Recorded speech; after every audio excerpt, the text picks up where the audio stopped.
Thanks, everybody. I declare open this hearing of the Senate Education and Employment Legislation Committee into the provisions of the Education Services for Overseas Students Amendment, Quality and Integrity Bill 2024. I begin by acknowledging the traditional custodians of the land on which we meet and pay my respects to their elders, past and present. I extend that respect to Aboriginal and Torres Strait Islander peoples here today. I'm Senator Sheldon, the chair of the committee, and I'm joined by other committee members in person and online. These are public proceedings being audio streamed live via the Parliament's website, and a Hansard transcript is being made.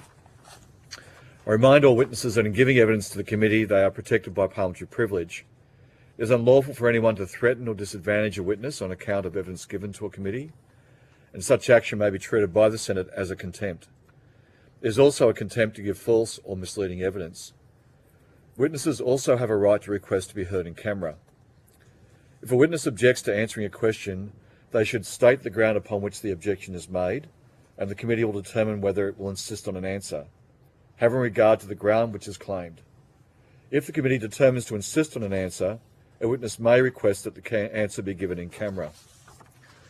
I remind all senators that as we continue our work implementing the Set the Standard report, as chair, I'll ensure that proceedings are conducted in an orderly, respectful and courteous way. I now welcome representatives from the Australian Technology Network of Universities and Innovative Research Universities. I understand that information on parliamentary privilege and the protection of witnesses giving evidence to Senate committees has been provided to you. For the Hansard record, will you please state your full names and the capacity in which you'll be here today? Dr. Bagshaw. I'm Dr. Ant Bagshaw, Executive Director of the Australian Technology Network of Universities. And Paul Harris, Executive Director of the Innovative Research Universities. Good, thank you. I now invite you each to make a short opening statement, and at the conclusion of any remarks, I'll invite members of the committee to ask questions. Thank you. ATN universities represent 6 institutions: Curtin, Deakin, RMIT, Newcastle, UTS and UniSA. They're across the country and across metropolitan and regional campuses. Our members are known for educating high-quality, employment-ready graduates and producing cutting-edge research with industry. ATN universities had an income of $6.8 billion in 2023, of which 52% was from the Australian government. As a group, 26% of income was received from international students' fees at home and offshore. 85% of that income was from onshore students, representing over $1.5 billion at risk from capped enrolments annually. Capping international student enrolments interferes with the market dynamics by which the sector operates. However, in principle, ATN universities can accept institution-level caps if they provide greater stability and predictability for the sector.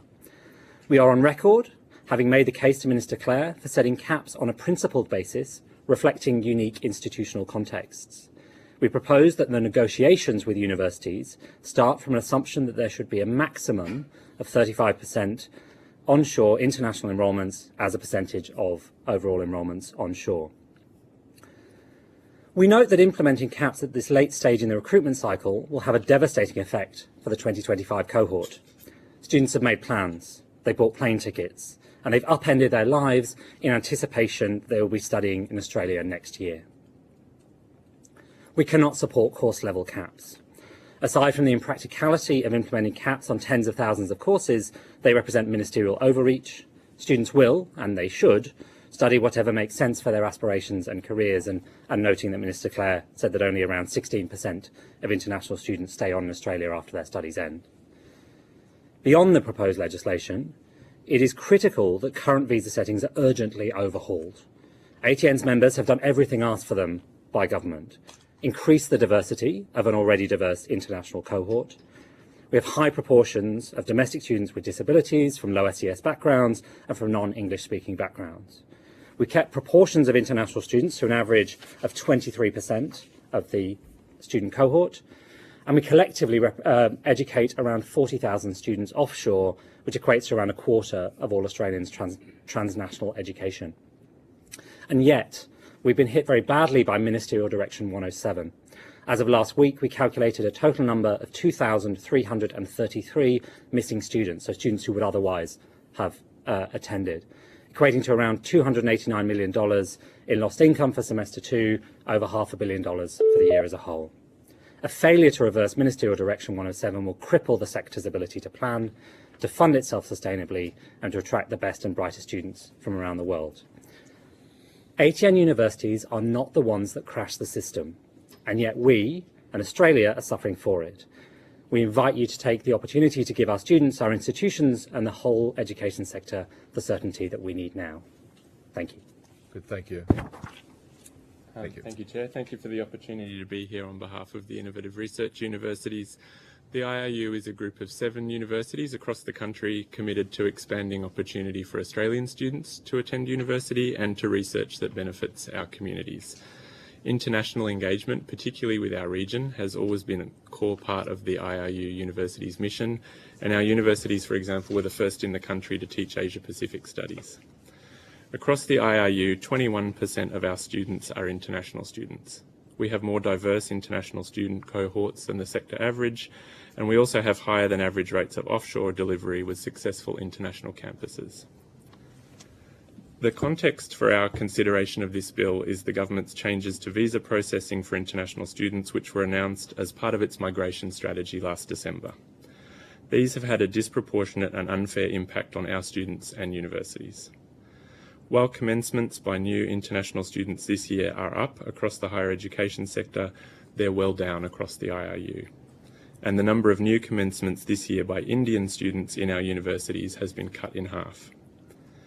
Our universities are wearing a disproportionately high share of the total financial impact reported by Universities Australia for 2024.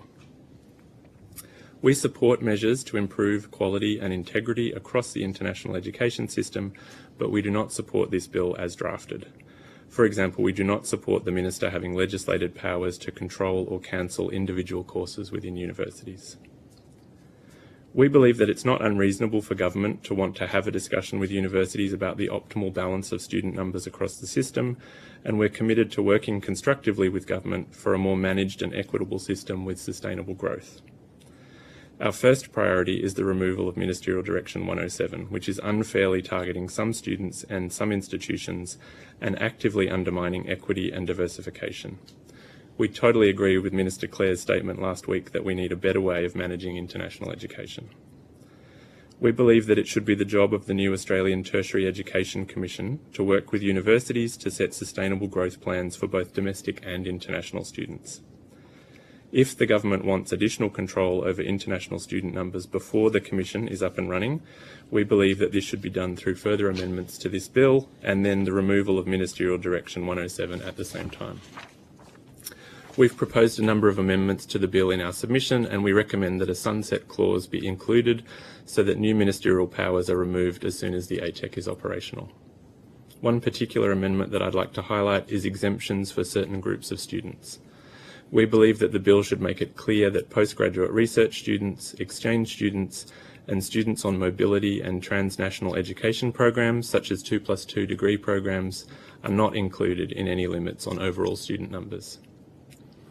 To end on a personal note, I've done 2 postings as an education counsellor in Australian embassies overseas, and I've seen firsthand the enormous benefits that international education brings for students and for Australia. I am very worried that the way that we're talking about international education at the moment is harmful to students and it's damaging Australia's global reputation. To give you one quick example, I recently heard from partner universities in Japan that because of student caps in Canada, they're now not able to send exchange students to Canada, and they were hoping to send more exchange students to Australia this year and next year, but they're now worried that that won't be possible either. We are running the risk of losing long-term partnerships which will further undermine diversification and also reduce opportunities for Australian students to go abroad. However the bill proceeds, we need carefully coordinated and targeted communication from government to reassure students and our partners that Australia remains committed to international education. Thank you. Good, thanks very much for that. I'll just open up the questions and I'll hand over to Senator Henderson. Thank you for those opening statements, and just touching on one aspect of the points you've raised in the opening statement. The integrity focus of the bill has been informed by, as you're aware, the Migration Review, the Nixon Review, and the interim report on international education from the Joint Standing Committee for Foreign Affairs, Defence and Trade Inquiry into the Australian tourism and international education sectors. Now, each review identified serious integrity issues in the national education sector. I was also just interested to hear your views about the integrity measures contained in the bill, and do your members support the measures to further improve integrity in national education? And you might just, there's something specific there that you want to note, would be helpful. We certainly do. From an IRU point of view, we definitely support ongoing work with government to improve quality and integrity across the international education system. When I worked overseas and I was sort of talking about Australia's education system to international partners, the ESOS bill and the legislative and the regulatory framework that we have to protect the quality of international education is well recognised internationally. And so we're supportive of ongoing measures to keep improving quality and protection for quality and integrity in the system. We've made some recommendations in our submission about some tweaks to the wording in the bill to address things like the definition of education agents in the wording of the bill, but overall we're supportive of the measures to improve integrity. Thank you. Dr. Bagshaw. Just to echo what Paul said, we support the efforts to and support the integrity and quality of the system. So yes, absolutely. Is there any particular elements that stand out? I think we recognise, and we've seen, as you've mentioned in the context of those previous reviews, that there are elements of the system which are not serving Australia, not serving those students who are attending colleges which maybe not be providing education, or maybe, like I say, not serving the broader picture. As universities, we absolutely understand, believe in and support the integrity of the whole system.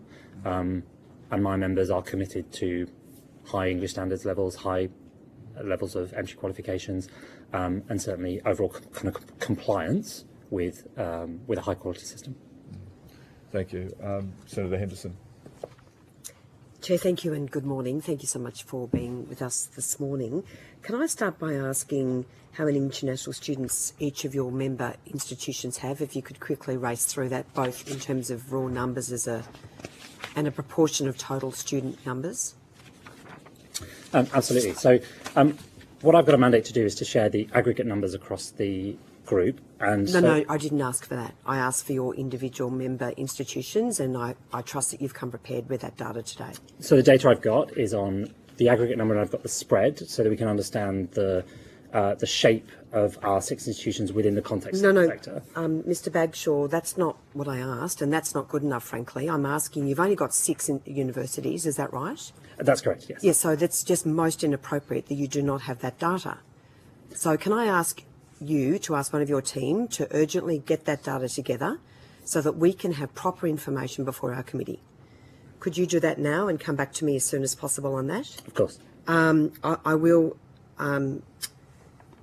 will go to you, Mr. Harris. Have you got that data for each of your member universities? At a high level for each of our members, yes. We've got, across the IRU, across our 7 universities, we've got 42,600 international students, which is 21% of our total student cohort. Can you give me the breakdown, please, per university? Yep, for sure. So at a high level, across our member universities, Flinders University, 4,870 international students, 19% of the total cohort. Griffith University, 8,100 international students, 17% of the total cohort. James Cook University, 3,310 international students, which is 20% of their total cohort.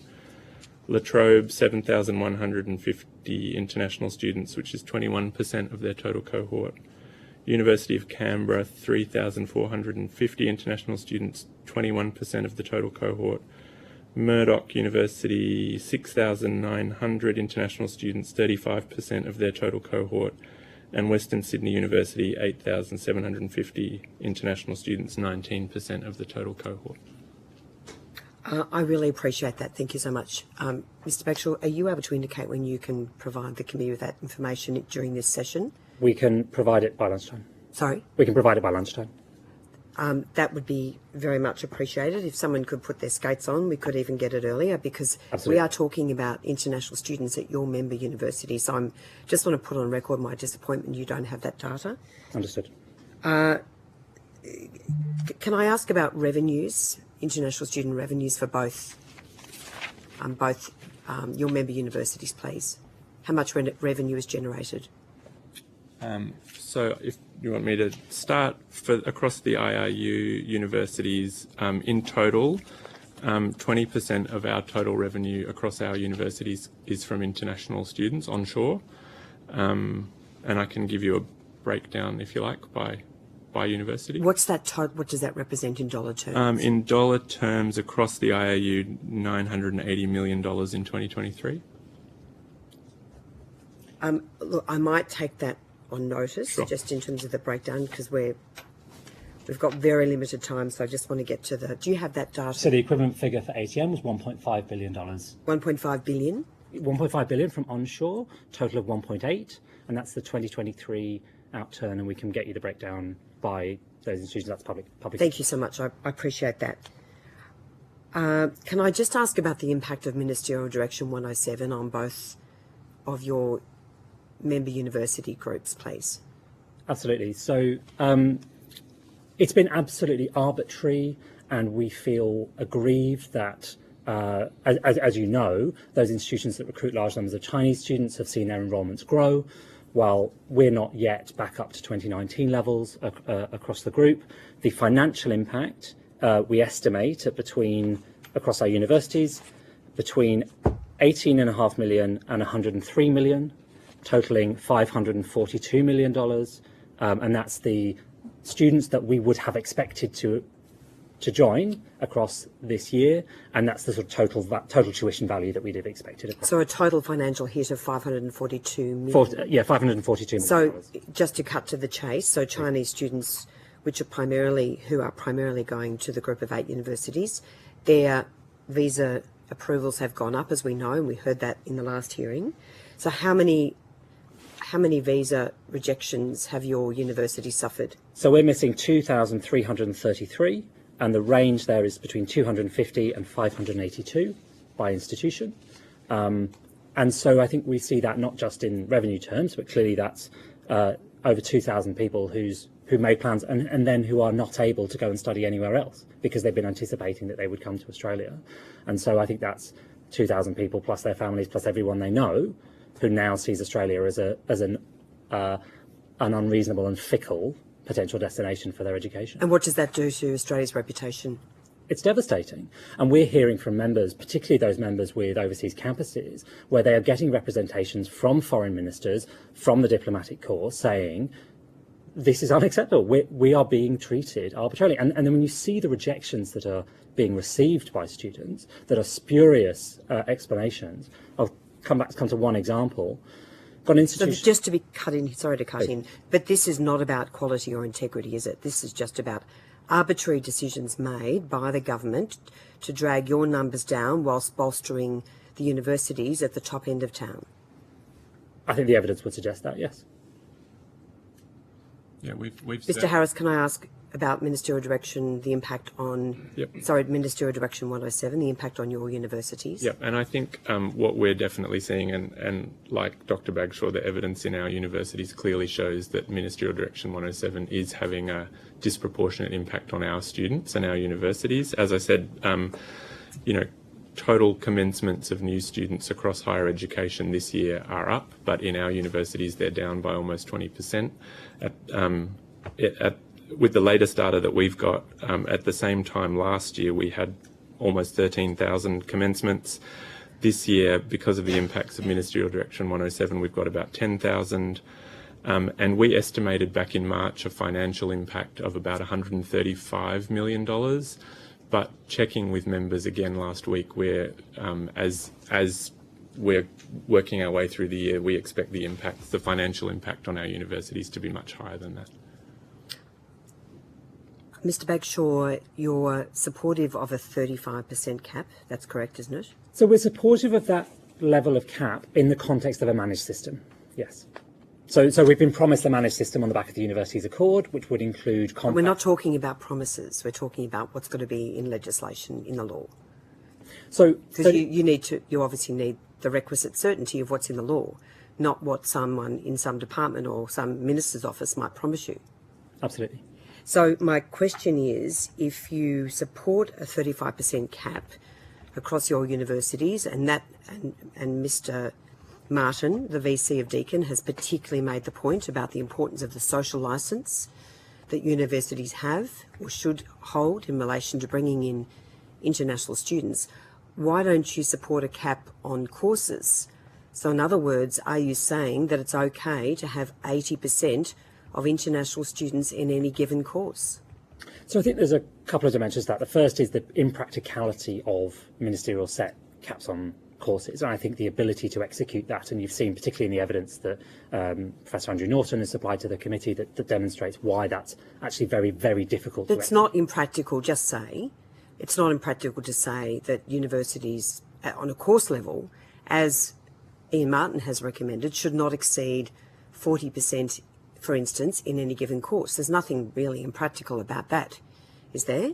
So that universities don't have courses which are dominated by international students, 80 or 90% or perhaps even 100%, but when you think about the fact that universities are public institutions here in this country to educate Australians primarily, isn't that appropriate that there should be some course cap? So I would look at it at an overall institution level and say that actually the students attending. So there's two things. So, but just to answer my question though, Mr. Bagshaw, because it seems to me that you're advocating for an unlimited number of international students in any given course.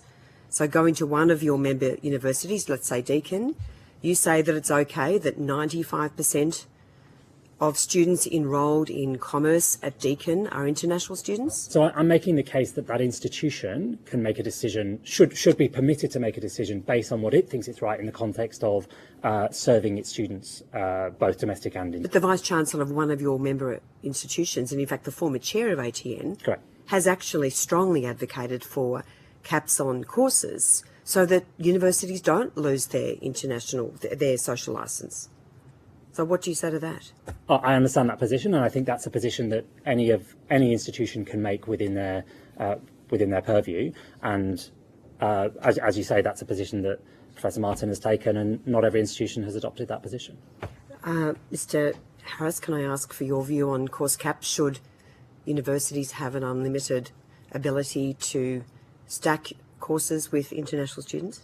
I think we already have controls through legislation and through TEXA, the Quality Assurance and Regulatory Agency for Higher Education, to make sure that universities are delivering quality education to students. That wasn't my... Sorry, Mr. So Harris. That wasn't my question. So I'm asking you specifically about whether you believe that universities should have an unlimited, unfettered right to enrol as many international students in a particular course as they wish. I think it's entirely appropriate that government has a mechanism for talking to universities about the quality of their courses and the balance of students in their institutions and their courses, but I don't think legislative power for the Minister through the ESOS Act is the right way to do that. I think that's unworkable, but I think we already have mechanisms for government to talk to universities about the balance of students and the quality of education. No, we're not talking about having discussions, making promises. We're talking about a bill before the Parliament. So this is not about deals behind closed doors. This is not about promises. This is not about special arrangements between government and particular universities. This is about setting a standard. And I'm asking you why it's okay for any university, for any course, to have 80 or 90% of its students as international students. Mr. Harris, before you finish that, I'll have to go to Senator Faruqi after this question. Okay. I think our argument would be that we don't think a one-size-fits-all solution works. We can't say it's this number of international students is right and this number is wrong. We think there should be flexibility in the system. We think it's appropriate for government to have mechanisms for working with universities on the right balance of students and the quality of the delivery of their courses, but we don't think the way this bill is drafted is the right way to do that. Good, thanks. Thanks, Chair. Thank you. Senator Faruqi. Thank you, Chair. Good morning. Thanks for coming to give us evidence. Dr. Bagshaw, you said earlier that Australia is now being seen as unreasonable and fickle when it comes to international education. And you were also quoted last week saying that this policy chaos cannot continue. And Mr. Harris, your submission talks about changes in this bill should not be rushed. We heard in the first hearing from witnesses who told us that international students are essentially being used as cannon fodder in a political battle over migration. I have heard from international students who are feeling like that right now. Like hardly anyone supports this bill. In fact, there is almost unanimous opposition to this bill. So would your organizations like this bill to be shelved, the government go back to the drawing board and come back with something that actually works? What we're looking for is stability and predictability in the sector. So we have... This is not going to provide it for you. So, as I say, we've been on record saying institution-level caps could do that if the mechanism for negotiating those with institutions is a negotiation and is ongoing engagement. The idea that we're going to be giving caps tomorrow for students entering in 4 or 5 months' time, where potentially we're going to have to be saying to students, oh, no, sorry, you can no longer come, and by the way, what are we going to do? You know, are we refunding them? What are their other options at that late notice? So I think there's two things going on here, as you know, that there's this current chaotic situation, particularly with Ministerial Determination 107, which has had this disproportionate impact across the sector. So I think if this legislation offers a route to a more stable and predictable sector, we would support it. And as mentioned earlier, the integrity side, sections 1 to 6, I think we can support. And then we take issue with the course level caps. How about you, Mr. Harris? But also, if you could clarify, I know Senator Sheldon asked questions about integrity and quality, but let's be clear, parts 7 and 8 are not the parts that deal with integrity. Are we clear on that? Yes. Would you agree with that? Yes. Yep. So our position is that starting from where we are with Ministerial Direction 107 is absolutely hammering our universities and our students. So we would prefer to work with government on an amended version of this bill rather than have a continuation of what we have currently under Ministerial Direction 107. Our position in our submission is that we think the best way to achieve a managed growth system is for universities to work with the new Tertiary Education Commission and to have a much longer planning horizon so that we can plan out 3 or 5 years ahead. But faced with this bill today, we would rather work with government on an amended version of this bill than continue with what we've got at the moment. But there is no reason to rush through this bill. It's not a choice between getting rid of ministerial direction or having that bill. Right. There is no rush. We could still get rid of 107 and not rush this bill through. Because the problems with this bill are not just about the caps, right? It is the unprecedented ministerial intervention. It is an attack on student choice, and I do want to talk about that a bit.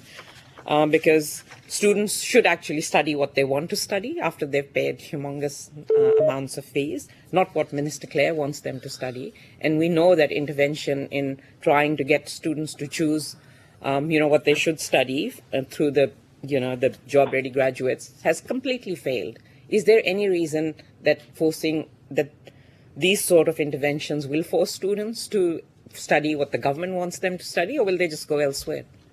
There's very well revealed market dynamics about where students want to study and what they want to study. And that's actually one of the challenges we have, is that there's an over-concentration in some cities and also, as raised earlier, in some disciplines. That is the nature of the market for international students. And Australia has been an absolute standout in offering a fabulous offer to students from all around the world.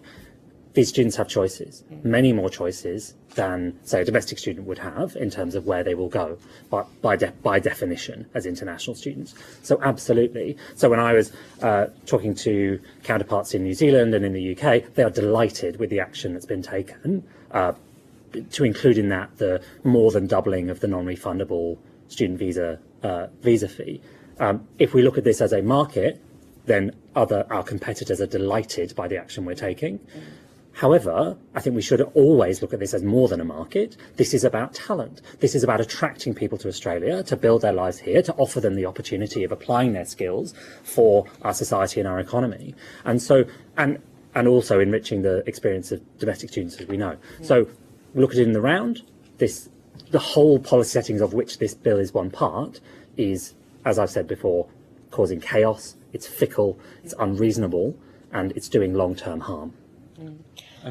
Yes. Faruqi, can I just say we totally agree with you on the principle of students choosing what they want to study. And the other point I would make about the powers for the minister in this act, in this bill, I mean, we've been through a process over the last 12 months where we've removed ministerial control over individual research projects in the revisions to the ARC legislation, which we strongly support.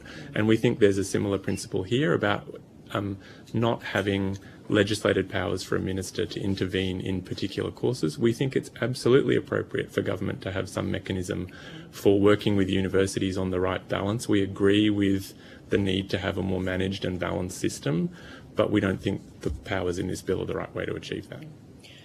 6 months on from Canada imposing student caps, enrollments there have fallen far below the predicted caps. So universities, Canada said that the application numbers were down on average 40%, with some universities' application numbers falling by as much as 70%. Do you see that happening here? So there are peculiarities within the Canadian system and the way they've applied caps in terms of this idea of stranded places. So I think there's a mechanism issue in how this is applied. I think we're absolutely at risk of something in that order. Let's also look that there were serious integrity issues. So I think there is actually a common theme here, and as I sort of said earlier, we would support the integrity, the continued work on the integrity of the system. That's 1 to 6, though, not Correct. 7 and 8. So- Last question? Yeah. Quick one? Get in Yeah. quick. I just, because it is international students that we talk about, and I know, you know that they are the ones who are feeling the heat of this. We heard from the president of Flinders Uni Student Association, who said that this bill sends a strong message to the world that international students are not welcome here. I'm just wondering what you are hearing from your international students in terms of their well-being. Have you spoken to them? Because I have heard from other universities who have, and they do feel very scapegoated at the moment, being blamed for the housing crisis, for instance. So I'm wondering if you're hearing similar stories. Yeah, definitely in our member universities, we've heard examples of international students going to talk to faculty and to university staff to say that they're worried about their position in Australia and they're worried about what will happen. I think the other thing that we've seen in the last couple of weeks is coverage in the media where there's been some kind of assertion that the removal of Ministerial Direction 107 will lead to like more risky students or a lowering of quality in our international education system. And frankly, I think that's offensive. I think the idea that all students from particular countries are lower quality or more risky is offensive, and we should be avoiding that kind of language. Yep, thank you, because many of them come from the country that I came from. Good, thank you. Senator Brown. Oh, thank you, Chair. I just, to you, Mr. Harris, in your submission, you offered your support to further improve quality and integrity in international education, but warned the definition of education agent is too broad. Do you agree that when it comes to integrity measures, those who are intending to avoid being captured will take advantage of a narrowly worded definition? I think quite a few colleagues from different organisations and institutions have talked about the definition of agent in the bill. I think there's a way to revise the wording in the bill which would target more effectively what it is that we want to focus on. But can you explain a bit further to the committee why you believe that the definition is too broad? Is that because you think that that organisations will take advantage of anything that's narrowly cast? I just think it has the potential to create confusion about the intended kind of coverage and application of the measures in the bill. So we said in our submission that we think the way it's currently drafted would potentially encompass offshore offices of providers, representatives of state government agencies, such as Austrade and state trade offices and study hubs and study clusters. So we just think it could be targeted much more effectively. And of course, we've heard a lot about Ministerial Directive 107 this morning already, and you have said in your submission that it has led to disproportionate and unfair impacts. So you're saying here that all your members have welcomed would welcome greater certainty in international student allocations? I think what all of our members would support is a move to a more managed and balanced system for both domestic and international students. And that is changes required to achieve a managed and balanced system?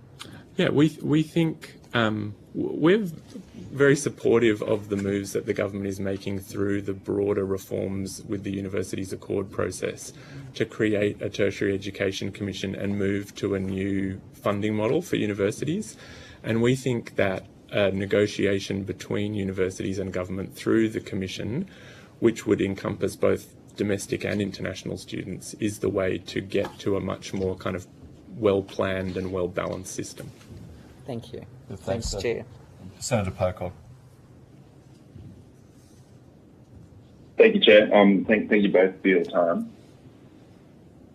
Mr. Harris, thanks very much for all your engagement in my office on this piece of legislation. I wanted to start by talking about potential impacts of the legislation as drafted alongside Ministerial Direction 107, then move on to some questions about some proposed amendments.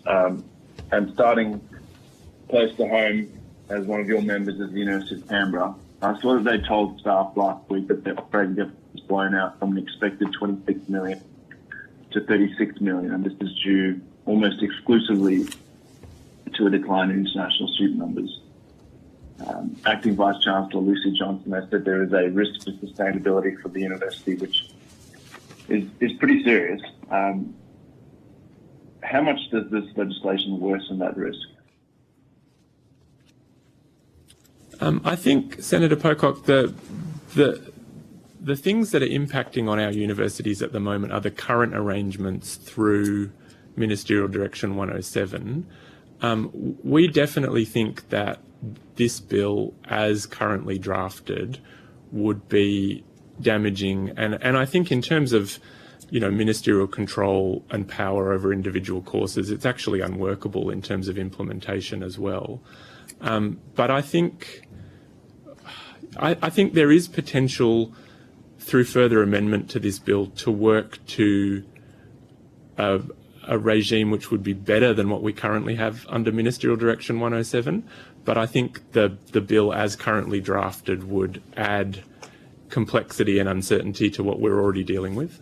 Can I just broaden that out and to say what we're looking for is institutional sustainability and how institutions plan over a long time. That's how universities work. They work in long scales. And what we've got here is no certainty about how many students will be able to enrol next year. And that's actually pretty much on the domestic side as well as on international. And so we're missing huge important parts of information, and that's actually where the Determination 107 is a problem, because it's been done essentially under the table. It's all out of sight in Home Affairs, particular source countries and so on, and not understanding the reasons why students are being denied. Actually, it's very hard for institutions to plan, and what we want to do is to work within a stable policy environment where we can make long-term decisions. So one of the consequences at the moment is deferred capital expenditure, which actually necessary for institutions for domestic and international students, but also necessary as part of our broader economic contribution to the country. Senator Pocock, just before you ask the next question, there's a lot of feedback going to the other senators that are on the call. We're fine here. Would you, if you're on hands-free, would you be able to take it off hands-free if that's possible? Sure, I'm not, but is that better? Well, we'll keep going the best we can. By all means, it is clear here though. Okay, apologies. I'll log off and on after this. Mr. Harris, I'm interested if you see talking about financial sustainability. Are any of your other members facing similar deterioration in their budgets?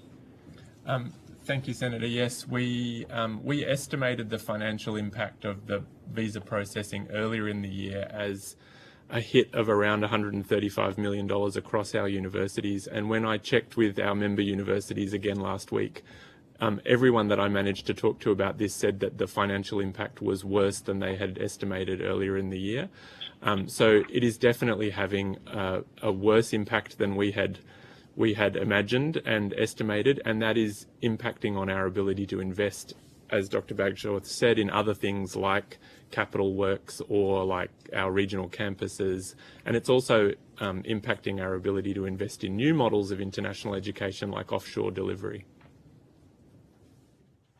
Wow, okay. So you're saying over 137 million just due to Ministerial Direction 107. Do you have a comparison for how that compares for your universities to, say, the Group of 8?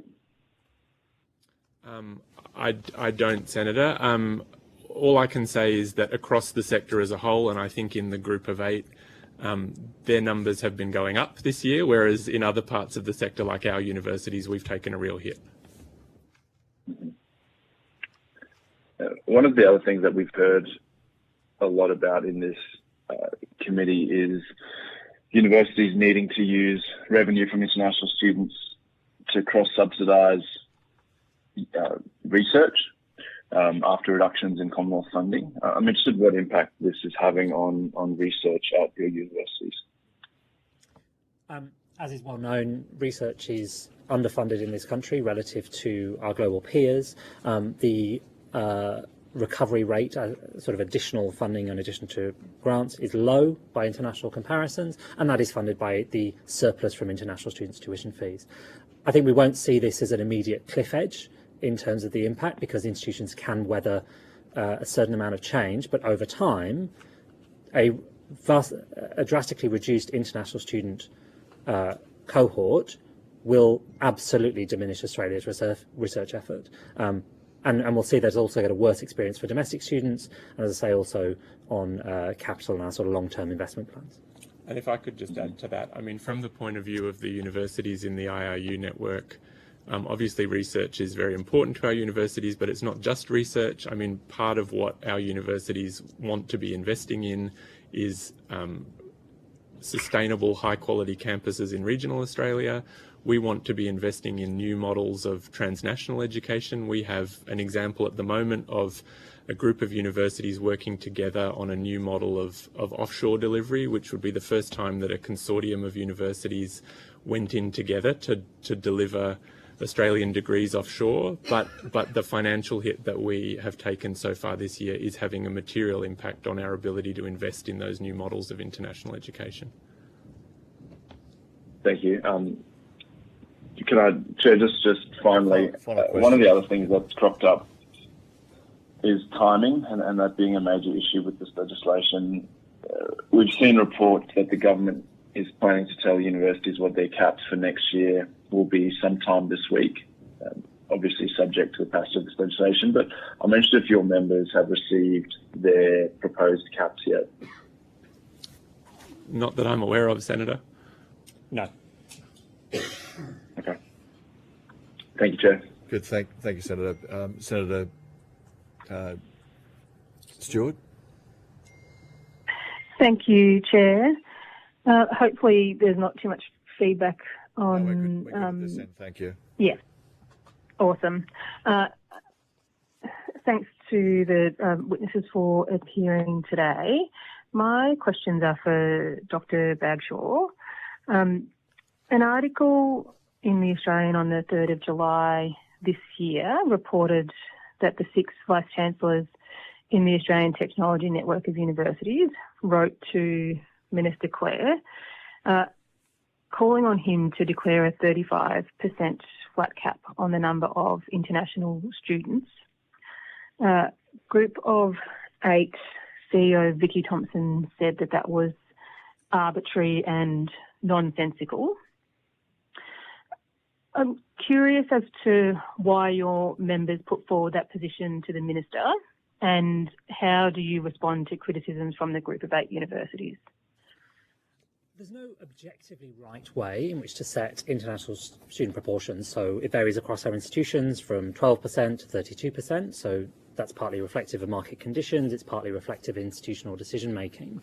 Sorry, I was going to ask you to speak a bit slower, Mr. Bagshaw, just because it's just because the sound for me is, I want to make sure I capture what it is you're saying. Apologies. Our members have between 12% and 32% international students. There is no right number. In discussion, our institutions agreed that to sustain the social license, to sustain the way that we communicate our overall position as an institution, that a number around 1 in 3, and we settled on 35%, is a way of both benefiting from the rich social, intellectual and financial contribution that international students make, while sustaining our institutions, sustaining that research effort, but while also not being too much as to be indefensible. Other institutions have made their own choices, and we know that some institutions are well over that 35% level. We didn't argue that everyone should immediately come back into line to 35%, but to say in the context of a more managed system, that 35% to us felt like a reasonable proportion. Yeah, okay. In another article in the Australian on the 29th of June this year, Doctor, you wrote that your members recognise that the government seeks to manage the system in a way that avoids over-concentration of international students. You continued, and I quote, setting a limit around 1 in 3 students coming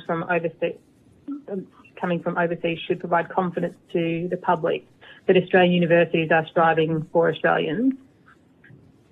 Why is it important that Australians are confident in our education system and that universities maintain their social licence? Australian universities are established all but one by state legislation. They serve a public mission. They do so as not-for-profit institutions. 52% of our income in the ATN universities was received from public funds. We are here to serve Australians' needs, and we do so through education, through research, through our broader social impact. It is absolutely essential that we're able to engage in a meaningful conversation internally within the sector, with other interested parties, with parliamentarians, but also with the public to say, why do we organise in a particular way, and why are we structured? And that is why I think we would like, why we came up with a position that we think is reasonable, but as a starting point for a meaningful engagement with politicians and a broader media. Yeah, and so your 35% flat cap proposal, you feel like achieves that balance for the social licence. That's our proposition. As I said, there is no objectively right answer here, so I think we don't know how that needs to be tested. But to our institution, that feels like the upper end of what is acceptable. Any social license because we have international students here. I mean, that's not that shouldn't be a presumption. So I think part of the challenge is that some institutions where they are potentially majority international, that is under threat. That is part of the discourse about institutions and position. But the existence of international students is hugely positive and enriching and good for the country. But I think it is as you appreciate, a question that's being asked. But the government's asking that Senator, question. No one Senator else. Stewart, have you finished your questions? Yeah, I have. Thank you, Chair. Good, thanks very much. Now, thank you for your evidence today. Even if you've taken any questions on notice, could you please return the answers to the Secretariat by the 30th of August 2024? Okay. Good, thanks very much. Thank you. Have a good morning and thanks for joining us. Chair, just a housekeeping issue. Can we just arrange for those numbers to come back to the committee? Yep, you'll get them back. Okay, fantastic. Thank you. Good, thanks. I now welcome representatives from English Australia, International Education Association of Australia, and the National Student Education Agents Association.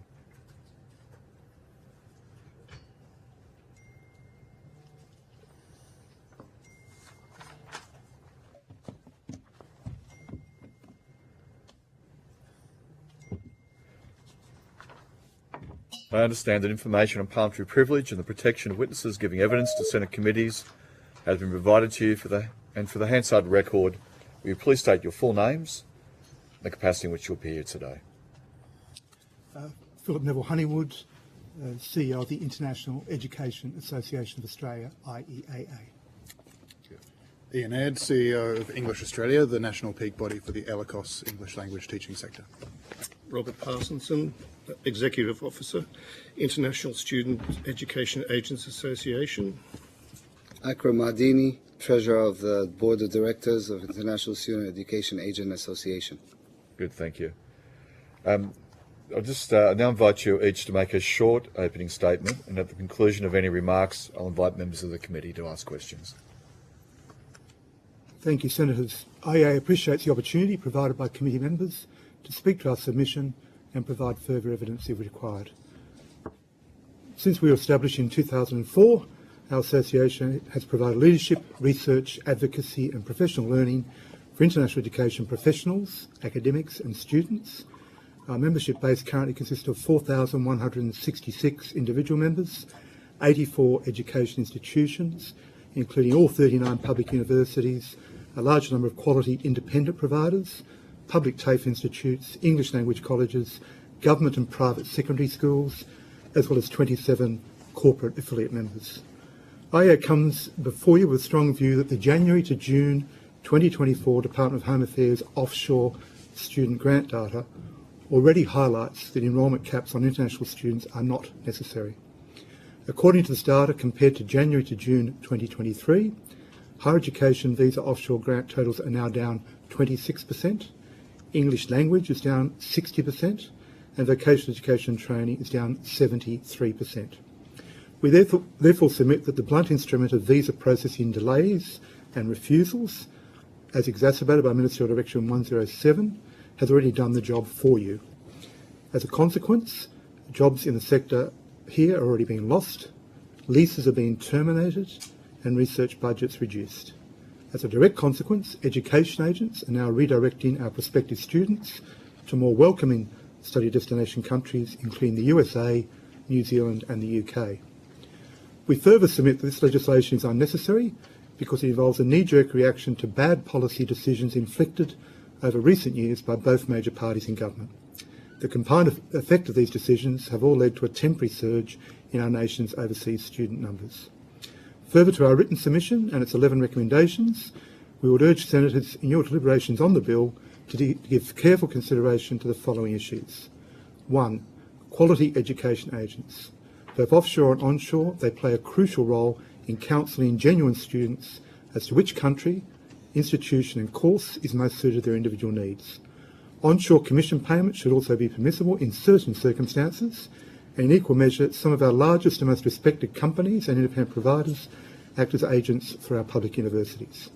Our nation is long overdue for an education agent regulatory body which focuses on ensuring quality control of the agent ecosystem. 2. Just as the young people we invite to study here deserve consumer protection from the minority of bad agents and bad education providers, they also deserve consumer protection from our own government.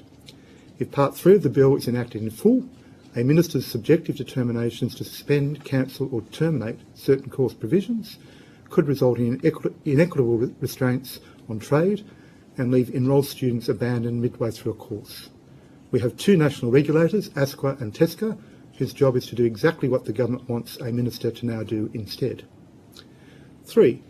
Australia has been a world leader in the provision of pathway programs that act as an effective bridge between secondary and higher education teaching and learning. With their focus on small class sizes, interculturally trained teachers and paced learning programs, they are excellent pipeline partners for our public universities and have outstanding academic results to prove. Whether they are delivered by third-party providers such as Navitas, Up Education, Kaplan, Navitas represented here today, or the universities themselves, They should not be penalised with double counting of their students and other punitive measures if the bill is passed in its current form. 4. Our association also has concerns about the potential for public TAFE and independent education providers to receive disproportionately low enrolment limits.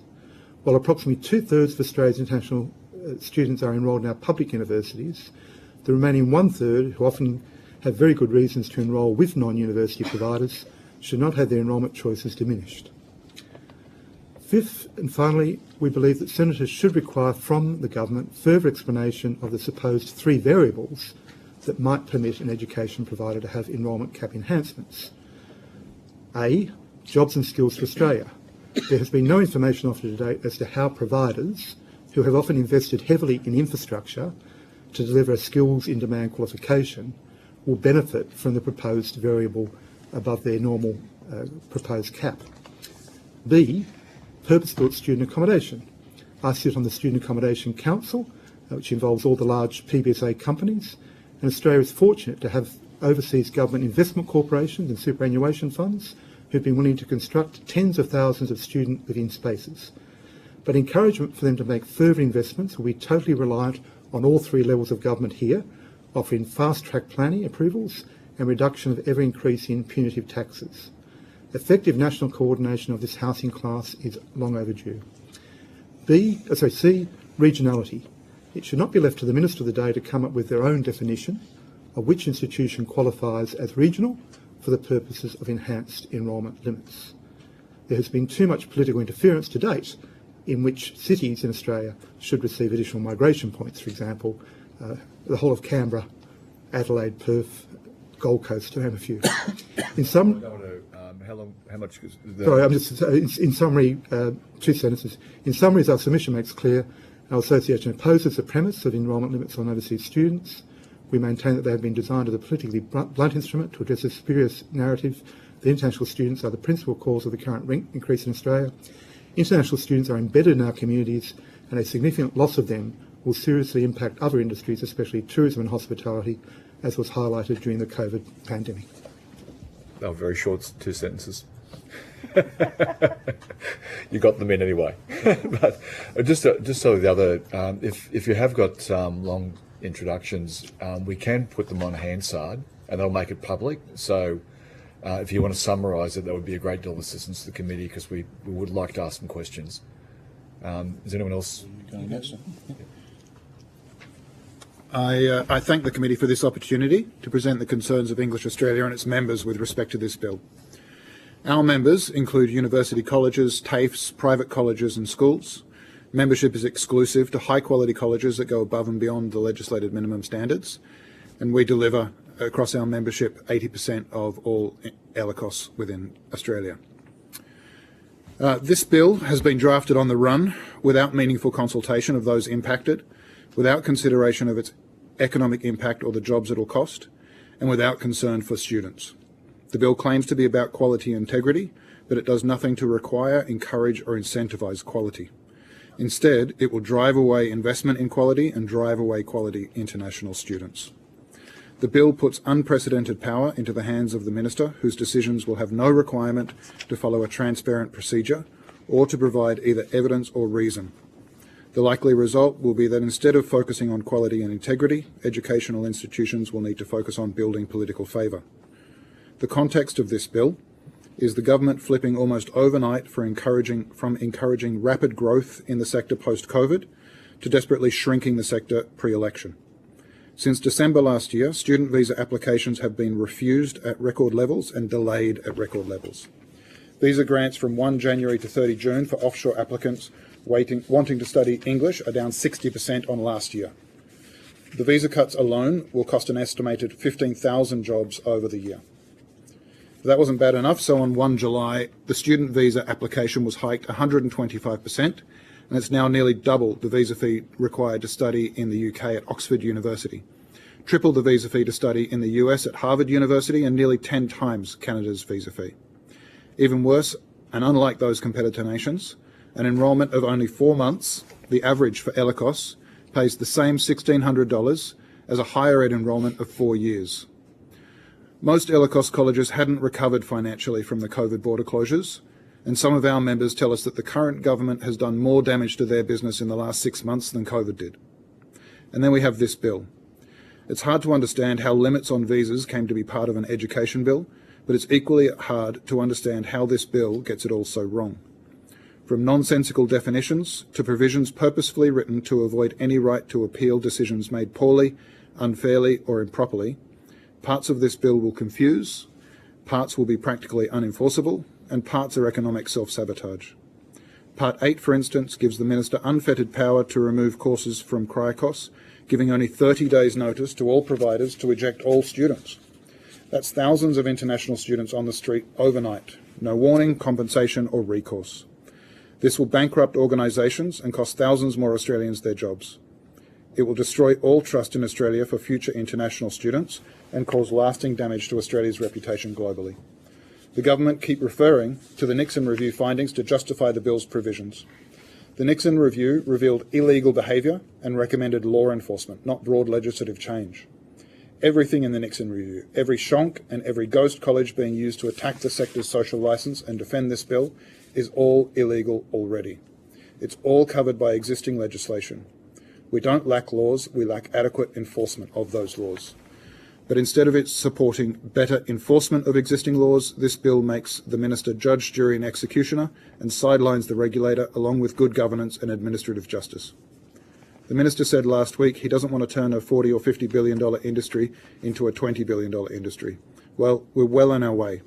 37% down in overall student visa grants by 30th of June. That's 10 to 15 billion cut already. And that's before the impact of the visa fee is felt and before this bill. So before this damage is irreversible, English Australia calls on the government to urgently change direction. Thank you. I'm glad you sorted all that out. Yeah, all done. Chair, members of the committee. Thanks for the opportunity to address you today. I represent the International Student Education Agent Association, ICEA, and in our submission, the Education Consultants Association Australia, ECAA. Together we represent education agents, just over 100, who play a pivotal role in supporting Australia's international education sector. The success of Australia's international sector is based on the partnership between education agents and providers. Education agents facilitate 75% of all international student enrolments. They act as trusted advisors, guiding students through the process such as course selection, visa application and settling in Australia, there for the full journey. Replicating their networks, locations, expertise and multilingual services would require significant investment by providers, and these partnerships, both with the provider and with the student, are based on trust, efficiency and the mutual goal of delivering quality education to students. The current definition of an education agent under the proposed ESOS amendment is too broad and could include individuals and entities not specialised in international education, potentially undermining the bill's integrity. It's recommended that the definition be tightened to recognise only agents with a formal contract with an education provider, as outlined Section 4.1 of the National Code. The contractual obligation is essential for ensuring accountability, quality and clear responsibilities between the education providers and agents.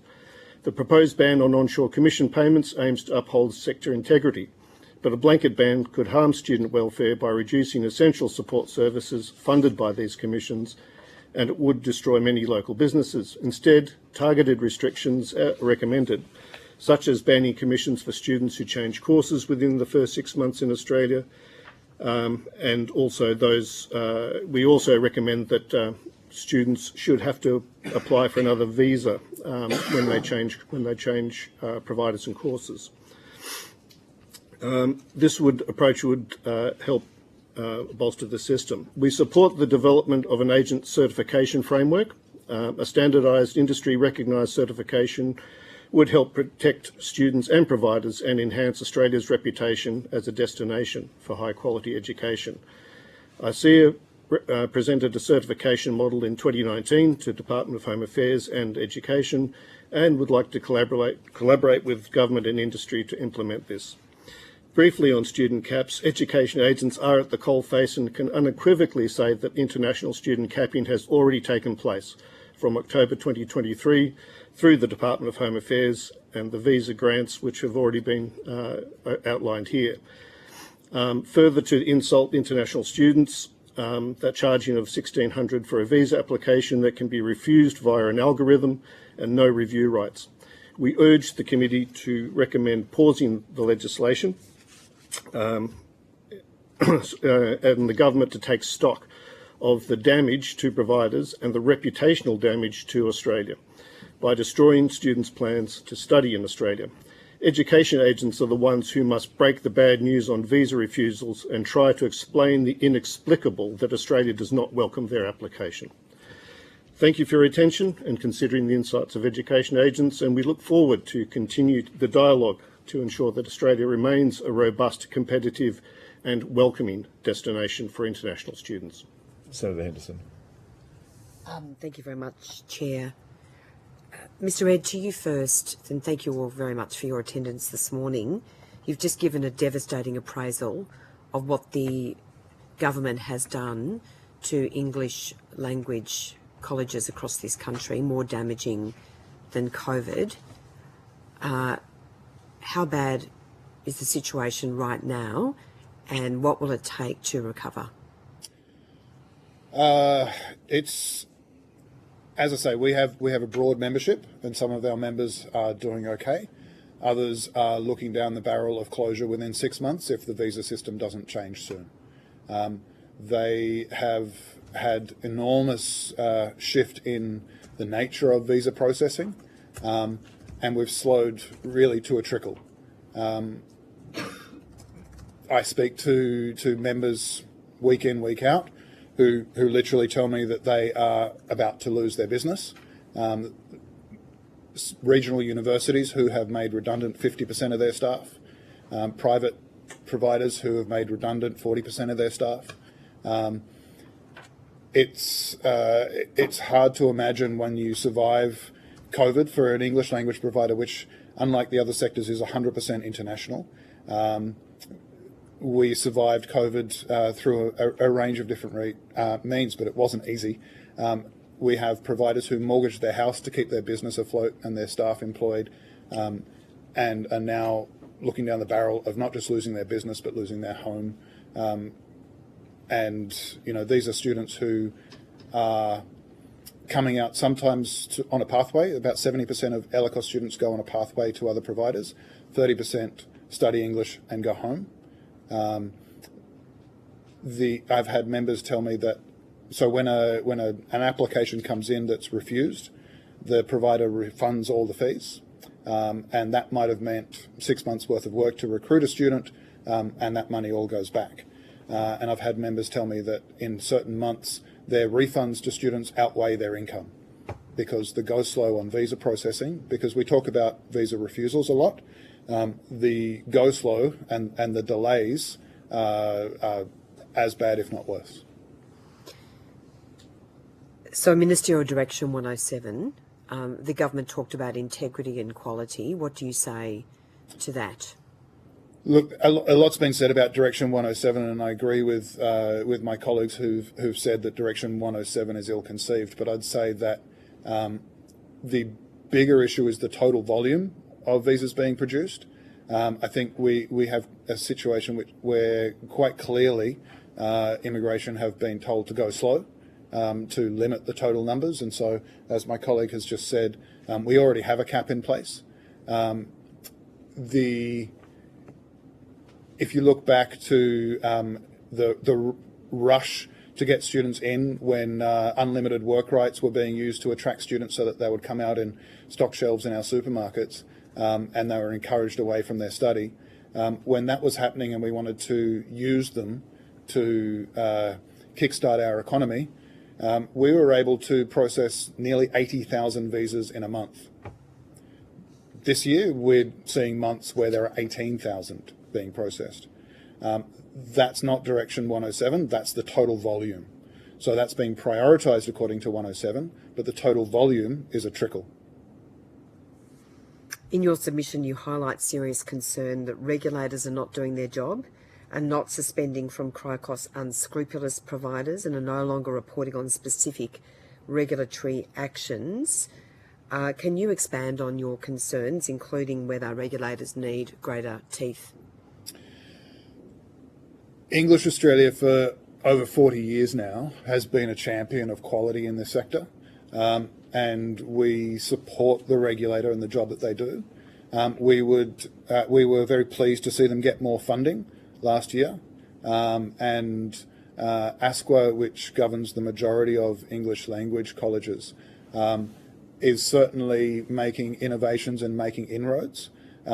We would suggest that either more funding or more support from the government would be appropriate to speed things up. Having been a provider myself and spent 25 years either in the classroom or running colleges, I can say that, you know, I've walked into some of these colleges that are referred to in the newspapers. It's relatively easy to spot them, but they can be fairly wily. And as the Nixon Review recommended, a combined effort of the Australian Federal Police and of other law enforcement agencies with the regulators, and more support into cross-agency data sharing would certainly see a stronger crackdown on those providers. Mr. Honeywood, thank you very much for your time this morning as well. I just want to ask you about your submission where you've said you would be amenable to restrictions on agent commissions in situations where a student transfers to a lower AQF level course. Can you explain that? And also, do you have any supporting data on what percentage of transfers to which this would apply?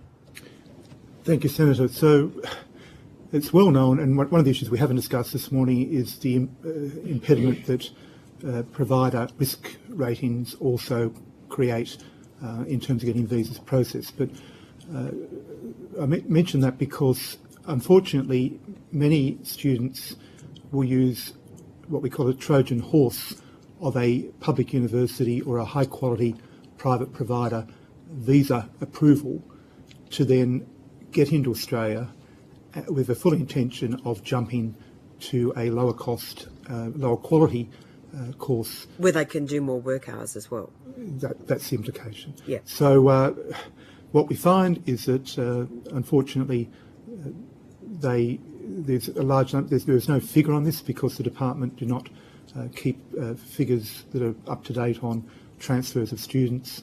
We've asked for that data for many years. It's never been made available, but we are aware that it does involve thousands of students. In some other countries, as we've heard from Mr. Parsonson, you have to apply for a new student visa. For example, in the UK and New Zealand, you have to, if you intend to jump to another provider, you have to go through a process of applying for a whole new student visa. Here in Australia, we've never done that. We've always argued consumer choice dictates that a student should be able to change providers. But, for example, there are... That's just to cut in, that is the Coalition's policy that we have announced, that students wanting to change courses will have to apply for a new visa. And I think that would cut out a lot of the bad behaviour we've seen over many years to date. Because you believe that that is feeding a lot of integrity concerns in the sector? Yes, look, there's no doubt that there are some students who get directed into the wrong course. It might be that the agent in their hometown has said that this happens to be the right one for you. As we found with many of our domestic students, once they start the program, they find it really doesn't suit their aptitude or their career goals, and they should have a right to change. But there's just been too much of a trend, really pre-departure from the home country, to have already organised to change providers. So we would welcome restrictions on that ability to jump. Okay. Mr. Honeywood, along with your industry role for the IEAA, you are also a member of the Ministers' Council for International Education. Has the Council discussed these changes and the impact on Australia's education sector, and does the Council support this bill? So that's an interesting question. So I was appointed convener of the first ever Council for International Education by Christopher Pyne, and subsequently Ministers Birmingham, Tehan, Tudge, and now Minister Clare. Throughout that time, the Council's been more of an advisory role with 11 expert members and 7 federal ministers The Council does not have a position to support or otherwise. What our role has always been since Christopher Pyne established it was to provide expert feedback to the Government today about policy implications. And certainly I can tell you that we have highlighted to Government the dangers of, for example, high degree by research students, overseas government scholarship students, learning abroad students, school students who only account for 2% of our overseas student cohort, public TAFE students not being counted in the caps because we see those areas as needing to be grown, and for diplomatic reasons we believe that we should support scholarship students as well. So in terms of the expert feedback that you're providing the Minister from the Council, can you outline whether that feedback includes supporting the bill, and if you've made any representations in writing or otherwise, could we please have a copy of those on notice? So the Council has not made any representations as a council, simply because we come from a completely divergent membership base. We are appointed personally, not representing our various jobs. What my association has done, I'm happy to provide you with letters. My association has written to Minister Clare about reductions in the student visa cost, for example, to ensure that American study abroad and other study abroad students don't have to pay $1,600. We've said it should be half of that amount. And we also wrote to Minister Clare some time ago about our concerns regarding agent commission. As per the question you first asked, the letter was exactly along those lines, that there should be commission payable for going up an AQF level, but perhaps not for going down an AQF level. So they're the two letters I can think of. Sure, but in terms of the Minister's Council, given your role as an advisor to the Minister, and you come from a broad range of different interests in the international sector, and so it's the case that you've provided some feedback, but it's very important that we understand whether you have raised, as a council, concerns with the Minister about this bill. It would be fair to say that the 11 expert members have all identified with the ministers on the council. I say ministers plural because the Home Affairs Minister is also on it, and Immigration Minister. We have highlighted concerns about various clauses in the bill, but there's no commonality of view because the 11 expert members, as I said, come from different parts of the sector. Last question. Right, can I come back, Chair, after? I don't think we'll have time, but ask a question now. All right. If I could just go to the ISEAA, what are the adverse impacts of what you state as an overly broad definition of education agent, and what definition would you propose, or what's your broader concerns about this issue? I think the way the amendment stands, it's open to a very broad range of people who could be defined as an agent, which is confusing for us because the National Code, which has been in place for many years, states that a written agreement is necessary to have an agency between companies, between two business entities. So we consider that a written agreement is the bedrock of any agency agreement. There is provisions in the National Code to show what is necessary in a written agreement, and to adhere to ESOS and adhere to the Agent Code of Ethics. So I think that's, for me, that's very, very clear and should remain so. And Senator, also just to highlight as well, in response to my colleague Mr. Hanoud, what he was saying about replying back on the fact that students don't actually have a choice, or the Trojan horse method was actually created because of the ambiguity of the previous bills and the directions that were actually set by the ministers. There's no actual data that we have per institution on what it looks like, but if we do give students the option of actually choosing what provider they want to go to, what is tailor-made to their budget, then obviously they would have chosen from the get-go the right provider. There's a bit of an imbalance there between what is regarded as a high-quality or more expensive provider on the public side, as opposed to what it looks like if a student, for example, from a high-risk country applying to do a vocational course in Australia. Good. Now, thanks very much. Now, Thank you. Ricky. Thank you, Chair. If I could start with Mr. Honeywood. You said earlier that enrollment caps are a politically blunt policy instrument to address a spurious narrative that international students are the principal cause of the current rental crisis in Australia. So could we set the record straight here today? Are international students causing the housing or the rental crisis? Sitting as I do on the Student Accommodation Council, Senator, which involves all the owners and CEOs of the purpose-built student accommodation companies, you know the names, Scape, Igloo, Unilodge. We commissioned Accenture to do a comprehensive report into the percentage of the national rental market that's taken up by international students. That received some media coverage a while ago. Accenture's data showed 4% of the international students make up the rental market in Australia. 6.5% of the rental market is domestic students. And I think you'd appreciate more than most that many international students are absorbed for housing purposes within migrant diasporas in the big cities anyway. They have cousins, friends who they share houses with. Many international students, shall we say, are prepared to share accommodation in a much more intensive way than perhaps our domestic students are. So I think there's definitely a narrative out there which goes to our social licence to operate, but the data doesn't support the narrative. Thank you. Mr. Aird, like you, I think almost everyone we've heard from has said this bill is ill-conceived. There is no reason to rush it.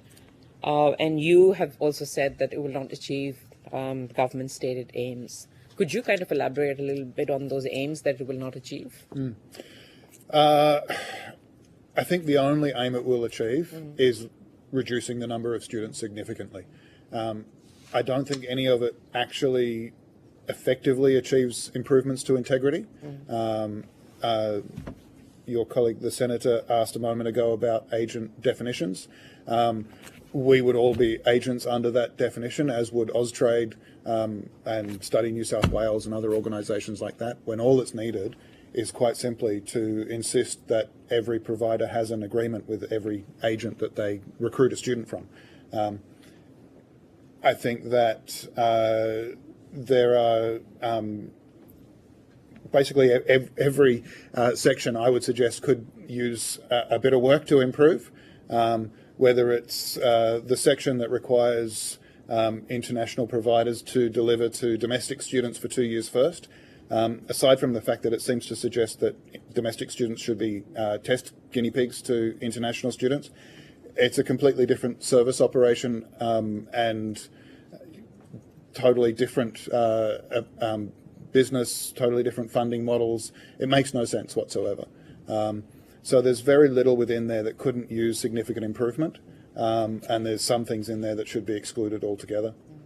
I mean, reducing the number of international students is not really education policy. Is this bill migration policy disguised as an education bill? It certainly reads as though it was written by migration lawyers who are very good at avoiding administrative justice and writing out the right to appeal, whether at the AAT or the judiciary. That's certainly a feature of this bill that sort of is quite clear. Yeah, I mean, it certainly comes across as a migration bill rather than an education bill. There's nothing in there that speaks to raising the level of quality. If we did want to raise the level of quality, I would suggest that that would be done through expert regulators that we have.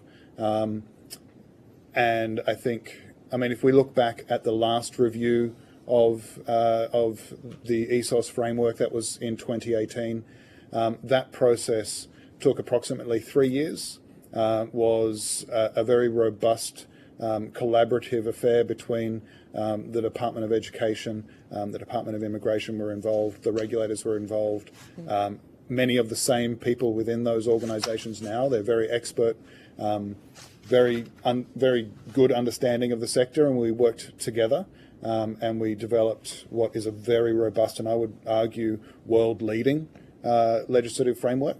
And this process has been 6 months of rush behind closed doors, minimal consultation, and what we have is the result of that. I can see no reason for this bill to be rushed. Should this be shelved or scrapped? I think I would say yes, but I do understand the views that are alarmed by the pending, crush of the go slow on visas to achieve the caps. And so, if you put the sector on its knees, we're going to be left begging for scraps. And I think that there are plenty of people who are saying, okay, let's compromise on the bill, let's get something through, purely so that we can get out of the bind that we're in right now. I'm not sure that that's the right way to go, but I'm not sure what is. Yeah, but given, and I guess this is a question for all of you, and especially for you, Mr. Honeywood. You in your submission, you talk about the immense administrative burden. Correct. So, this bill is the level of ministerial intervention that it allows is just unprecedented. Caps can be at a provider level, course level, class level, and there's no guidance provided at all. So, yes, we know this bill is terrible. At a very practical level, like implementation of this bill will be complete chaos, won't it? Yes, look, given the timeline, Senator Faruqi, we're looking now at CFOs, both private providers and public universities, having to totally recut their budgets.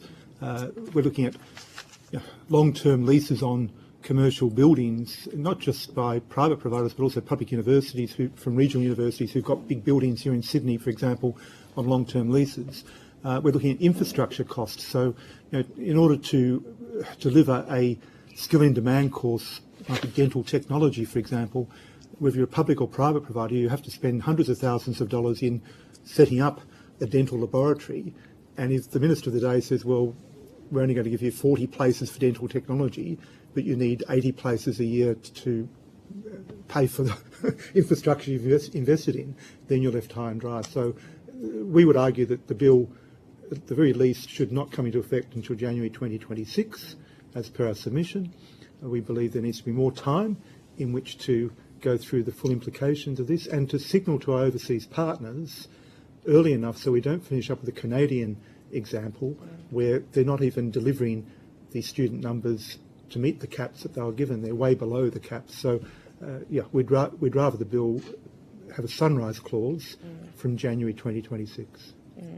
Shouldn't government go back to the drawing board and come back with something that is better? But my question is now for Mr. Mardini, and I'll come back to you, Mr. Ayd.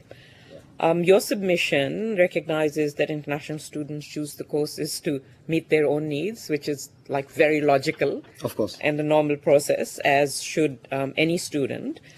Do you think that government's attempts to shape student choice will lead to students just going elsewhere? Of course. We already started to see that trend, Senator.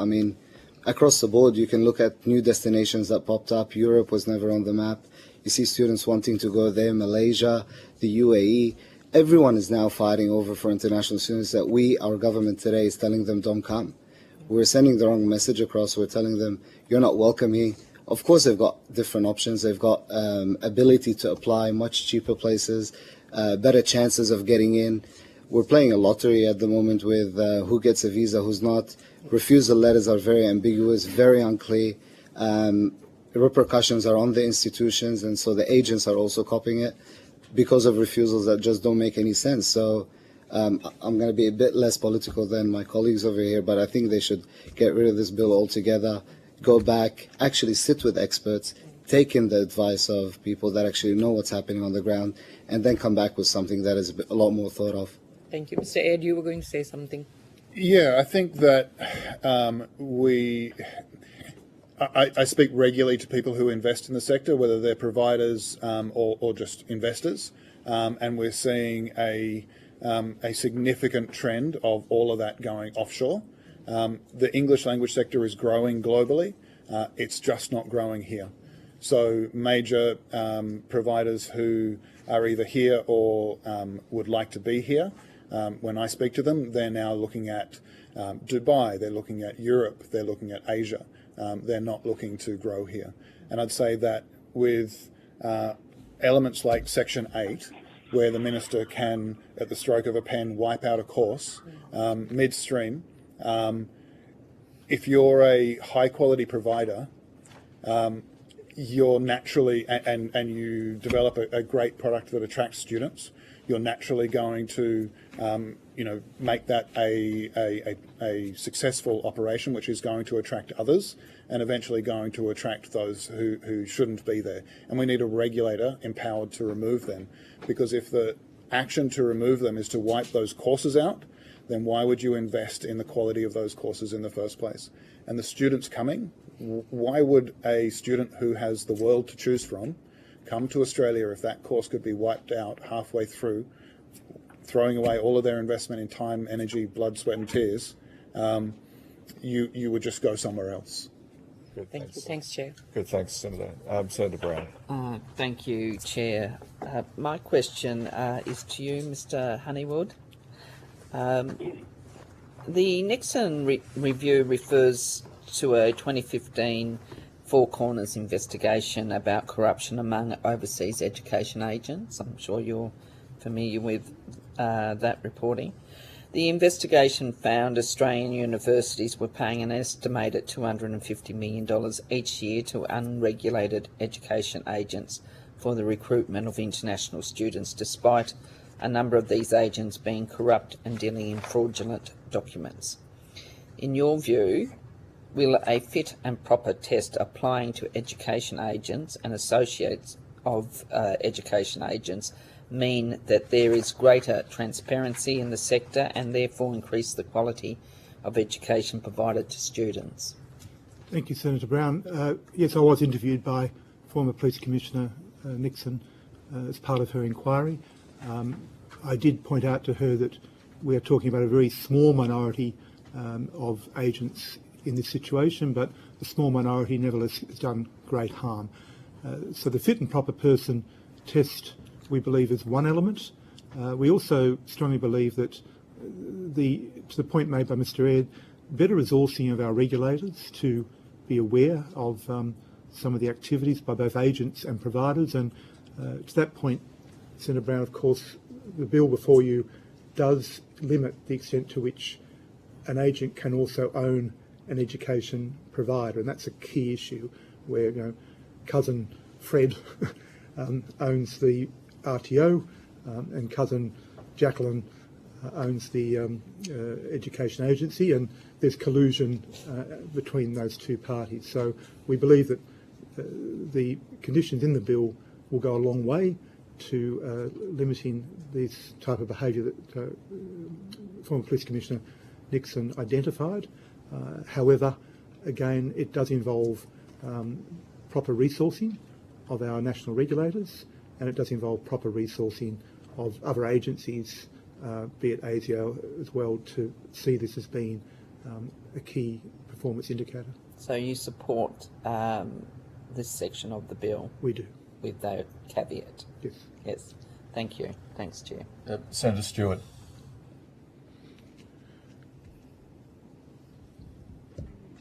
Chair. My questions go to Mr. Parsonen. And I've really only got two, because I know that we are running a little bit short on time. My first is, do you agree that student exploitation is wrong? How can you not agree, Senator? Of course, yeah. And we support the Nixon review in getting rid of these vertically integrated operations of bringing students out for specific purposes, such as trafficking or sex trafficking in there, and fully support that. Yeah. Thank you. I'm glad we're on the same page there. In recent comments to the Northwest Star, Melanie McFarlane, your executive director, said education agents need regulation, with self-regulation being the preferred and most efficient vehicle for this.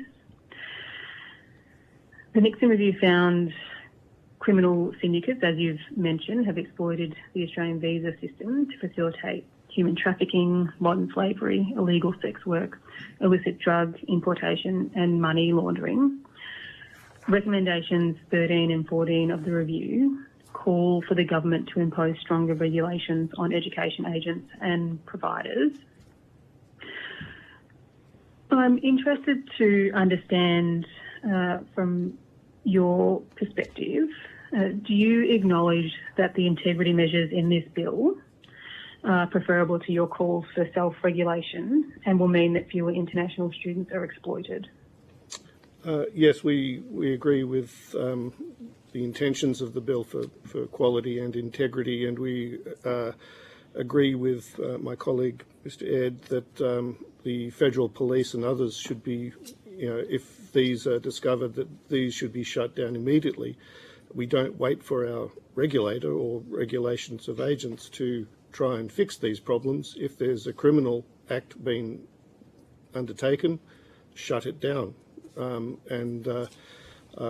certainly hope that that's been the case since the review, that these people have been identified and they've been shut down. I would like to see what has actually happened.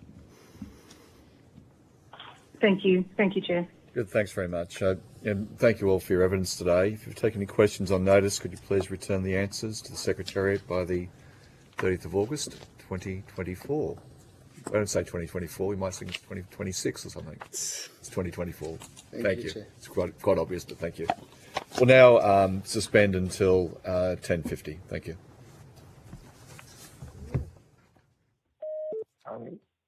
Tony, can you hear me? Hello? Tony, you there? Everybody.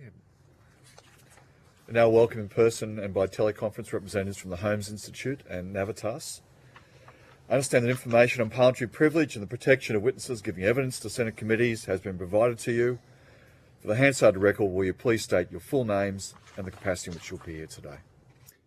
Simon Finn, Head of Government Relations with Navitas. Thank you. Jonathan Chu, Chief Insights Officer with Navitas. Good, thanks very much. Is there somebody online? Of the Higher Education Division of Holmes Institute. Is that, sorry, Mr. Nagel, was it? Yes, Stephen Nagel. And I'm the CEO of the Higher Education Division of the Holmes Education Group. Good. Thank you, Mr. Nagel. I now invite you to make Can you hear me clearly? We can, thank you.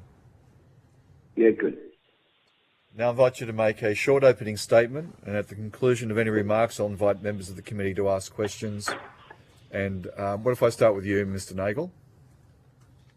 Yes. Good morning, Senators. I'm a veteran of the sector. I have been working in international education for 40-odd years, 10 years in West Germany, and then 30-odd years here in Australia. So I founded the Higher Education Institute, Holmes Institute, in 2004. And since that time, we've accredited 6 master's degrees, 6 bachelor degrees, and we deliver over 4 different campuses. Pre-COVID, we had about 9,000 students, and we've suffered a 50% drop in students, a 50% drop in revenue, and it's going further. So I'd like to say that the private sector really should be treated in a different way to the public sector. The public sector does not pay rent, the public sector does not pay tax, and we can't point to an empty lecture theatre and say, well, we'll just close it up for a couple of years. We have to pay rent. We have landlords. The idea that the private sector, particularly the TEXA accredited higher education private sector, would be involved in illegal activity, in criminal activity like people trafficking, is really unimaginable. And I was really upset when I heard the Minister say that the shonks are back. I think that's sensational. I think that misrepresents the private sector. We're about 16% of the whole sector, and I think it's dangerous territory that we're entering into. People will fail, and staff will lose their jobs. And I think that we are really un-Australian in taking the government to limit the higher education sector in higher education. So we're a significant employer, we're a significant taxpayer, we receive no government subsidies, and through the crackdown, which I'll call it, the Ministerial Direction 106 and 107, we've seen arbitrary instruments used to really cut the sector by significant numbers. So we already have caps. We've got a CRICOS cap. The CRICOS cap is based on our facilities. It's based on our capacity to deliver courses. And of course, with a capacity, you also have an occupancy factor. And our occupancies have suffered greatly in COVID. And if there is another cap, then that will be a double cap. And I honestly don't think that makes sense. The CRICOS cap is there. The CRICOS cap is regulated. The CRICOS cap represents what the facilities and the staff, that we are obliged to keep on board in order to keep that limit, to keep that license, the CRICOS license. So I think it would be more sensible to freeze the CRICOS limits, to say that nobody in the private sector can expand. Then people could maintain their status quo, and they wouldn't have to rationalise staff or facilities. And I think, during COVID, we kept our staff on, trusting that there would be a recovery. The recovery began, and it's now faltered, and I'm terrified that it will really get a lot worse next year. The big hit will come next year. On the other topics, we support the intention of the legislation to add transparency to student recruitment practices. The unscrupulous activity in the marketplace is driving people crazy. There are people paying 40% commission. There are people paying $1,000 bonuses for students every year. And there are agents who won't deal with people who won't pay those high commissions. And we don't want to pay those commissions. So we welcome regulation of the agent industry, particularly onshore. But I would put a caveat on that. Parents trust agents in their home countries. Parents need people to give them advice, and there's a whole a great group of agents who've been around for 30, 40 years who advise parents. I don't think that the Minister should have the power to suspend us from making applications for new degrees. Over COVID, we developed an aviation degree, a Master of Teaching degree. Our staff are employed to create new degrees. And I don't understand how the Minister would have power to stop us from creating new degrees. And I also don't believe that we should be required at any point to align our courses with Australia's skills and training team. We do master's degrees in cybersecurity, we do teaching, we do aviation, but we tap into markets, what we call striking a vein. And courses are not aligned always to Australian skills and training needs. They're aligned to the international market. So I think that's misguided in the legislation. But thank you for giving me the opportunity. I'm very passionate about international education, and I'm a pioneer in the sector, and I really think this bill needs to be rethought. I honestly think it needs to be rethought. So thank you very much. Thank you. Now to Navitas. Thank you, Senators. Navitas is an Australian company embedded in the public university landscape. For 30 years, we've partnered with universities to support international students to integrate into university learning environments and succeed in their studies. This statement today focuses on Part 7 of the bill and our submission regarding risk for international students enrolling in a small, high-quality segment of the international education industry, the university pathway student. University pathway students typically enroll in a degree program at a university, but commence their studies in a learning environment offered by an embedded university pathway college. The Embedded College delivers the university's first-year program, offering smaller class sizes, additional English tuition and learning skills development. On completion of their first year, students transition into a mainstream university classroom. Published reports find that pathway entry students often have better rates of academic success in their second and third years. Embedded university pathway colleges are part of the fabric of Australian universities and use the university's name, operate on the university campus and are exclusive to a single university.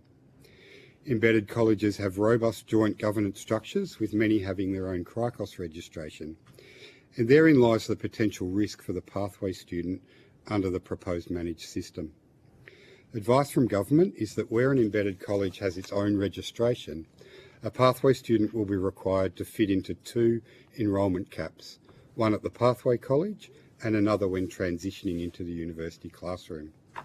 This contrasts with the direct entry student, who will only need to fit into 1 cap to undertake the same degree program. Having to fit into 2 caps brings significant risk that a pathway student becomes stranded should a place not be available in the 2nd cap at the time of transition. There's no apparent benefit for system design to require a pathway student to count twice, just as there is no migration rationale for multiple counting. More worryingly though, it perversely encourages the student that needs a supported learning environment for their success to choose the certainty of direct entry rather than a supported pathway. This distorted incentive comes at a time when embedded colleges have a bigger role to play than ever before. Our research shows that prolonged school closures throughout Asia, Africa and Latin America means that there will be a generation of students arriving to study in Australia with increased needs for academic support, pastoral care for mental health and wellbeing, and additional supports to promote learner engagement. It's critical that the design of the managed system does not discourage students from enrolling in a pathway that is critical to their success. If the bill passes, there will be simple solutions available to address pathway student risk, and we urge government to support learning pathways by ensuring implementation of the managed system does not require the pathway student to fit into multiple enrolment caps. Good, thank you very much. Senator Faruqi. Thank you, Chair, and good morning, everyone, and thank you for being here to give us evidence. Many submissions, the vast majority of them, in fact, have said that the bill is being rushed through, that there is no need to do that. It's poorly thought through, it's ill-conceived. Some have gone as far as to say it's an aggressive lever. Others have said it's another nail in the coffin of higher education. We've heard of many consequences like, job losses in the higher education sector, damage to Australia's reputation, drops in research budgets, all of that. So my question to you is, from your perspective, what are the most serious consequences if this bill goes ahead? And when I say this bill, I'm talking mainly of parts 7 and 8. Yeah. I might just have a few comments, John. Senator, I think that the bill has arisen in response to a number of circumstances, and one of which has been the migration impacts of post-pandemic pent-up demand causing a spike in temporary migration in Australia and felt in other countries around the world. And government's endeavour to manage that has been use of migration levers, which haven't been satisfactory for sector in terms of their transparency in their application.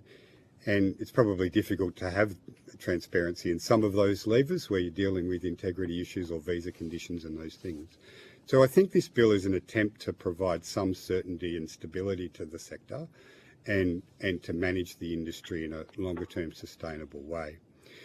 I and Navitas share concerns about the time frame, and particularly given where we are at this stage of the year and with enrolment limits to be applied in 2025 and the pipeline for international students being quite a long period. So we are concerned about the time frame of that. Just one final comment. The bill itself relates to ministerial powers, Senator, as It's one of the things that you've raised regular concerns about. Probably the real challenge, though, is what does its implementation look like, and what do the numbers mean? How will it be designed? And our submission goes to a design point rather than, or my statement went to a design point rather than the powers, and that's yet to be apparent to us. Thank you. Mr. Nagel, what do you see as the most serious consequences if this bill goes ahead? Senator, I fear that the interference of the government in the private sector will curtail the activities of an industry which we've built up, which is an international industry where people travel overseas, they make diplomatic friends with people overseas, and we've been very, very successful in putting the industry on the whole world market. I think that the messages sent, particularly right now, are so strong that Australia is not a diplomatic country, that we are not sending diplomatic messages to the rest of the world. Australia is a clean, green location, a destination for students to get a high-quality education. It's taken us 20, 30 years to put Australia on the map. I think that the interference of the minister in the private sector, I mean, we have 90% international students. So I don't know how you can cap us if you say that 40% or some ratio of students, it doesn't apply to us. And if you look at our figures across the last 5 years, then where are you going to cap it? Are you going to cap it now, where we are? Or are you going to cap it in 2019, before COVID? I mean, I think these decisions are, I don't understand how the minister is going to regulate that. But I'm particularly concerned that it will curtail activity that we have overseas, that we recruit students, we've created an industry, we've created a whole job sector. It's taken us 30 years to do this, and it's taking the government 6 months to ruin it. And I think there's a whole broad feeling, a bad feeling, which is being sent out into the world. You know, the UK is getting all the students. The caps in Canada have failed. Why would we go down that path when there is evidence that it does not function? It doesn't function. It ruins the industry, and it cuts all of the students off. Furthermore, I think that the minister having the power to tell us what courses we deliver is against the spirit of the way we've worked for the last 20 years. I mean, we have market research, we go to places, we find out what are the courses which are going to be popular. I mean, the idea that we are people trafficking, you know, on another point, I think that the regulators, both ASQA and Texas, I think ASQA is to blame for accrediting so many small colleges with such little regulation. I mean, how through COVID did they accredit 100 new vet providers? How did that happen? We have been telling people for years the money laundering in the vet sector, but nothing has been done. The downgrading of students to lower courses has been going on for years. The immigration in Melbourne and Sydney do not police it. And then suddenly, because of a political fight about crowding, the Burke Street tram is too crowded. The international students get the brunt of the heavy-handed, really heavy-handed, arbitrary visa review. Yes. And the increase in the... Sorry, yes, No. Thank you for that. I just want to go to what you're just talking about. I just actually want to go to the international students themselves, because as has been rightly said by witnesses, that they are being used as cannon fodder in this terrible political battle over migration, because that's what 7 and 8 are in this bill. They're really migration policy disguised as an education bill. And I know that I was reading in the papers the other day that Nishadhar Reddy Bora, who's the president of the Association of Australian Education Representatives in India, has said that international students in Australia are being treated as criminals. I have spoken to international students here as well who are feeling really attacked. You know, they are exploited, they are used as cash cows, and then they're scapegoated. They do the jobs that no one else in this country really is willing to do. So I just wanted to get from both of you, if you could quickly, just what are you hearing from international students? Because what I'm hearing is that they're feeling pretty down, apart from us being now known as a country that is unwelcoming to international students. So Senator, I want to answer your question, firstly by saying the majority of international students in higher education are happy. They are doing quality courses. They're enjoying the freedom of living in Australia. You know, we have a central business district building in Melbourne and Sydney. Our Melbourne building is full of international students studying Masters of Teaching, Cybersecurity. You know, they love coming to Australia. Most of them who are here at the higher education level are unaware of what is going on, except through rumour and the increase in the visa fee. The unscrupulous activity is happening in the vet sector. The university sector has just benefited enormously from international education. You know, the Group of Eight are our flag bearers. The Group of Eight put Australia on the map. The research that they do, the brilliant students they attract, you know, our small private provider, we benefit from the proliferation of research in the big universities. You know, I mean, I think that you can't just point the finger at all the exploitation on the ground. Would you like to add something? Thank you, Senator. Australia is an attractive country for international students because of the quality of our education and our lifestyle and our multicultural community that they come to. You know, we're an attractive destination. Exploitation of international students is a real issue. One of the concerns I have is that the government narrative around reforms to the sector is very focused on integrity, when integrity tends to be a small component of the sector.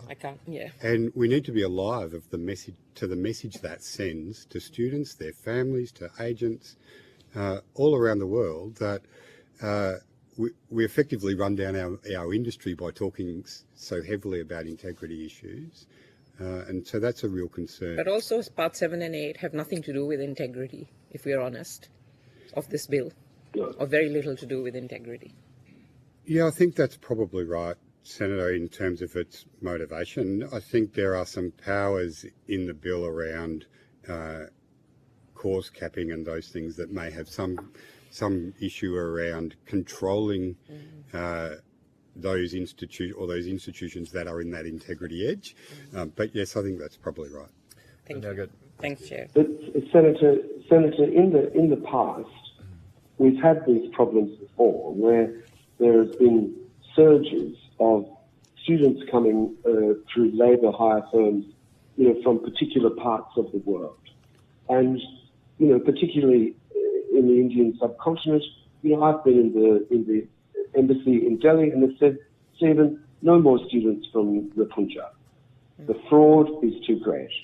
We're getting a huge number of fraudulent applications, so just back off, don't recruit in the Punjab. I mean, there are levers, there are ways of doing these things. I mean, what does the minister know about these things?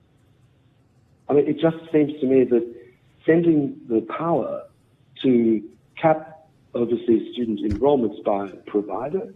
So are we going to say that the private sector gets 20% of the international students 1 year? How do we know how many students we're going to get? Well, I think this is predicated on thinking that international students are some type of magic pudding. That, you know, you can regulate it. You just put your hands in, get as many as you like, and then turn the tap off. I mean, turning the tap off, it takes years to regain what you lose when you do what we're doing now. This will take years to recover. Senator Henderson. And that 7 and 8 limiting. Thank you very much, Chair. Before I go to witnesses this morning, I just want to wish you a very happy birthday, Chair. Thanks very much. So, congratulations. So, 39, I understand. Well, I'm living to 100, so it makes me middle-aged. Mr. Nagel, firstly to you, I've raised ongoing concerns about the shocking impact of the government's Home Affairs, through the Home Affairs Minister, the government's policies and the student visa refusals has had on the private providers and also on smaller and regional universities. Can you sum up what's happened to homes under Ministerial Direction 107? Senator, it's a combination of 106 and 107, but we've seen visa refusal rates triple.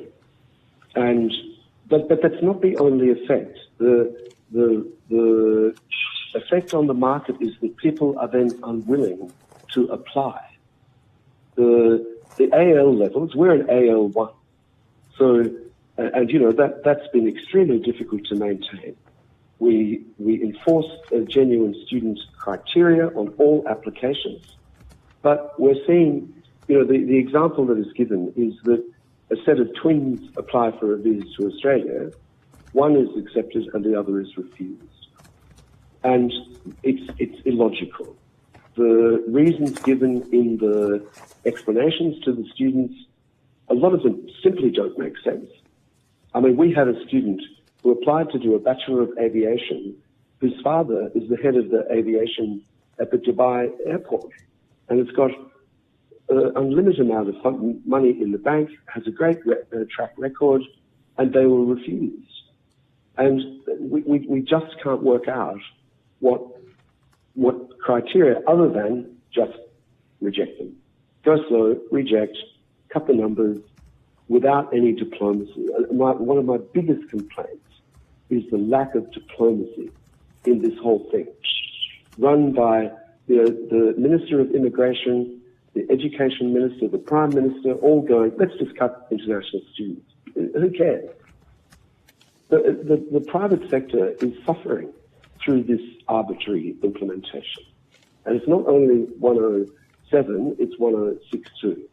But you know, it's just a general crackdown without diplomacy and without, I think it's ill thought out, very ill thought out. Senator, from a Navitas perspective, I think the impact of Ministerial Directive 107 has made it very difficult for us to operate as a high-quality provider. Based on our experiences, the timeliness of visa processing and the predictability of visa grants has taken a toll on our numbers since we began the post-pandemic recovery. So a lot of our colleges, unlike other parts of the sector that have grown significantly, a lot of our colleges are still on that recovery journey and haven't quite hit 2019 levels of international student enrollments. And we were hoping and confident that that journey was well underway. And of course, that directive has put a stop to that. I just want to highlight, building on the points that Simon made in his opening statement, that our colleges operate under the visa risk ratings of our university partners.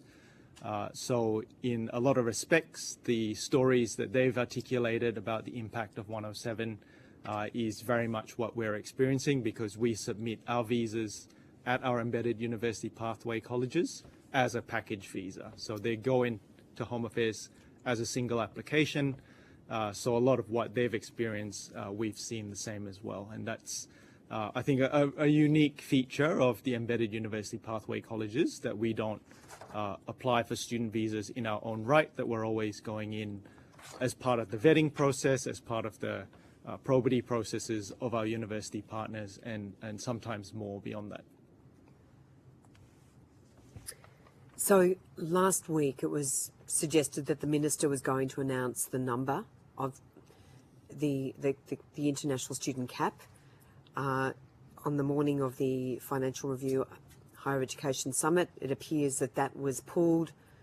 It was rumoured to have been pulled by the Prime Minister's office, leaving enormous uncertainty for the entire sector, given this scheme is meant to start on the 1st of January 2025. How would a cap apply, and I'll go to you, Mr. Nagel, first, to higher education private providers, particularly those which predominantly educate only international students? Have you got any solution as to how a cap could possibly apply under those circumstances? Well, I don't understand how a cap would be implemented. I mean, what do we take as the baseline? Do we take 2019 as the baseline? And then, or do we take name a baseline? And then you say, okay, for 2025, you get what percentage of the baseline? How is it calculated? So if I have a CRICOS cap, I already have a cap. I can't go over my CRICOS limit. And to put a second cap under the CRICOS cap, well, then I will have to cut capacity. I'll have 50% occupancy, and so I'll have to cut the capacity. There'll be no more keeping staff on for the recovery. We'll have to rationalise our staff. There will be redundancies. By Christmas, there'll be a bloodbath. So, and then if you cap, how could you cap us with 90% international students to have a percentage of international students? We are not a domestic provider. You know, we provide ELICOS. So are you going to cap ELICOS? So 6 months ago, we had 12 ELICOS classes in Melbourne. We now have 3. Our rejection rates out of Colombia, where we spent 15 years opening a market which Austrade encouraged us to go to. And within 6 months, this government has cut that market out. Nobody is applying.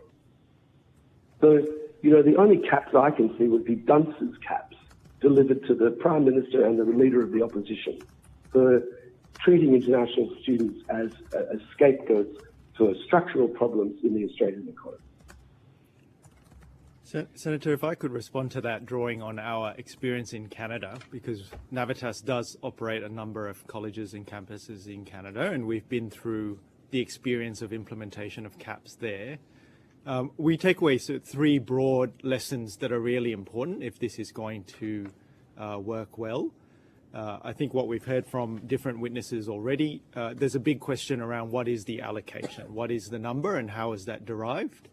That is a big consideration and a non-trivial issue, of course, especially when many of the universities that you've heard from this morning, as well as our own campuses, are still trying to get back to where they were, still trying to just build back to pre-COVID levels. So the allocation question is a big one.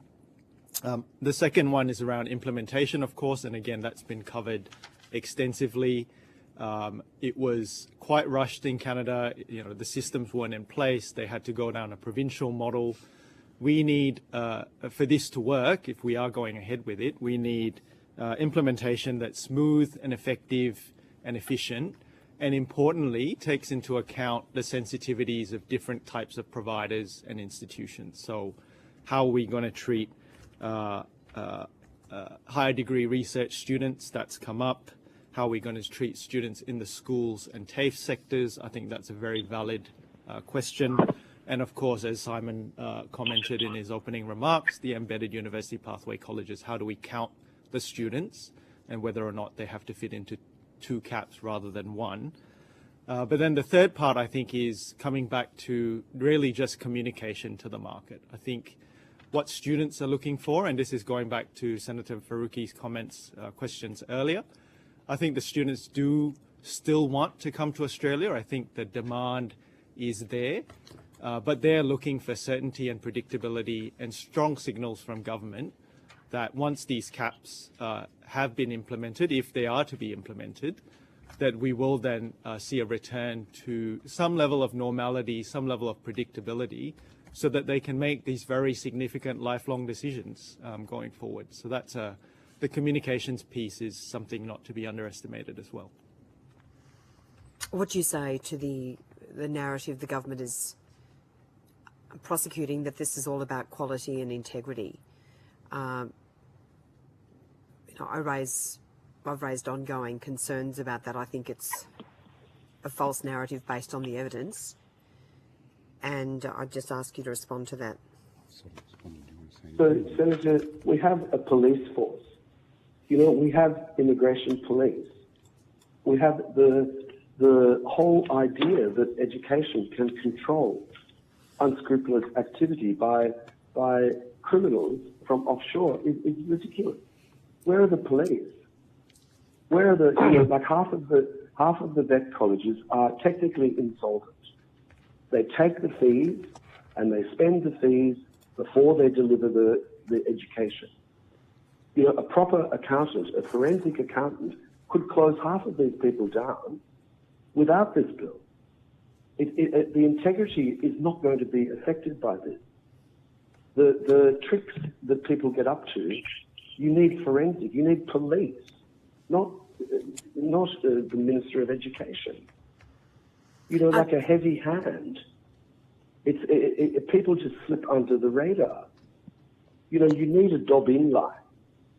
People know what is going on. People know of unscrupulous activity. But the government is, I find this whole thing misguided. Mr. Nagel, I just want to, just cut in here and ask you about the Minister for, the Minister's media release. This is the Minister for Skills and Training, Andrew Giles, on the 21st of August. He released a statement saying over 150 ghost colleges axed.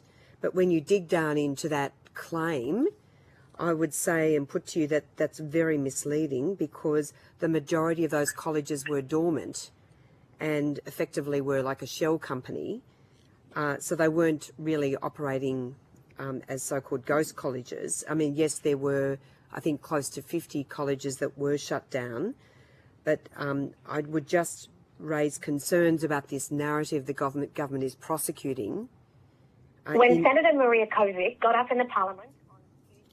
Sorry, we had a small issue happen there. Something. Mr. Nagel, can I ask you to respond to that? I think that you only have to wander around the central business districts of Melbourne and Sydney with Google Maps and the ASQA registry and walk in to these places. There are floors of buildings with colleges in holes in the wall. It's common knowledge that these colleges, and I think you're right, Senator, that the deregistrations were dormant. Mr. Nagel, Mr. Nagel, sorry, could you just stop for a moment, just so we're having a cross line? Can I just ask everyone else who's on the line if they could make sure that their phones are on mute, because we're getting feedback from phone calls. My apologies, Mr. Nagel, if you'd like to continue. That's okay. Yes. So one of the previous speakers, Senator Henderson, used the phrase adequate enforcement. So we've grown up out of the previous sector into the TEXA ASQA regime. TEXA, I would give full marks to TEXA for the high bar that they've set for higher education providers. I live according to the TEXA higher education standards framework. ASQA, on the other hand, does not have adequate enforcement. And whatever the Minister Giles says about those 150 colleges, I can give you the addresses of people in Lonsdale Street in Melbourne, which are registered and will have hundreds of students on their books, and there's nobody there. The enforcement is where the industry can be regulated, not through a bill like this. Who is going to enforce this bill? So the regulator. So yes, sorry, Mr. Nagel. So the regulator is fundamentally failing, in your view. I absolutely think so. Yes. Senator, Can I just make one quick comment on this? Mr. Finn, yes. Can I just ask you to comment on this particular issue about the failure of the regulator to shut down ghost colleges, and also the minister's quite misleading media release of the 21st of August 2024? Yeah, thank you, Senator. I don't have a line of sight on what those providers were that the minister closed down and what that statement was in the vet sector, but I do say this. There is a very difficult environment for the vet sector regulator, where we have 950 vet providers registered for CRICOS. If you compare that with higher education or the new HEP sector, there's 113 plus our universities. So the regulator does need to be adequately resourced to be able to regulate such a large number of providers. But I'd propose that we have far too many providers in the vet sector. Just in terms of dormant colleges, I think it's reasonable for providers with registered colleges to be able to hibernate them if they need to for a business purpose or for to develop course programs that are in demand. That's a different thing from a ghost college. So I just draw the difference between, a dormant and a ghost college is a different thing to me. And that was very much my point. Yep. The minister's media release speaks about shutting down 150 ghost colleges, but the majority of those colleges are actually dormant companies. I'm not sure. I don't know about the numbers there, Senator, but that's possibly correct. But it may well be that some of the dormant ones might have been long term, that might not have been sustainable to retain for the regulator to keep regulating as well. Final question, Senator Henderson. So where to from now, both to Mr. Nagel? How do you recover from the last 6 months? And then if you could also address that to, please, Mr. Finn. Mr. Nagel. So Senator, I predict that 2025 is going to be a very lean year.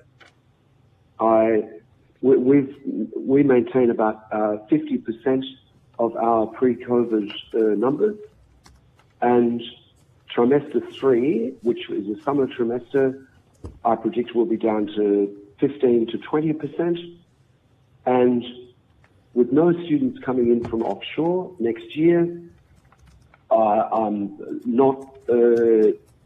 think it's going to be a very lean year, and if 25 is a lean year, 26 will be a lean year too. So I think we're going to go through Senator, we've seen these machinations in the industry before. I've been in this industry since the Tiananmen Square industry, which took incident, which took 7 years to recover from.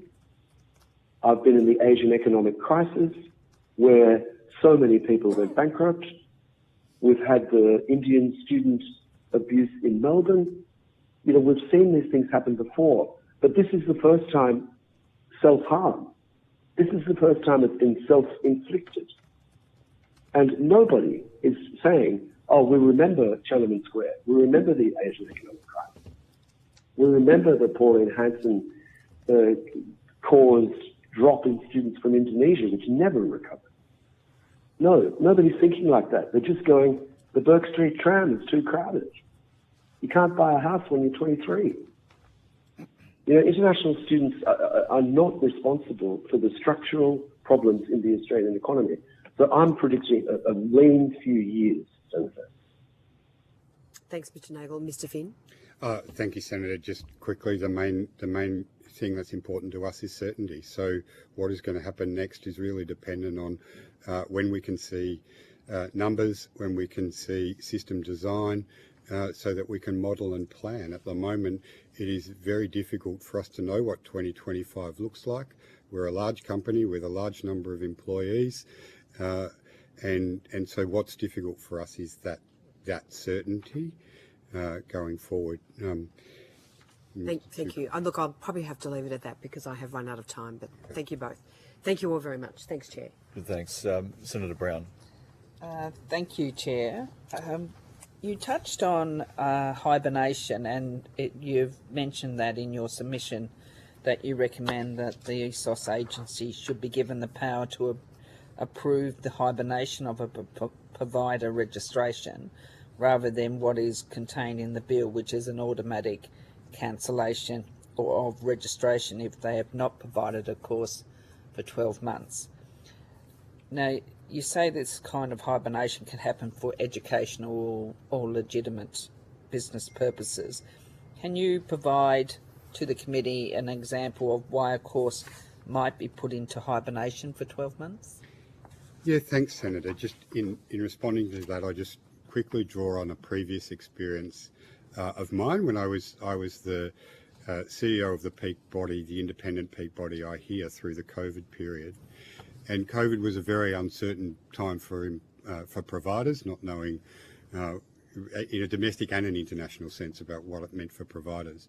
And for some of those providers who were businesses were very close to the line, and we were able to work with TEXA, the regulator at that stage, to enable them to hibernate, meaning that they didn't have enrolled students, but still had a business that had quality and viability into the future. So I drew on that experience of being able to work with a regulator in that sense. Hibernation is about maintaining your registration of a course. So it may, and courses need to be reflective of student demand. What students want to study will change over time. It may well be that the degree or diploma program that you offer needs some sort of variation to it to meet student demand, and that can take significant expert advice, planning to get it right so it is a quality product that meets that demand. So our suggestion in the submission was that it shouldn't just be a blanket shutdown. There should be a capacity for a provider to work with a regulator for the right reasons to hibernate a course or a registration. So you've also said, and thank you for that response, but you've also said if the bill was amended, ongoing hibernation could be subject to regular review and reporting requirements. Would this create an administrative burden on providers to justify to the regulator why every pause in delivery was legitimate? It would depend, Senator, on how onerous the check-in process was. So we think it's reasonable that if you were to hibernate a business, that it would be a reasonable request of a regulator that they have a touch point on a regular basis.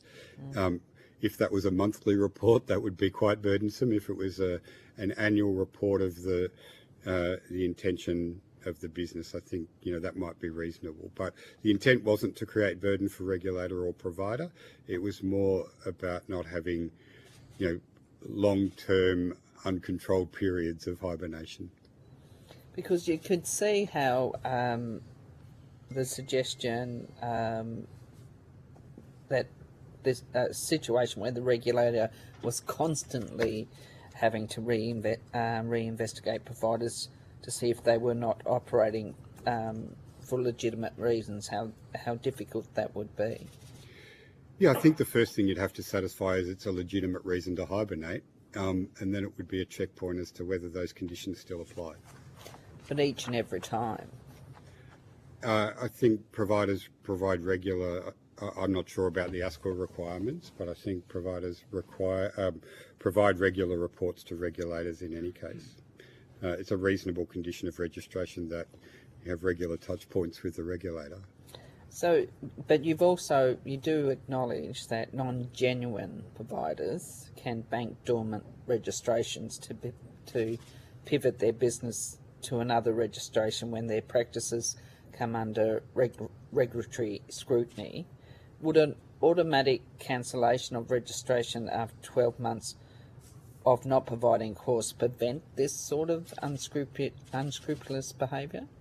I think it possibly could, but if there's a reason to address integrity concerns, then cancellation of registration on integrity grounds, on substantiated integrity grounds, is a reasonable measure.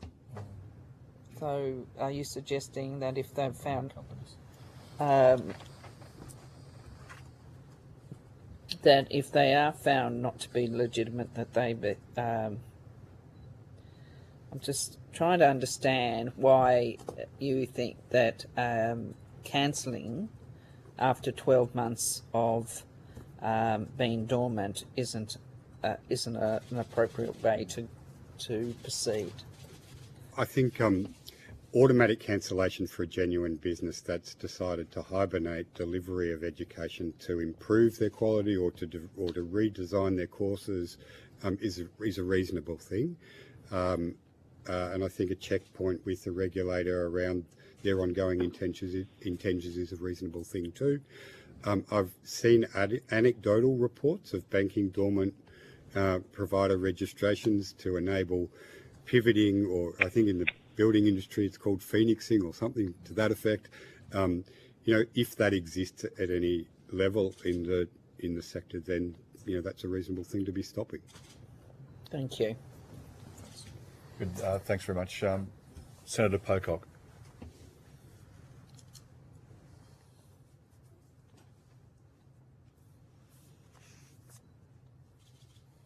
Senator Pocock, if you're still there, I might just go to Senator Stewart. We'll see what we get. Senator Stewart. Thanks, Chair. Really only got one question, but I invite both groups to respond. In an article from Wednesday the 31st of July titled "Mass Cheating Through AI Puts Integrity of Australian Universities at Risk," includes concerns from academics that some international students lack functional English language skills.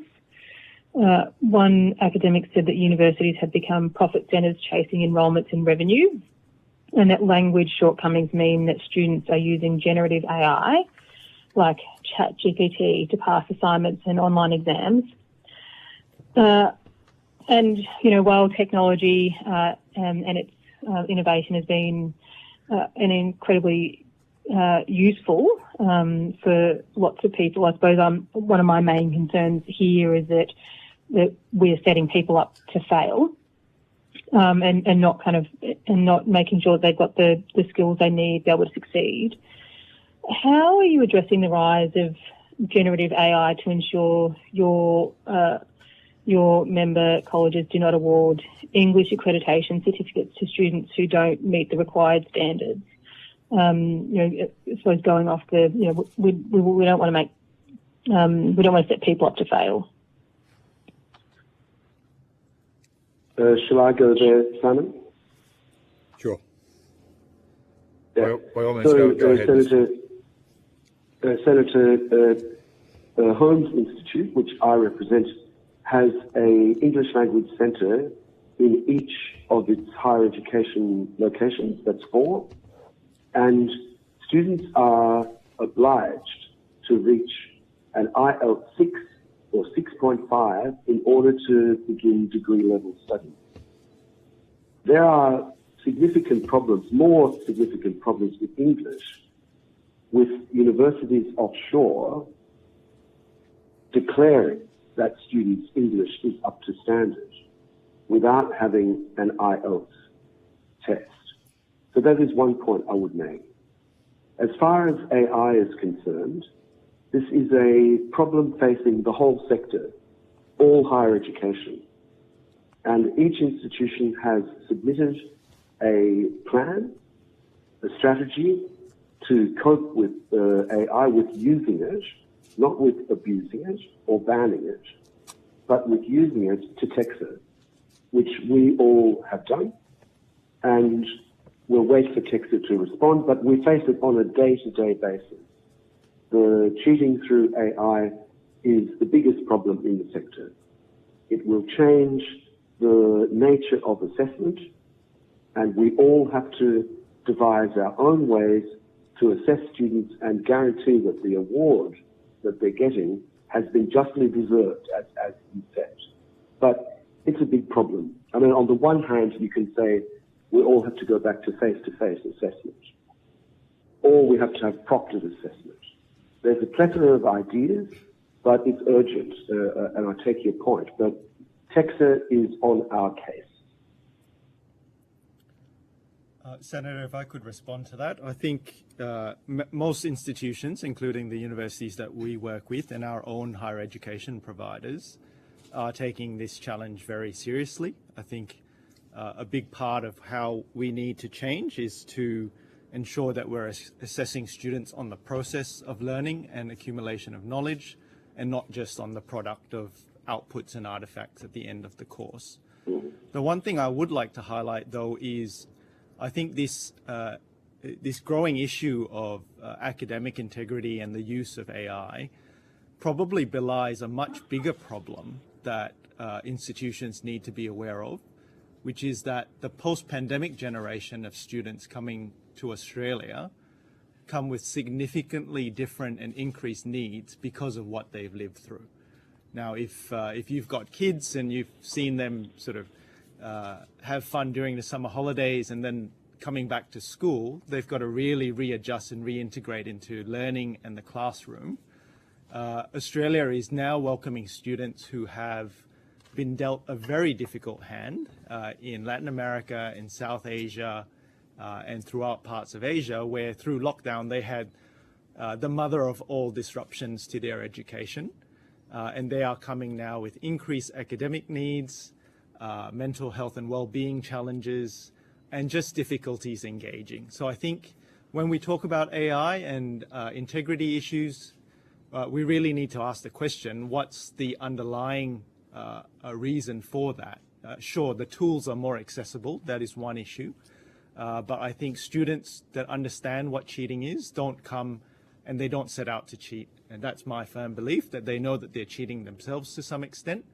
But if they aren't coping, and if we haven't recognized those increased needs that they're arriving with because they spent 7 months locked up in a bedroom while mum and dad were out working, that's a real challenge that we have to contend with. And we've actually produced a report on this issue just in the last couple of weeks called The Post-Pandemic Classroom that just highlights these quite concerning trends. And I'd really like to put the needs of the international students back into the frame to say, when we're dealing with issues of integrity, when we're thinking about the design of the CAP system, a big part of that has to be a focus on what are these different needs that they're coming with, and how do we best support them to succeed.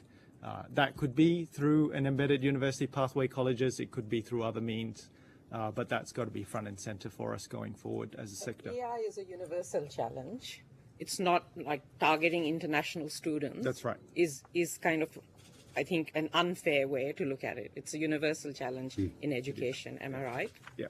And the international students are potentially caught in a situation where out of desperation they have to use AI because they're not possibly not getting the supports that they need, having lived through a very difficult lockdown period in their home countries, much worse than what we think we would have gone through. Senator Stewart, have you got any follow-up question, or is that, you're right? That was it for me, I suppose. Yeah, like the frame for me really is, I want people to, when they come here to get the very best at our education offerings, to make sure that they're not being set up to fail. And I think your point about the kind of the broader circumstances is a good one too. So thank you very much. Well, Thanks, Chair. Good, thank you. Thank you for your evidence today. If you're taking any questions on notice, could you please return the answers to the Secretariat by the 30th of August 2024, and have a good afternoon. Good morning. There we go. 9 minutes to go. Thank you. Thank you very much. Bye-bye.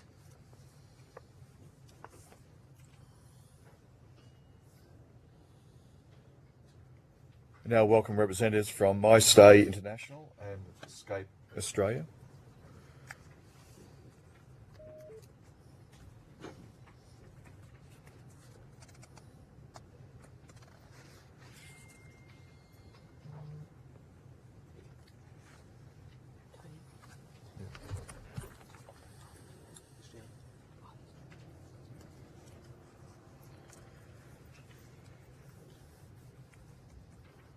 Good. For the Hansard record, will you please state your full names and the capacity in which you'll be here today?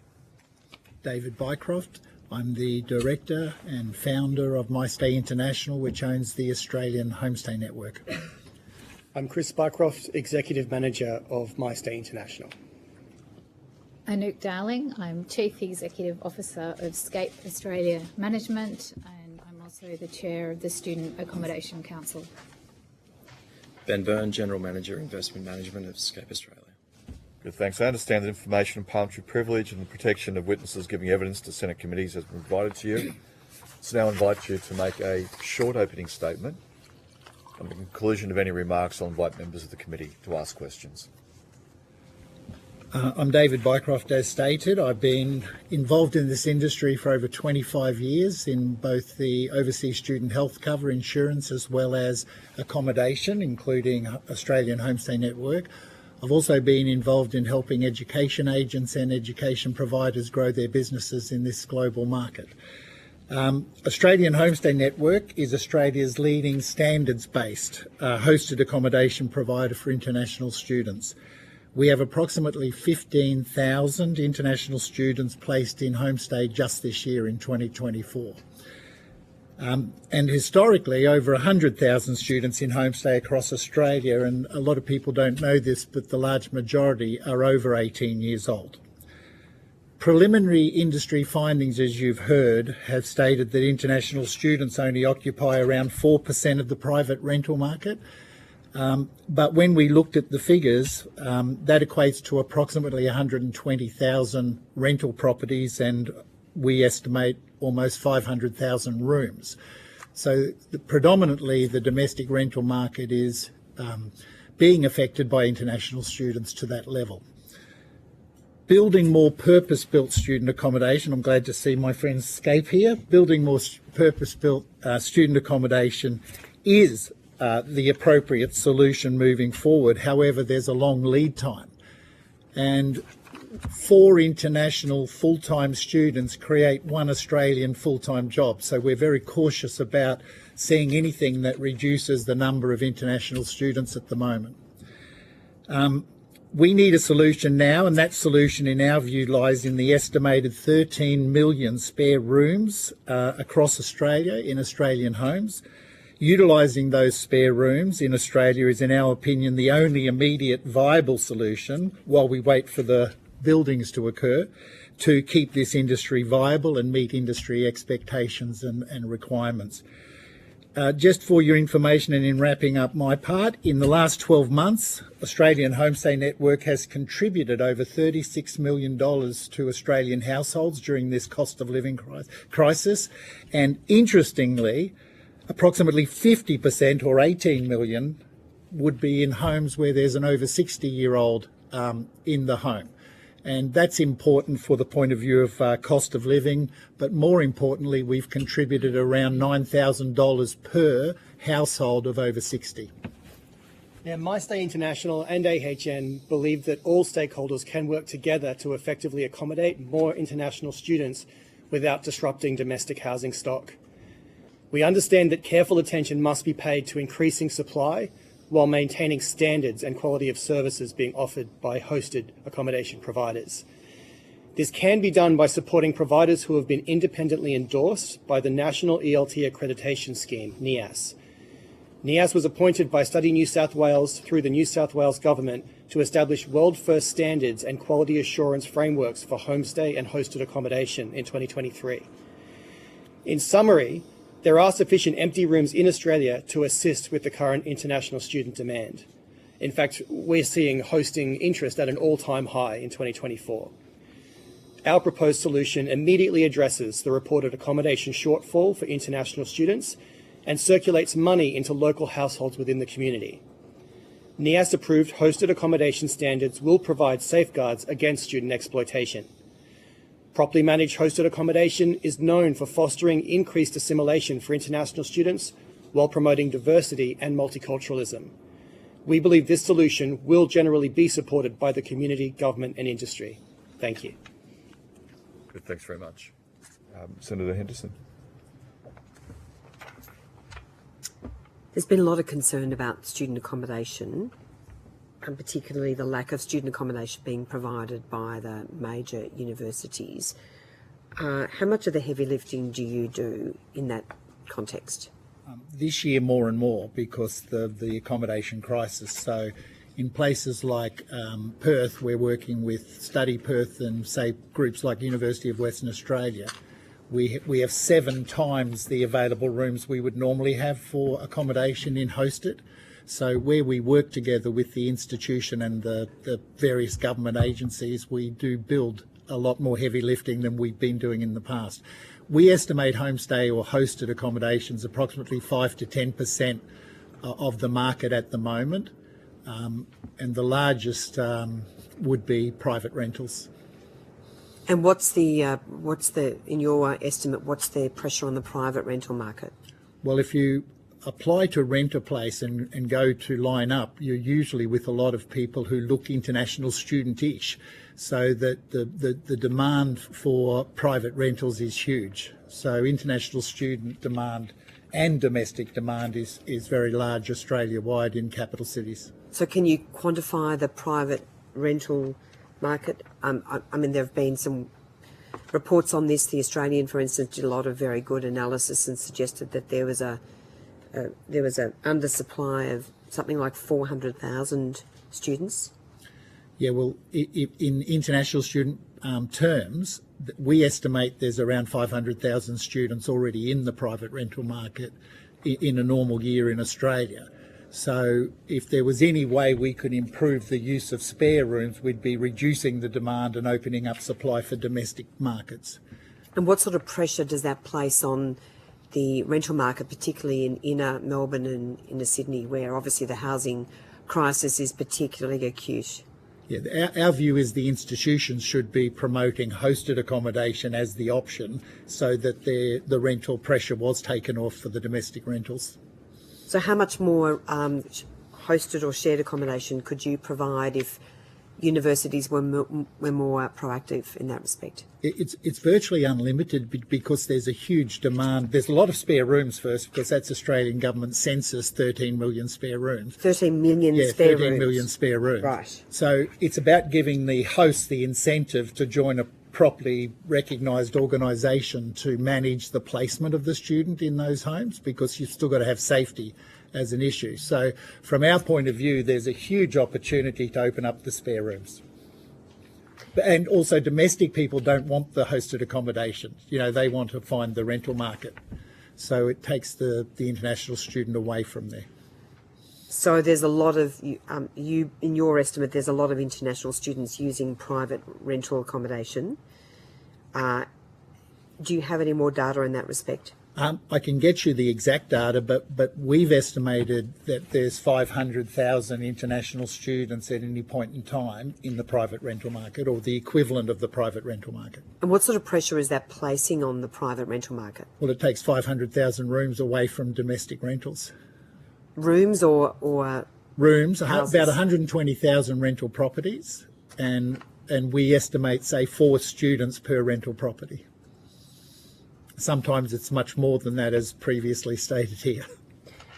And do you have any data as to what international students are paying? Because one of the issues, if an international student is in the position to pay a higher price than a domestic student, then obviously they will prevail.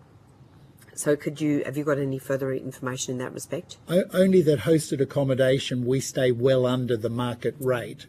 And in value, meals are often included in hosted accommodation. So as far as value for money, the hosted accommodation is by far the best value. But I have no data on what people charge for their houses, but they can actually get away with a lot higher than in previous years. And what are your charges? What are your existing it would vary breadth of charges depending on the meals being provided. Usually somewhere between $200 to $350 a week, depending on age and the level of service that we're providing. But we can, focus on a particular area and build inventory anywhere we really need to quite quickly, particularly if we have support from education providers. So in terms of the really high pressure markets, Sydney and Melbourne, and particularly inner Sydney and inner Melbourne. What is your pipeline of supply currently? When we say pipeline. Oh, just we're getting Australia-wide. We're getting around 1,000 applications every month to host, and that's without a major announcement from industry or government saying this is the right way to host, for international students. So we've got strong pipelines, but we need more. So we need more hosted accommodation rooms, particularly close to the bigger institutions. So do you have the numbers in, say, inner Melbourne and inner Sydney rather than Australia-wide? We would have thousands of rooms in both Melbourne and Sydney, just to give an understanding of the general makeup. I can take that on notice and provide more, more information for sure. Yep. But the rooms that are empty are there as well that we can process really quickly. So we can create a lot more rooms in those major markets. And what are the barriers to building more student accommodation? Well, time is one, but I'm sure our friends at Scape will answer it. But from my point of view, it's about the cost of land, the cost of construction, timing, council and government approval processes for student accommodation, and I'm sure it'll be covered by Scape. But we want to see more student accommodation, even though we are in the housing market, because we want to see more students coming to Australia for successful studies. So we're in favour of that. There will always be a demand for hosted accommodation because the student gets the family as well as the accommodation, and that helps in a lot of ways. Ms. Darling, could I ask you to respond to that as well in terms of the demand? Yeah, absolutely. So Urbis we commissioned a report with Urbis, and they've actually broken down current potential planning, construction and development to total about 35,496 beds. So under construction, 8,668 beds, development approval 16,650, development application 6,932, and early planning 3,246. So that's purpose-built student accommodation. And so how much do planning barriers and planning delays play in not delivering more accommodation? Because when you look at other comparable countries, Australia is one of the worst in the world in terms of providing the universities providing accommodation, and that's obviously placing enormous pressures on other providers as well. Yeah, well, I think there's two parts to that question. One is we really believe the superpower of purpose-built student accommodation is that we have the capital and that's our capability. The superpower of the university is to provide the education. However, the things that are barriers to entry, outside of things David's already mentioned around cost of labour, supply, cost of land, is a very prohibitive and punitive tax environment in Australia. Planning absolutely plays into that at a local level. So we've had cases where it's been 6 years between buying land and breaking ground, which should be unheard of and criminal given the pressure on the housing environment. And then there's not parity in taxes. So, for instance, you have an asset class like build to rent, which doesn't have the same density that purpose-built student accommodation has, and for this forum, PBSA, I'll refer to it as, have better tax incentives than PBSA, which just doesn't make sense because PBSA delivers thousands of rooms and is already a more sophisticated product. So, a whole reform in terms of considering taxation, land taxes, particularly foreign owner surcharges. PBSA is typically backed by foreign investment. So there's been huge increases in absentee owner surcharges, which doesn't really make sense because we're an Australian company backed by global capital and we employ Australians, we provide jobs for Australians, we build in Australia and have an ongoing workforce. So there is a very complicated planning and tax system that is prohibitive to the supply side of PBSA. Thank you. Thanks, Chair. Thanks. Senator Brown. Thank you, Chair. I have a question for Mr. Bycroft. In your submission, you're opposed to the proposed rule requiring new providers to offer courses to domestic students for at least 2 years before admitting international students, arguing that it will stifle competition in the sector. So as an accommodation provider, not an education provider, what motivates your opposition to this change, especially given, as we've talked about, the high demand for your services with the current number of education providers? So we've always been industry people first, and we support the university sector very largely because that's what drives international students to Australia. So for us, it's not about us getting more hosted accommodation, it's about the industry being strong. And if the industry's strong, we all get more accommodation. And so I've always been in favour of making things as I like the word integrity, but integrity has to be there. But we fought for 20 years to get Australia as one of the leading destinations, and we've done that on an industry basis, not as a homestay company. And homestay is a byproduct of a successful industry. So we're supporting the university sector, and most of the submissions you have on not making that many changes to what currently exists. So what changes do you propose? I wouldn't like to see caps come in. I think we have to have better focus on the regulations that exist already and making sure that people who are not providing good programs are held accountable from the current structure. And I think someone mentioned earlier there weren't enough resources in compliance, which would be an easier fix than putting a cap on everybody and reducing the international student numbers. Thank you. Senator Faruqi. Thank you, Chair, and good afternoon, everyone. In the debate on this bill, the thing that is really concerning me is the demonisation of international students. And what we have heard again and again from witnesses, except today, from you, Mr. Bycroft, is this false and damaging narrative conflating international students with the rental and housing crisis. I know, Mrs. Darling, that you have previously commented and you've said that, we should bust the myth about international students' role in the rental crisis. And again from witnesses we've heard they are not the cause of the housing and rental crisis. In fact, they are victims of it. We have heard stories of international students pitching tents in living rooms to be able to make ends meet. So I would argue with you, Mr. Bycroft, that the case of 500,000 students wanting a room each is completely false. That's not the reality of what I see. What is... So Senator Faruqi, I think, what's my sake, we've had very few interruptions when people have been asking questions. Yep. So, Senator Faruqi, back to your question. So I just wanted to ask you, Mrs. Darling, what's your view on that?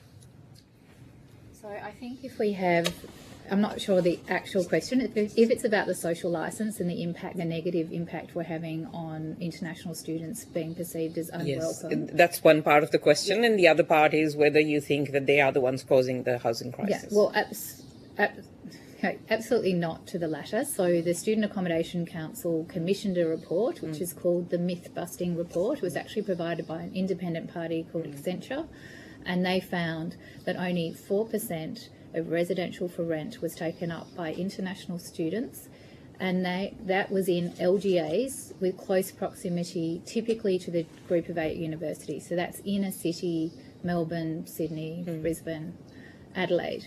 And that typical product is usually a single dwelling or shared apartment. It is not a suburban home for people.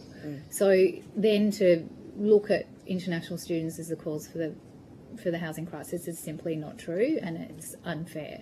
And then the secondary effects of that, of course, is the perception around the social licence, and then the risk that it has for how international students are perceived generally within the public. So I think it is damaging, and it's not true. Okay.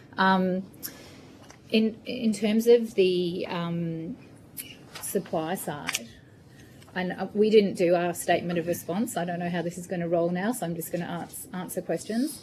The government currently is focused on the demand, and that's very unusual. Usually you'd incentivise and increase supply rather than control an economic demand that is there. And it is there supporting Australia's largest services export, that of international education.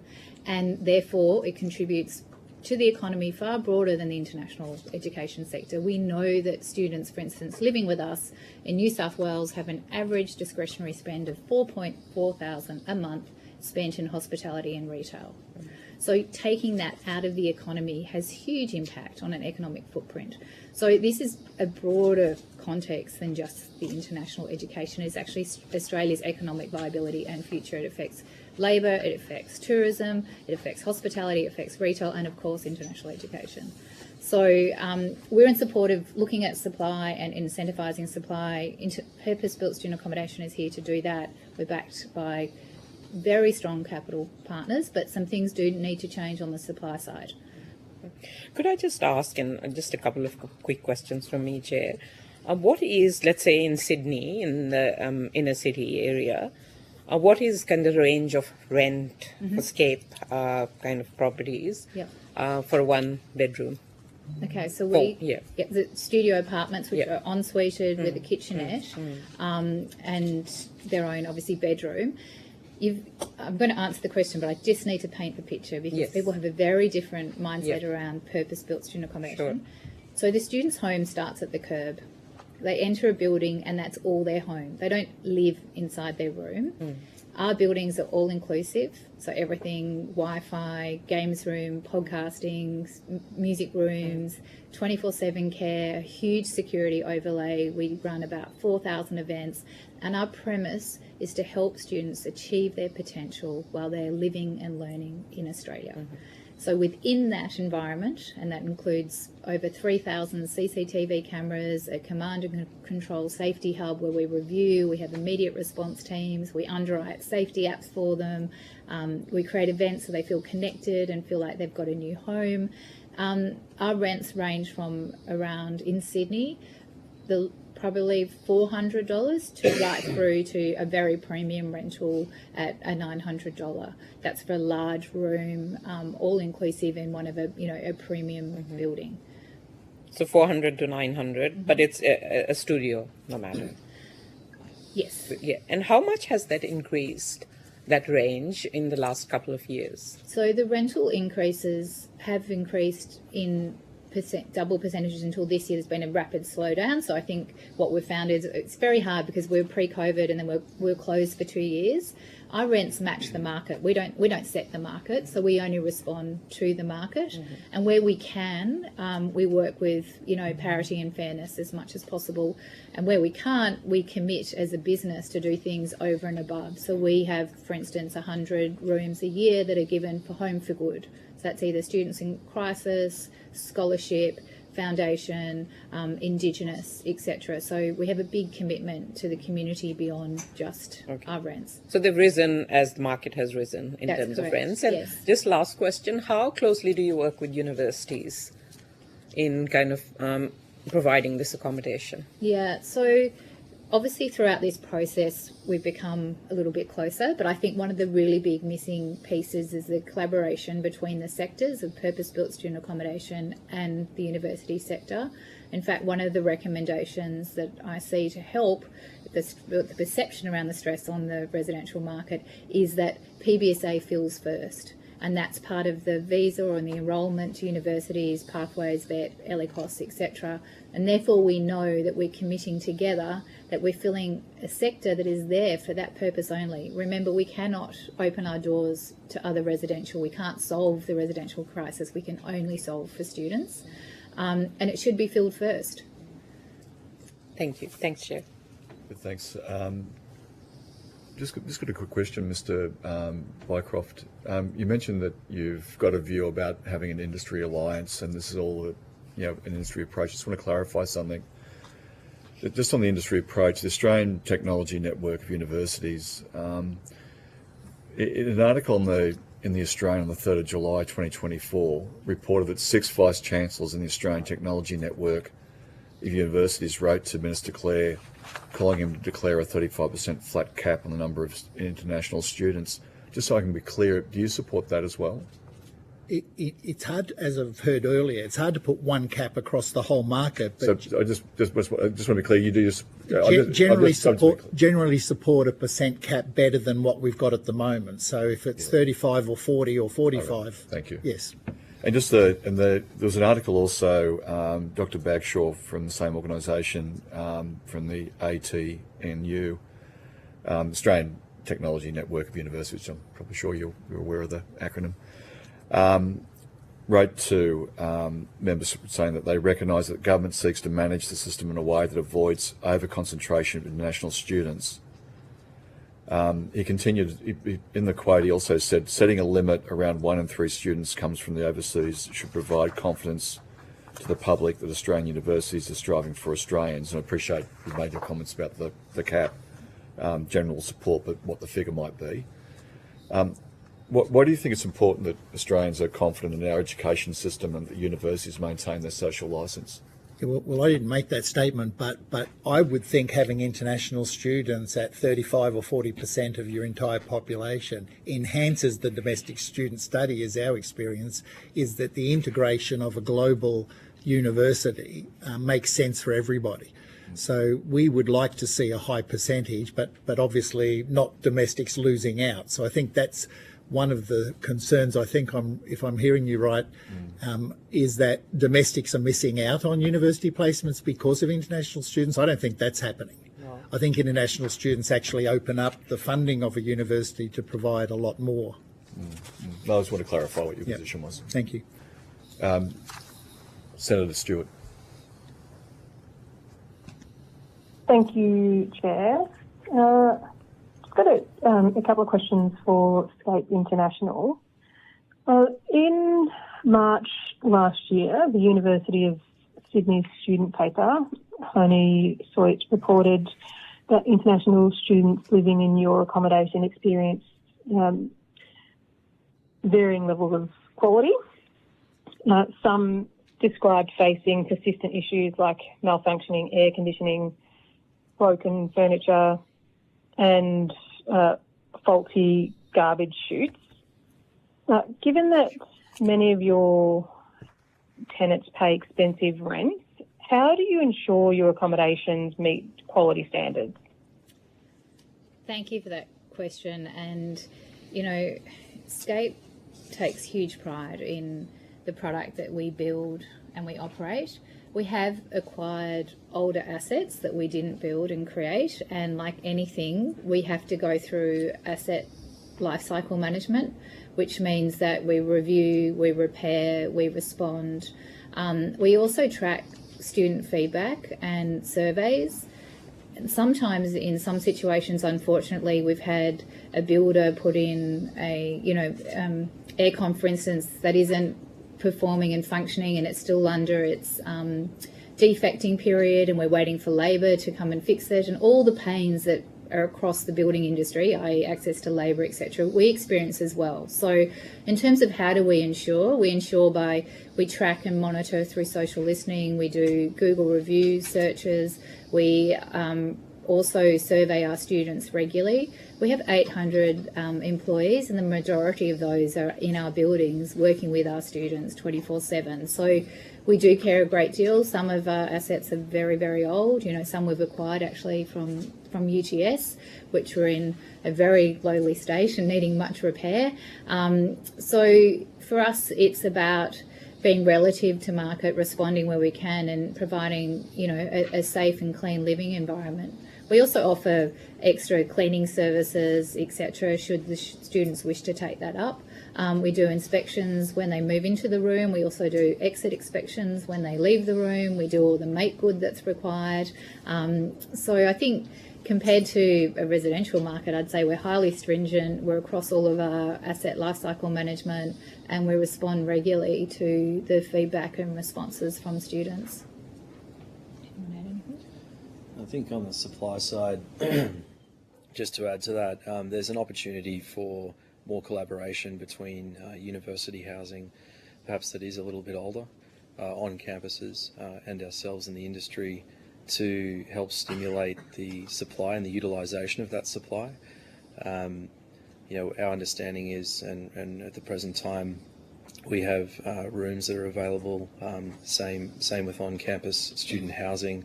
And so, as you would have saw in some of our response here, rather than more a blunt, approach to caps on the demand side. On the supply side, there's some capacity in the market that, together with perhaps accelerated planning timeframes and zoning changes in certain areas, new universities will help stimulate the supply on new buildings as well.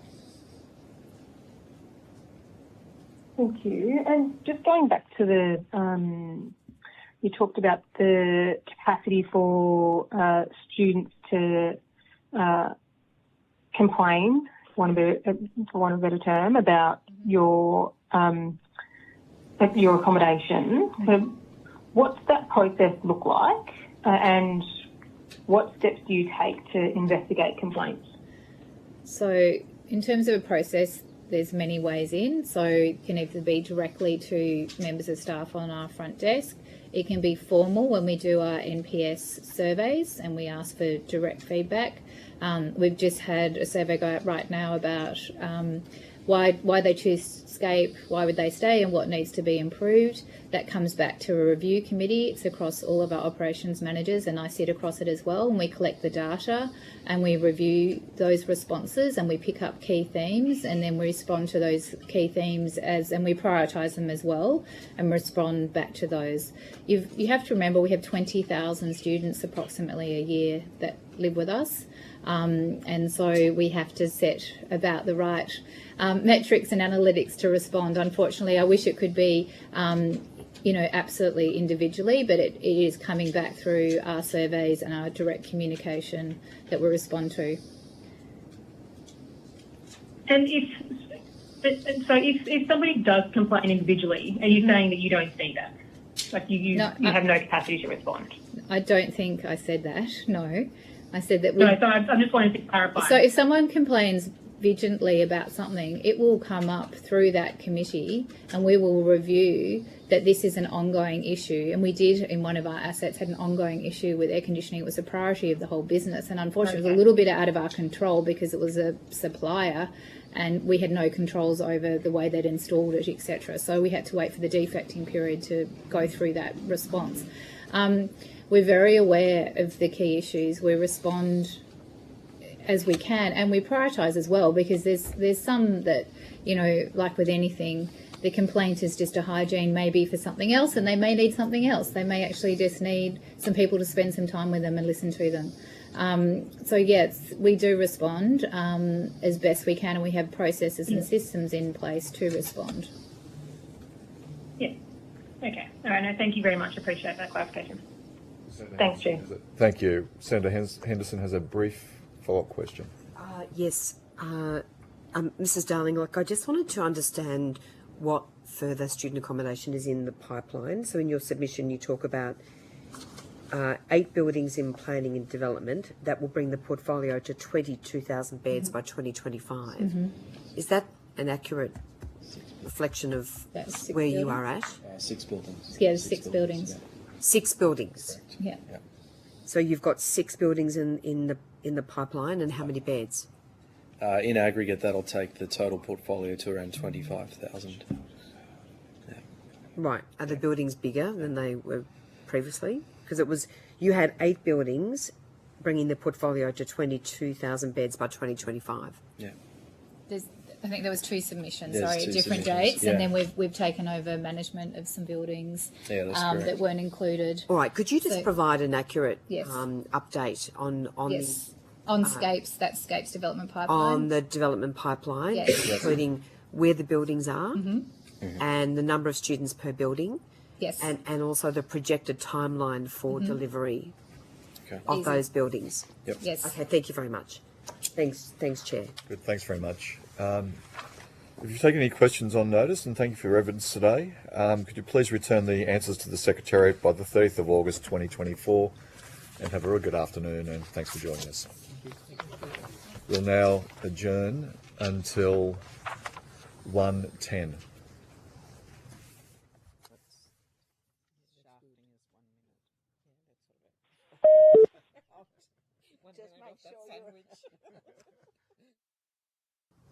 I now welcome Ms. Tracy Harris and Mr. Andrew Norton.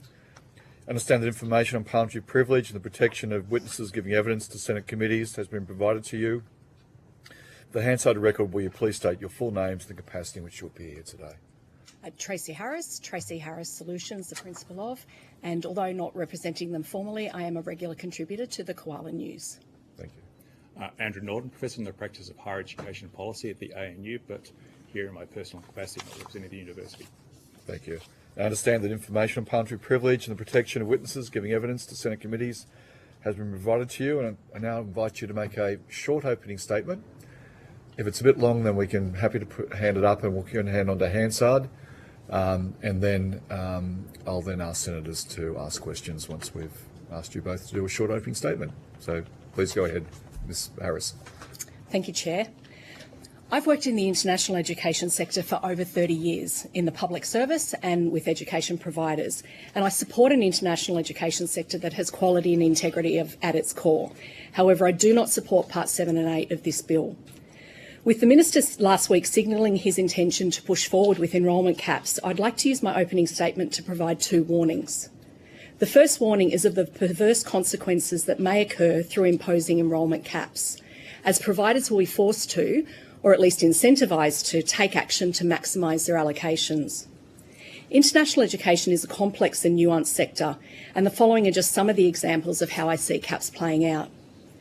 Successive governments have called for greater diversification of the international student population, but caps could actually work against this. Providers will pay percentages, focusing on countries with high visa grant rates at the expense of diversification. With caps being cumulative annually, providers will be incentivised to load their enrolments at the start of the academic year. This will also impact diversification, as there are certain source countries that traditionally commence in the second half of the year due to their own academic calendar, and these students will miss out if caps are exhausted. Providers may also turn away from short-term exchange or study abroad students who traditionally come from Europe and America for full degree students. Or they might walk away from long-term institutional and government partnerships, impacting bilateral relationships. Having led a Pathways college, I also know from experience that Pathway students don't always progress in line with their study plan, leading to delays in starting their degree. If a university has kept a place under their cap for a student who is delayed, they may look less favourably on these pathway arrangements in future. This not only impacts pathway providers, it also impacts a whole cohort of students. Carve-outs and exemptions have been proposed, including by me in my initial submission, but I've become increasingly concerned that all this will do is lead to an even more complex, unmanageable system, which leads me to my second warning. My second warning is that this legislation fails to adequately consider how enrolment caps will be implemented by providers, especially considering the harsh penalties involved if exceeded. I believe that managing caps through confirmations of enrolments, or COEs, simply won't work. On the first day of hearings, the Department of Home Affairs said it would be up to education providers to determine how they allocate their caps. That's only true to the extent that providers decide who is issued a COE. The decision to grant or refuse a student visa is still in the hands of Home Affairs. COEs issued by providers will remain allocated against their cap until a visa decision is made. My concern is that people are conflating enrolment caps with guaranteed visa grants. Even if the government revokes Ministerial Direction 107, as was flagged last week, there will still be a visa application process, and providers don't know in advance which visas will be approved or refused. This means that providers will issue COEs for students who never arrive, being unable to accept more students, leaving unfilled places under their cap. There isn't time in this statement to discuss other problems with this approach, such as headcount versus load, or the poor track record of government systems. Instead, what I will conclude with is this. None of this investment in managing caps will contribute to improving the student experience or the quality and integrity of the international education sector in Australia. I welcome the opportunity to expand on these or any other issues with the committee. Thank you. Thank you. Mr. Norton. Thanks. So my opening statement is focused on the issue of caps and the cancellation of course registrations, so Parts 7 and 8, like Tracy. I'll start with courses. Now, the course caps, as explained in various government documents, are intended to better align international student enrolments with Australia's skills needs, and business courses are singled out for their excessive enrolment share. In my view, this policy goal is very strange, bordering on bizarre. Most international students return home after their studies in Australia, and the government is sending them home more quickly with its changes to the temporary graduate visa. International students should be allowed to take whichever courses fit with their interests, abilities, and career aspirations. Now, if too many Chinese or Indian international students study business courses, then that is a problem for them and for China and India, and not for Australia. In my view, the course cap provisions serve no reasonable policy goal and should be removed. Similarly, the power to cancel course registrations on skills grounds should be removed. I want to now turn to provider level caps, particularly for the universities. Now, my view is that even though I accept that net overseas migration is a legitimate policy goal, the government has already introduced a large number of migration changes. They've already had a big impact in vocational education. We should see what impact they have on higher education through the rest of this year before we go down the path of caps or other measures. But I do recognise there's a likely Senate majority in favour of at least the provider level caps. So on the domestic side, it's not unusual for the government to cap funding as it does now, which creates a de facto limit on domestic enrolments. What is unusual is the essentially unconstrained power this bill gives the minister to set caps and move them up or down.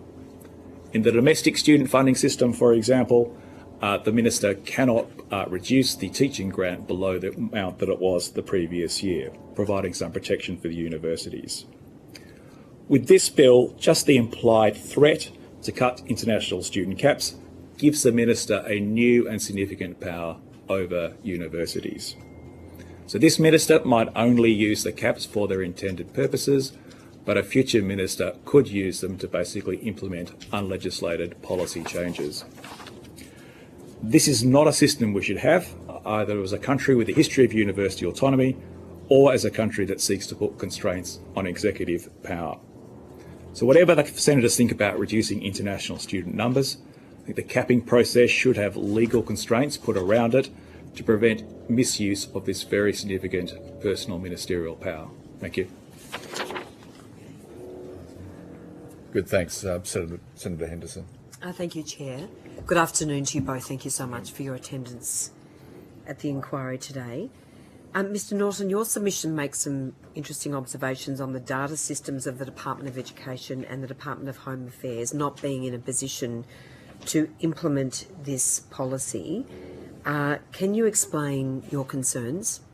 So what the legislation requires is to know both that the student is enrolled and has a confirmation of enrolment and has a student visa. That's kind of the definition of the overseas students in the Act.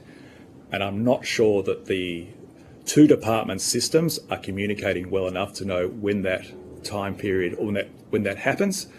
And this has to be done in real time because, as we've heard from earlier witnesses, this is absolutely crucial to the business models of all the providers.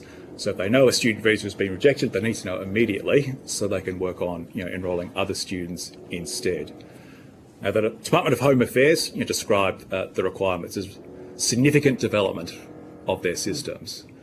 Like, to me, significant development is a euphemism for we're not sure this can work at all. They're optimistic they could do it by November, I think, at the first hearings. But really, when you look at the history of government IT projects, I'm not confident. The Department of Education's enrolment data system was replaced about 3 years ago. It's still not functioning properly. In this case, we've only got a few months left before this policy takes effect. Well, it's been reported recently that there's been chaos within the Department of Education. And in many respects, they didn't even know the number of international students at a particular university, which shows what chaos is going on behind the scenes. Why, I think you've made the point that the data held by the Department of Education involves a significant time lag. Frankly, the data is a disgrace. There is so much about the education sector that we do not know, including even how many international students at each higher education provider. So do you have any idea, any insights as to what is required to even cohesively ensure that this scheme can be delivered? Well, the original intent of this new data system was to provide the kind of real-time data that we need to implement this policy. but it's simply been lost in confusion with all the information flowing between the department and the institutions. And so you're right, like you shouldn't need to ask all these individual representative organisations how many international students they have. We should have real-time data which can tell us exactly which university they're in, other providers, exactly what course they are doing. This should be completely feasible, but seemingly it is not. Yeah, I mean, I'm still waiting for Universities Australia to tell me how many international students at the 39-member public universities. And this should be... And I still have not got that data, and that's most unimpressive. And, of course, the University of Sydney, I'm waiting with bated breath to hear their numbers because they have gone out of their way to conceal the number of international students at the university because they are so high, in my view.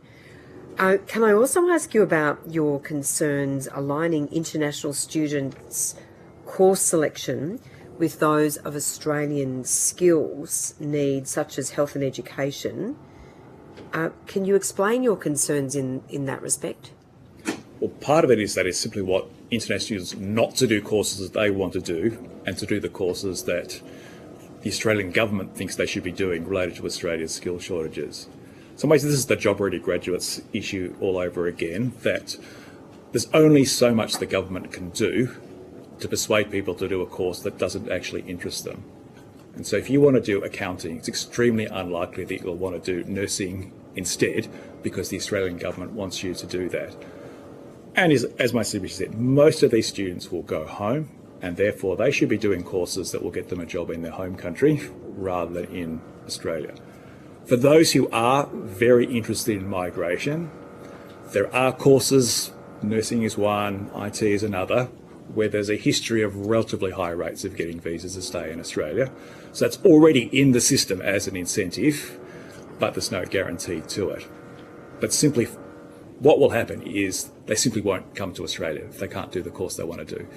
Senator Henderson, do you mind if I also add? Of course. Because I think that there's some short memories here. 14 years ago... And for those listening, Ms Harris, thank you very much. Sorry, thank you, No, Senator. that's okay. We have very short memories. 14 years ago, with the Skills on Demand list, we had a significant increase in hairdressers and cookery students enrolling because that was the skill that was on demand. That didn't actually solve the issue that we had for skilling up the workforce in hairdressing and cookery. What it did do was have providers, we had providers come out of the woodwork offering these courses to students because that's how they would make money. But the outcome at the end, students didn't go into those professions. And I see the same thing that could happen here. We have students who don't really want to be in the aged care sector or whatever the skill might be that they say.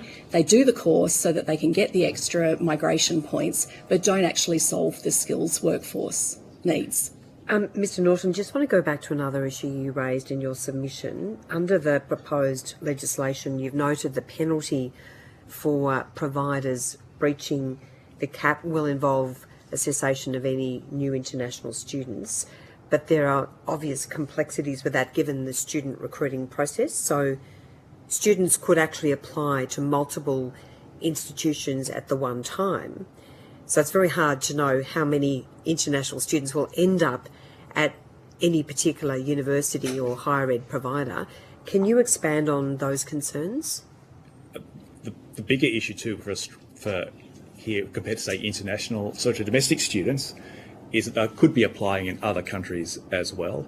So we've simply got no visibility on what they're doing. Whereas for school leavers in Australia, the institutions can see through the tertiary admission centres what else they've applied for. And so what universities need to do is make this very complex judgment about if I put out this many offers, how many acceptances and enrolments will that equal? And if these students are applying to multiple universities in multiple countries, they simply can't know that. And so the logic of the system is either you are very conservative with your offers because you know that not all of them are accepted, which means you end up with way fewer students than your cap, or you issue more but then have to withdraw offers, cancel enrolments and other things like that at the other end, which would just be terrible treatment of international students who've done all the right things, received their offer, and then at the last minute get it cancelled because the university's hit its cap. And so how will that be resolved? And look, before you answer that question, Chair, we've got some unfortunate building works noise above us in the New South Wales Parliament. I don't know whether you can use your significant powers to stop those works. I will ring the Premier. But could you ring someone, because it is... I will answer. I can't guarantee you'll be able to get the building works finished. Because it is very inconvenient and difficult to hear, and I would imagine difficult for those listening. So, do your very best, Chair, if you could. Should I yell the instructions, or I might just ask the Secretary if they can just make a gentle inquiry? Yes, that would be really helpful, because it adds an extra duress to this hearing. So, Mr. Norton, do you accept the proposition that some universities have raised that universities require a social licence to bring in international students? And we've heard of stories like the young man doing first-year commerce at Melbourne Uni, being in a tutorial with principally Mandarin-speaking students, that most of the tutorials were actually being improperly conducted in Mandarin. It was a very, very isolating experience. I've also had a message this morning from someone else, a student at the University of Sydney.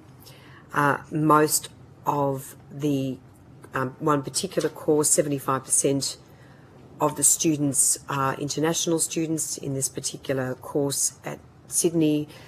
That leads to a lot of division and divide and difficulty working together, which often students are required to do. So do you accept the need for a social licence? I don't know if I'd use social licence, but, these are public institutions principally set up to educate domestic students. And if they are not doing that properly due to the number of international students, then I think that actually is an issue.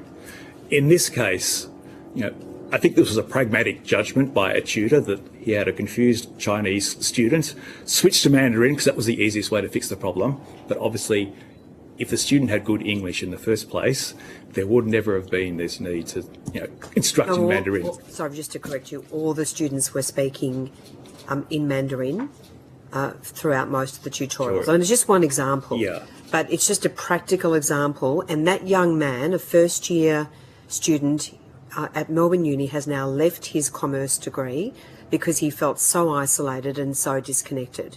And that is happening throughout particularly the G8 universities, where in many respects international students, particularly in commerce and in business degrees, they really dominate, and that is impacting on the learning of Australian students.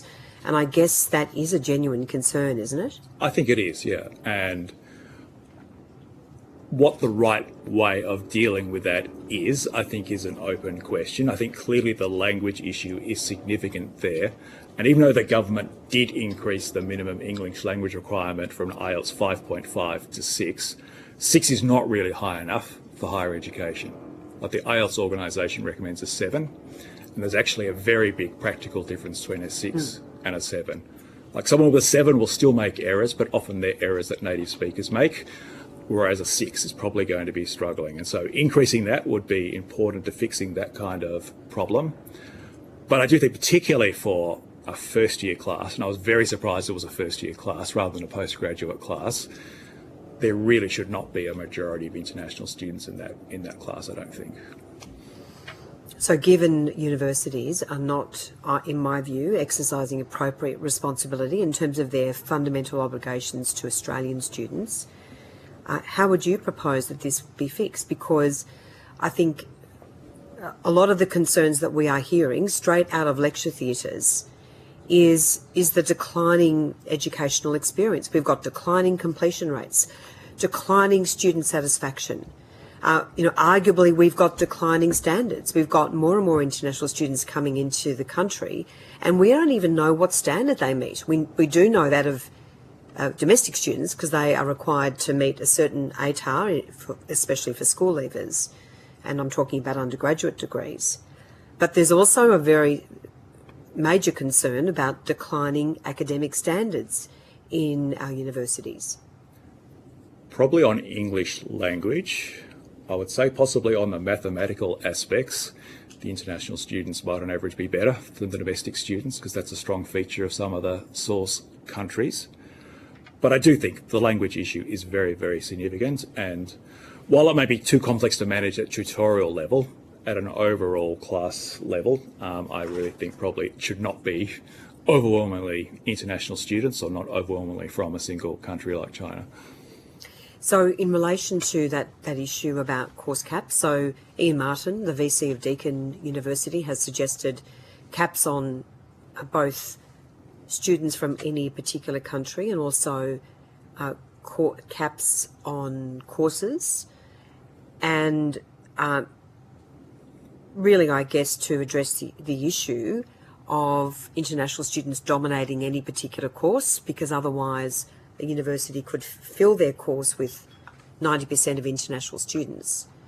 So what do you One say of to the the issues concern? there is going back to our... Sorry, so what do you say to the concerns raised by people like Ian Martin? I think it's reasonable in itself, but it goes back to our data issue, which is to do that we need to know both the number of domestic students and the number of international students to be able to do that properly. At this stage, we're dealing with 2022 student data, enrolment data, due to the government's delays. So I can't really, we can't set caps for 2025 based on 2022 data. So we do need these systems to be aligned.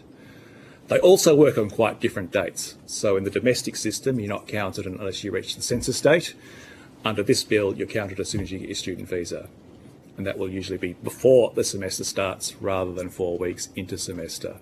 So there are really complex administrative issues here, but I think universities should be trying to seek a balance in their classes. Yep. Final question. Thanks, Mr. Norton. Ms. Harris, do you have anything further to add in relation to the issues I've raised? Just to pick up on, I think that, so whilst I said I'm opposed to Part 7 and 8, I do think that there is a conversation to have about what sustainability looks like and what sustainable growth looks like. And I don't think this bill is going to deliver on that, because we're going back to my point. Just to quickly add, what would deliver on that then? Because frankly, isn't it the case that the current system is not working? We've seen exponential growth, and even now, despite Ministerial Direction 107, we've seen a 16% increase in student visa grants for the Group of 8 universities. I would like to see it be a partnership between government and the sector in looking at, well, what does the mix look like from an evidence point of view? Because I understand the concerns about English language level, but actually international students on average do better than domestic students at university. So the premise that because there's more international students in the class... Ms. Harris, sorry to interrupt, just because I've got very Sure, limited no, there's time, no problem at all. But in terms of talking about a partnership or discussions or promises, none of that gives Australian parents and Australian students the certainty as to the type of education they're going to receive. And isn't that fundamental? We're talking about public institutions delivering an education set up for Australian tertiary students. So because I don't work for a university, I'm not just focused on the higher education sector. I look at also the vocational sector, and there are some vocational private providers that, as we heard from earlier today, that were established primarily, their business case is primarily established to teach more international students than domestic students. I'm speaking about the universities. You're talking about universities, yeah. Well, but again, I think that this legislation has been developed in isolation of having those conversations with universities about what does the evidence say of what's the optimal number. Where did 35% come from? Is it 35? Is it 37? Is it by course? What are the actual... Because you have isolated examples of a student in a course that isn't having a good experience, but there's an awful lot of courses and an awful lot of students there that are having a good experience with international students. I'm just raising genuine concerns. Exactly, and so am I. About declining academic standards, about declining student satisfaction rates, and about declining completion rates, yes, which are at an all-time low. And I think when Australian parents and students are looking at universities, They want to have an appropriate level of certainty about the value that universities and higher ed providers are going to deliver. I think we're in furious agreement, Senator. Thank you. Now go to Thanks, Chair. Senator Faruqi. Thank you, Chair. I think the level of debate has really descended into something very divisive. But could I just, anyway, I'll come back to that later. Mr. Norton, if I could start with you. In early July, you said that the imposition of caps at course level was administratively near impossible for either the government or universities and colleges to manage. Has anything that the government has done since changed that view of yours? No. No. Because we've heard from others as well that the practicality of this, it cannot happen. So even, as I think I said in my submission, even the concept of a course, where you've got all these similarly named brackets courses, you've got double degrees. A number of years ago was the Grant Institute, we actually had access to the department's enrolment data, and we gave up trying to count course enrolments because of the conceptual complexity in defining what was a course. Yeah. I guess another aspect of this policy, and there are too many, I guess, which kind of beggars belief is that mixed messaging on international students, because on the one hand, the government is scapegoating with the rhetoric on this bill, international students for the housing crisis, and they want to have caps, crack down on students. On the other hand, suggesting that international students, course choices should reflect the skills that is needed in this country. So suggesting that students should stay, some should stay. Very conflicting messages. Do you agree with that? I think they are conflicting, probably suggesting that different parts of the government have different agendas, and it's all coming out in a not particularly coherent way. Yeah. And just like a lot of people who have provided evidence to this inquiry have basically called this it's more politics than education policy. So, for example, GEO8 CEO Ms. Vicky Thompson said migration is shaping up as a key battlefront in the lead up to the federal election, and the university sector is shaping up to be the fall guy. Do you think this is more politics than policy? Because I can't see any redeeming feature in Part 7 and 8 of this bill that would support the international education sector. Nor can I, but I think the issue of migration is going to be important to the next election, and so the government needs to be seen to be doing things. This is something, and it's actually getting a lot of attention, so it's going to look like they're doing something. Yeah. How about you, Ms. Harris? I agree. I think that it's bad policy making. I think that there haven't been enough people that actually know how the sector runs involved in the drafting of the legislation to make it workable. I just don't see how this gets implemented in the way that it has been drafted without causing job losses, jobs created that are going to be about counting doing the P's and shells to work out where the numbers are, which students do we issue a COE to, which ones don't we. I just don't see how it gets implemented the way that it's been drafted. Mr. Norton, you state in your submission that the government intends to favour regional universities when it comes to setting caps, but the only new mechanism to encourage that in this bill is caps on students in major cities. Now, having come to this country as a migrant, I know why I stayed in a major city. That's where people who looked like me lived, and that's where I could have networks.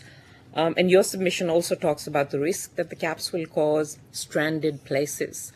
Could you explain a little bit more on what you mean by that? So what I mean there is that there are places that are theoretically allocated, say to a regional campus or to a particular course, but in practice, those places can't be used because the student won't go to the regional campus or they don't want to do the course where the cap is. So my concern is that when we do see the caps maybe in the next few days, that will actually overstate the number of students who will be enrolled because the providers won't be able to match the student with the cap. And like the Job Ready Graduates package, where students were, or the aim was to force students into what government wanted them to do, and it has completely failed. Do you think there's a likelihood of this to fail as well, that the government can't force students into certain courses or certain areas of this country?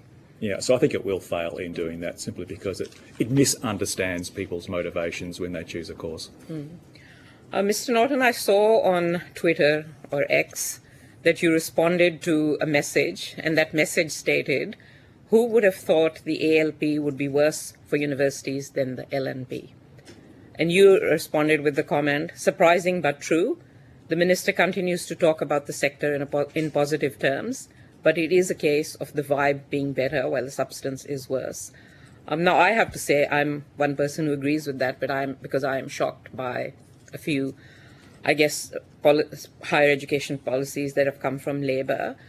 Could you explain a little bit more as to why you think Labour has been worse for unis when it comes to substance? So it's partly this bill, in the sense this would have introduced completely extraordinary and unprecedented levels of ministerial control over universities. So this is kind of, in some ways, what I call a disruption to the small c constitutional order of Australia, where traditionally governments have kept some remove from universities because of the historical status of universities. And we're seeing very similar things coming through with the Universities Accord. So there'll be a hard cap on domestic enrolments, expressed in full-time equivalents rather than headcount, but basically a similar ideology where the government simply controls what universities do. Makes them more similar to what TAFEs are like now, where maybe there is some day-to-day operational autonomy, but essentially they are to do what the government wants them to do. Ms. Harris, I read an interview with Minister Clare, which kind of seemed to indicate that if this bill went through, Direction 107 might be scrapped. Like, from where I sit, these are two really bad policies. Should we have to choose between two bad policies, or should they both be scrapped? I think they should both be scrapped. I read the same interview, and that was certainly what I took from it. Was the minister was saying, if we have enrolment caps, your reward to the sector is that we'll get rid of Ministerial Direction 107, because we know what an impact that has had. And I just don't believe the premise is that it's either or. I think that we could get rid of both and actually go back to having a look at how we implement sustainable growth. What does that look like? But not by penalising the way that the Ministerial Direction 107 has penalised and what enrolment caps are going to do. And would you have a similar view, Mr. Norton? Yeah, I think the genuine student direction, I think, has been implemented inconsistently, but is conceptually okay. But Ministerial 107 definitely should go. There was a conversation earlier about English language and students and speaking their own languages. I mean, we know how many people here were born in another country, who live here and are citizens, and speak the language of their country as well. So there could be many languages being spoken at a university, whether it is an international student or a domestic student. Am I right? Sure. Yes, and in fact, that's been my experience when I've worked for universities, is that there's an assumption that if you don't look like me, that you're an international student, and that's simply not the case. And do you think the value of international students actually goes way beyond the economic benefits that are often touted, by the sector even and by businesses? Is there a social and cultural benefit of international students here? I've been involved in the international education sector, as I said, for more than 30 years. Because I'm so passionate about the sector, I firmly believe that it does contribute to those long-lasting links between countries. I was the ASEAN Education Commissioner based in Singapore.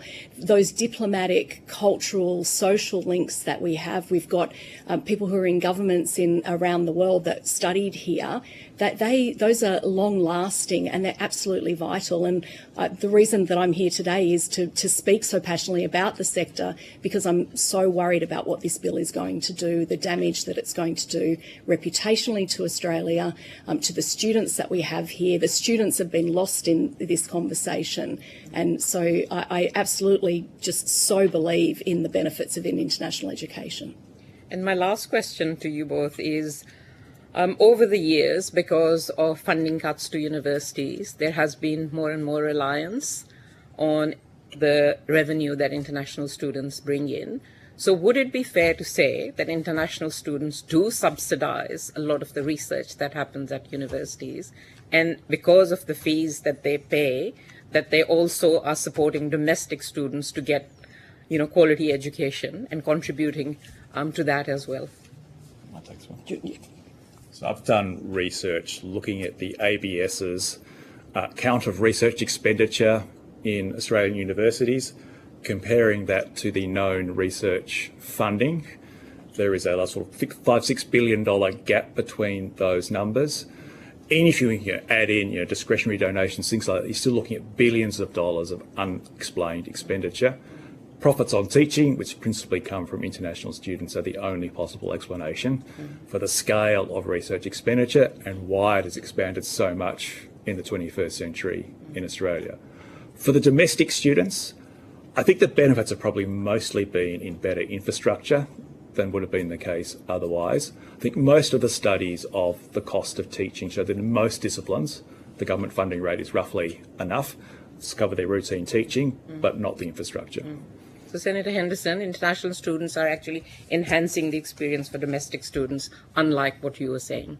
Thank you very much. Thanks, I'd Chair. ask that you not misrepresent or mischaracterise my concerns. Thank you. We've all been very good most of the day, so let's keep on track. I've got a question. Just look, this question of numbers and where the figures are coming from. The opposition leader Peter Dutton said in his budget's reply speech there was slashing migration numbers down to 140,000 for 2 years, then 150,000 in year 3, and 160,000 in year 4. The former Deputy Secretary of the Department of Immigration, Abdul Rissi, told the Australian Financial Review that at 160,000 we will barely have an international education sector. I'm just wondering whether you agree with that statement. In your view, what would be the effects of such a deep cuts have on the economy and employment? I think it would have significant effects. With international students, it's actually hard to measure the net overseas migration of international students because they're counted as international students when they arrive, but the departure information is your current visa. And so if they've moved to another visa, we're not accurately counting their departures. But I think because international students are the single biggest arrival group, obviously it would have a massive impact on them. Ms Harris, do you want to add anything to that? No. Again, I want to thank you for coming and giving evidence today and a great deal of assistance to the committee. If you've taken any questions on notice, could you please return the answers to the Secretariat on the 30th of August 2024. Have a good afternoon. Thank you. Thank you.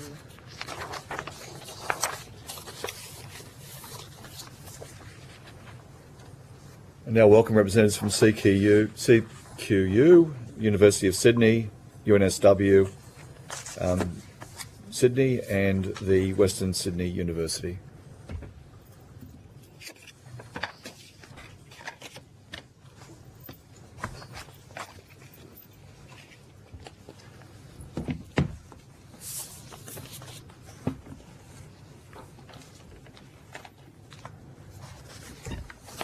I understand that information on parliamentary privilege and the protection of witnesses giving evidence to Senate committees has been provided to you.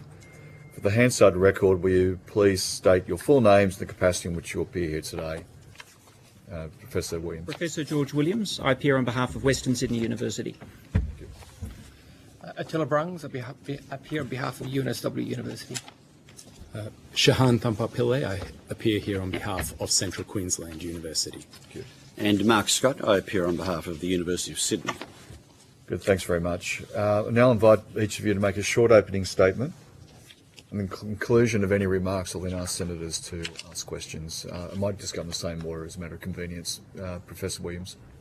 Thank you, Chair, and thank you for the opportunity to speak with you today. I do come from a position where we understand the policy issues animating this legislation, including ensuring that housing is kept at a reasonable level and availability for Australians, and also the need to deal with integrity issues. Our submission, though, is that we have two key concerns with this legislation that means that it is not in a fit point to be passed. The first of these relates to Western Sydney.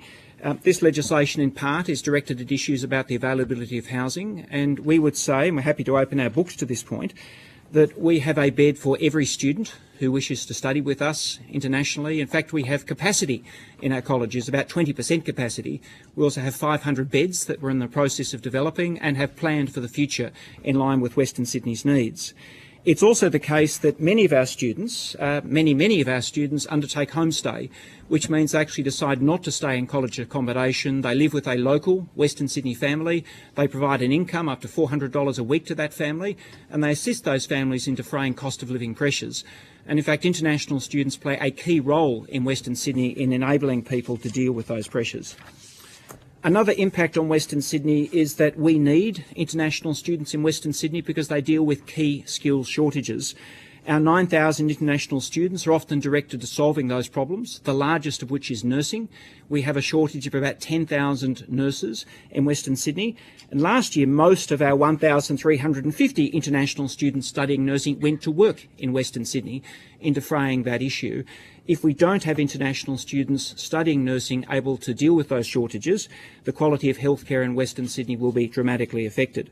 We're also in the position of Western Sydney where we need international students to fill key skills gaps as a result of the Western Sydney Airport, the Bradfield development, and major corporates such as Amazon and the like that are investing hundreds of millions of dollars and need students that cannot be met through domestic demand alone to deal with those needs.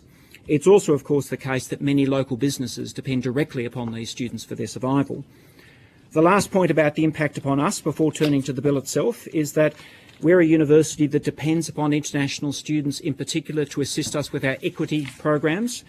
When it comes to our university, we have the largest number of low SES students in the nation. 2/3 of our students are the first in family to ever go to university, and many of our students are dealing with the most basic problems that we need to assist them with. Often that's as basic as food. So we've, for example, recently opened a Western Pantry which provides rice, oats and other staples to our students, because what we're hearing from those students is they're not able to both study and eat. And international students provide a key source of revenue to support domestic students otherwise unable to study at university but for the support we are able to provide.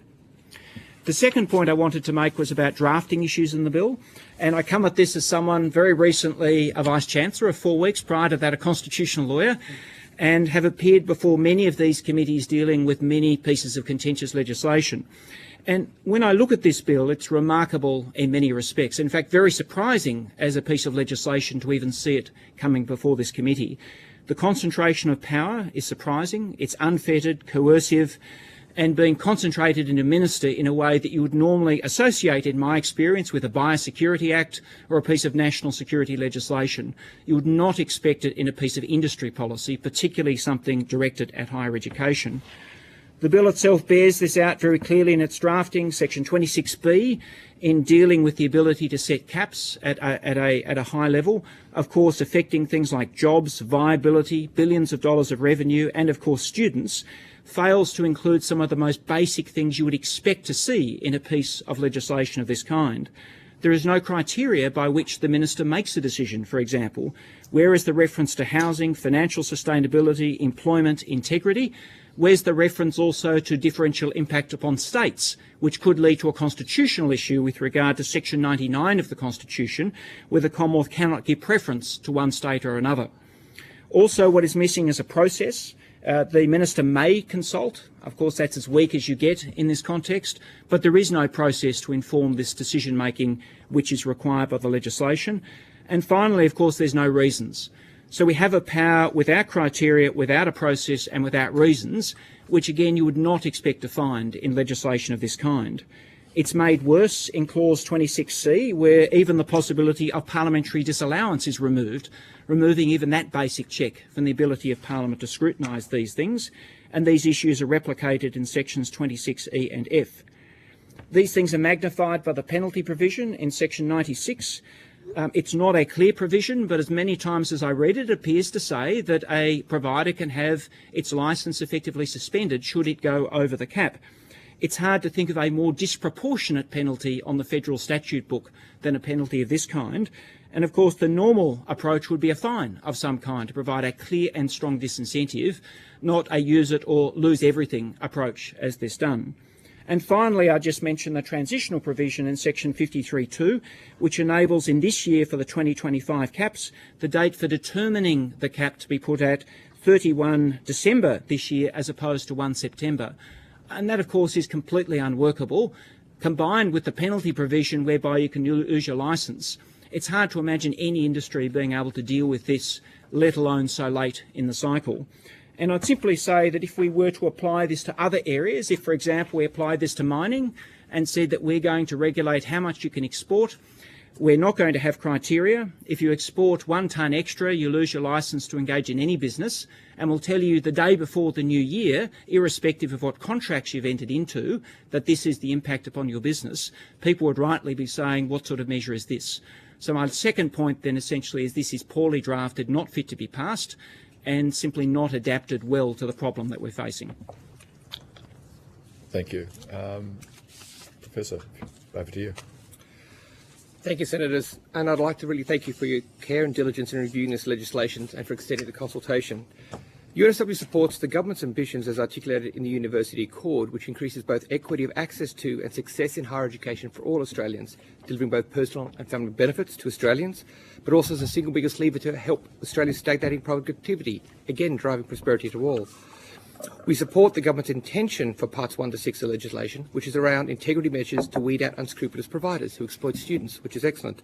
But, like George, we have genuine and significant concerns with the rushed nature of the bill, its poor drafting, and the considerable unintended consequences, particularly Parts 7 and 8, and we also oppose the bill being used as a mechanism for caps of international students on public universities.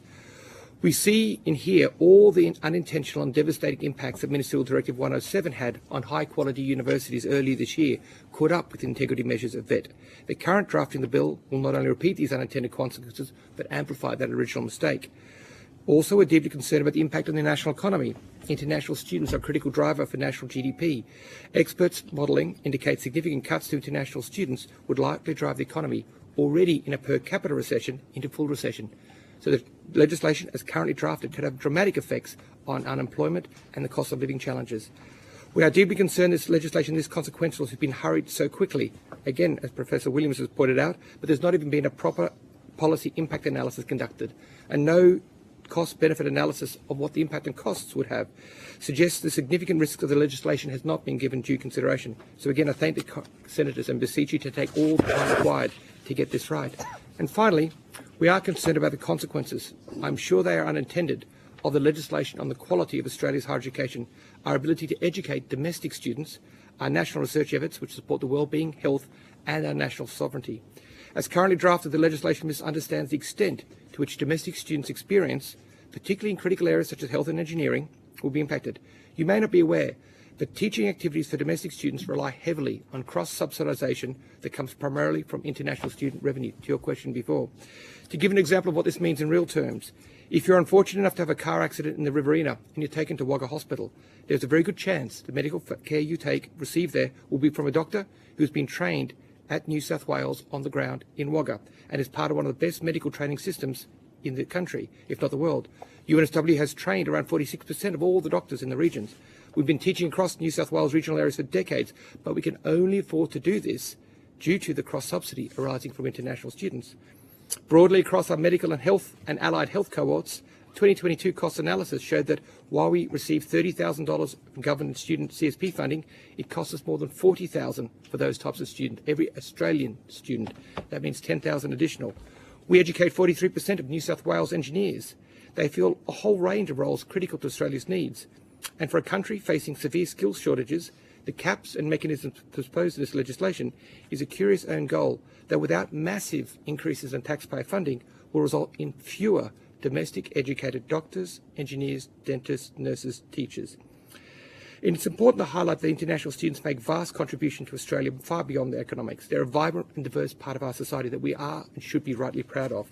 In closing, Parts 7 and 8, as drafted, give unprecedented powers to the Minister to set enrolments by course, location, institution, with limited accountability. But they also essentially duplicate regulatory powers already in existence in relation to universities. The policy intent could be more simply, safely and effectively achieved by focusing this Act and amending it to its intended purpose to increase the rigour and integrity in the VET spaces, remove universities from the legislation, at least 7 and 8, stop Ministerial Directive 107 and work with universities towards the stated aim of a managed growth solution of international students through the effective and numerous instruments currently available. Thank you. Good, thank you. Tampaphilia. Good afternoon and thank you, Chair. I'm here today on behalf of the Vice-Chancellor of CQ University Australia, who is currently travelling in regional West Australia to support the advancement of education, training and research in Northern Australia. We're grateful to have been invited by the committee to provide evidence at this inquiry. As a university committed to providing an accessible world-class educational experience across Australia, a sustainable, vibrant international student community is imperative. It is with our purpose and vision in mind that I deliver our institution's position on the ESOS bill today. In relation to enrolment limits, while we support a non-capped system, we strongly believe that if such limits are imposed, existing intervention strategies, specifically Ministerial Direction 107 and the evidence level framework, must be removed. I must unequivocally state that without this change, any cap on enrolments will be unachievable for institutions like CQ University, as we are already in an unsustainable capped environment due to ministerial direction. As a result of this direction, there have been institutions who have grown during 2024 and other institutions, most notably those universities who serve the regions, who have not. We also advocate for the removal of evidence levels entirely.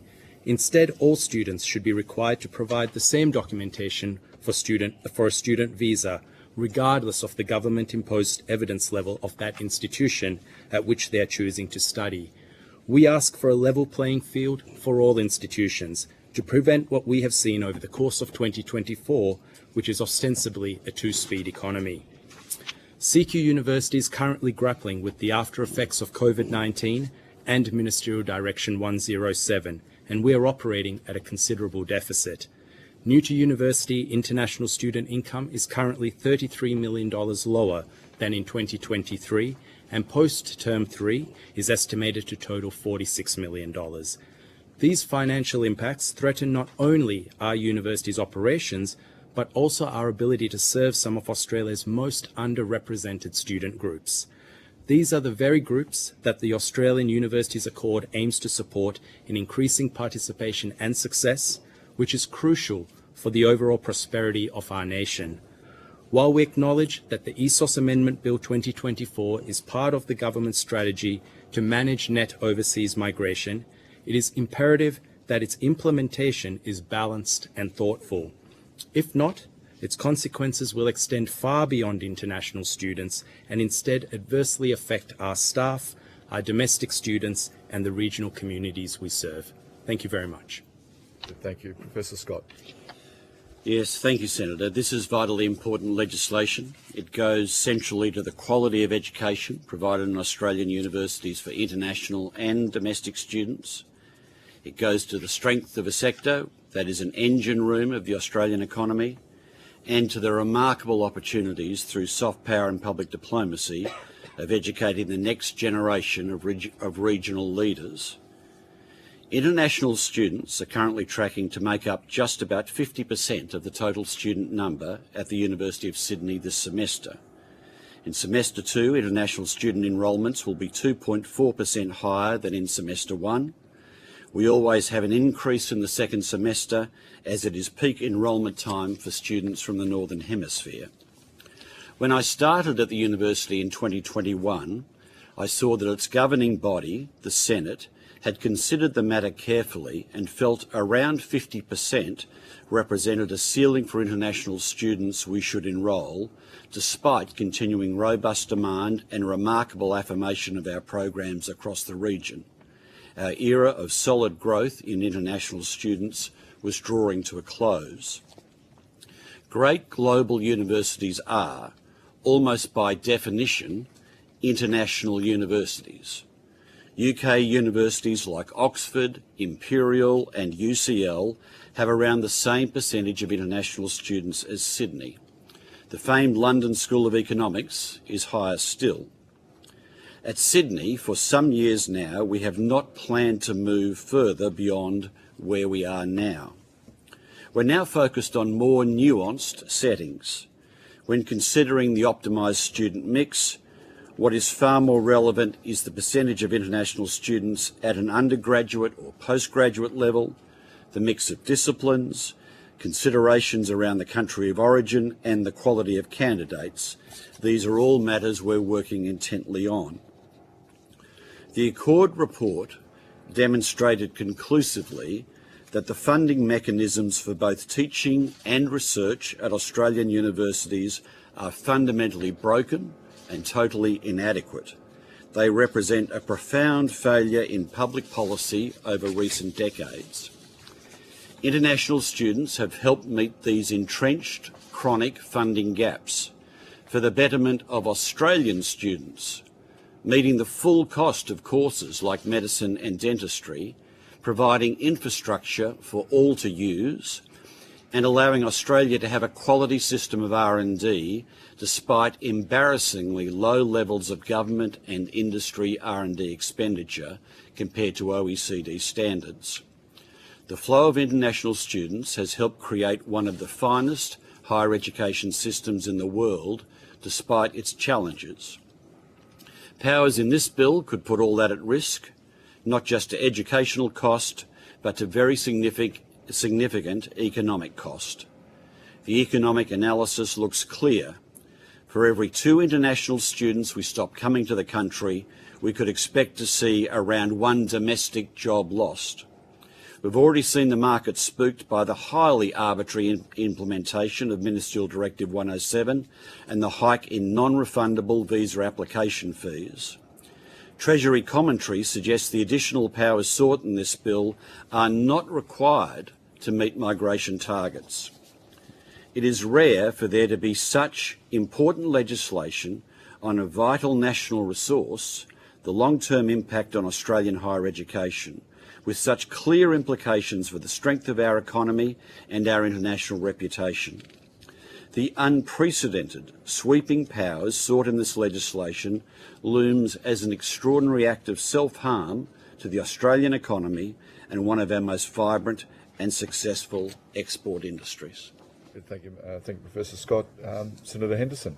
Thank you, Chair, and gentlemen, good afternoon. Thank you so much for attendance today. Professor Williams, firstly to you, I just want to understand the issues in relation to your salary. You've decided to negotiate a lower salary, more in line with senior public servants. Can you explain your rationale and whether your approach should be adopted at every university? Well, and it's less my rationale and more the Chancellor, of course, because there's been a Chancellor's Committee approach which is suggesting this form of benchmarking. I think what happened when I came in was that was done. And essentially I ended up with a salary that was benchmarked to the lower end of a secretary of a federal department. And that's what happened in my case. So some of the salaries for some Vice-Chancellors are very high. The Vice-Chancellor at the University of Melbourne is paid around about $1.5 million. I think that's the highest in the country. What's your view about the right pay for Vice-Chancellors, given Vice-Chancellors, as you've said publicly, are running public institutions for education and not businesses? And I think there's clearly an answer that comes from the Chancellor's Committee. Again, benchmarking, but benchmarking means there's not an answer so much as a process to work out what's appropriate. And you would imagine that would be different based upon the institution. I'm, of course, not familiar with all the salaries across the other institutions. All I can speak to is I do support the idea that there's benchmarking. I think for a new VC like myself, that's the appropriate course, and that's something that's been clear direction from the Chancellor's Committee. So do you believe, and you said, in fact, I'm just quoting a Sydney Morning Herald article from just yesterday, you said that your pay level was fair and right, and given the particular financial strains on universities generally, do you think it would send an appropriate, proper signal to all Australians for VC salaries to be lowered? Look, and that's not something I have a view on across the whole board, because if nothing else, we've got 42 providers, I think, across the nation. There's high differences between private and public sector. I did say fair and right, and that's because I think in my case that is correct. But I wouldn't presume to be able to speak for everyone else in this area. And I think, again, for me, it's about going through the right process. It's about benchmarking. And again, we now have a process that I think is appropriate. And particularly as new VCs come in, I think that's something I think that should be followed. So I quoted you in a speech I gave last week at the AFR Higher Education Summit, where you talked about the universities not delivering for all students. And in fact, you spoke about the fact that if universities are failing 1/3 of students, then something is wrong and needs to be fixed. Are you able to expand on your concerns generally about how universities are acting in the best interests of Australian students? Yeah, and what I said that universities, and in my case I'm rightly concerned about what the quilt scores are showing, that up to a third in some cases of students are leaving not having a positive attitude towards their education. I think in other areas people would not be satisfied with that, and I think the sector has a job to do in focusing particularly upon students, the quality of their education, and as a new VC that's something that I'm putting front of mind, because we are a university where a number one thing we're there for is to educate our students and to make sure they have a great experience and leave with the option of getting a great job. So what role does universities play in ensuring that there is an appropriate balance between international students and domestic students so that the educational experience of Australian students is enhanced, and so we don't see things like what I quoted before where, you know, a young first-year Melbourne Uni commerce student is sitting in a tutorial where principally all the other students and the tutor are speaking in Mandarin. And I think the bottom line is every student we educate deserves an excellent, well-constructed educational experience. At Western Sydney University, we're really proud of the international students we educate. We feel as if they add an enormous amount to what we deliver as a university. That includes the cultural exchanges, where particularly in the future employers are looking for the ability to engage across multiple backgrounds, multiple cultures. Western Sydney itself is defined by that already. And also, as I've indicated, international students play a critical role in supporting our equity and other programs. They provide support which is of direct benefit in enabling domestic students to stay in their education. More broadly, in Western Sydney, there's no doubt also international students are supporting local jobs, local families, directly through Homestay, and also they are vital to the growth and development of the Western Sydney economy. Without that, we're not going to be able to deliver on the infrastructure spending and promise of Western Sydney. Professor Scott, you made mention of the fact that you've hit around about 50% of international students. Can you give me the precise data on a total student basis and the proportion of international students, both undergraduate and postgraduate? Let me speak to this. I've got some data here, Senator. We are expecting, when our census ends at the end of this week, that we will have tracked about 41,000 international students through the university this year. That's a cumulative number. Many international students leave at the end of semester one, other international students arrive. And we believe that is currently tracking just under 50%. We expect that in the census it will end up at 51% as well. 51%? Sorry, at 50%, under 50%. So you had 32,800 students in semester one, and that equated to 47%. Yeah, and we'll have 33,600 in semester two. And that's just under 50%. So why do you believe that 50% is the right threshold? Well, it's a question. I don't think there's a magic number here, Senator. I think that's what I said. I don't think you've referenced earlier social licence. I don't think social licence disappears suddenly when you pass a certain threshold. We are looking to provide an outstanding educational experience and to truly world-class research, and we believe that we can do that at 50% international students, just like I believe Oxford University does as it approaches 50% in its numbers. It allows us to run a very comprehensive range of courses for domestic and international students. It allows us to do truly world-class research. It allows us to cross-subsidise to the tunes of hundreds of millions of dollars that we need to be able to deliver for research. It allows us to build the infrastructure because there's currently no federal government funding support for infrastructure in higher education. And so if we look at our students, what are some tests that we can draw? We are the number one choice for first preference for students in New South Wales. We have extraordinary demand from our programs from around the region. That demand has been growing. Our research performance has been increasing. The employment track records of our students is very good. We have been focused on the student experience as outlined in QUILT. Our QUILT results are beginning to lift. And so if we look at what would be indicated... Sorry, Senator, yeah, Professor, look, I'm sorry, I do apologise, but we've got such limited time, I just want to go back to the data. Yeah, sure. So it's very hard to because we get insufficient data, and that is a huge issue.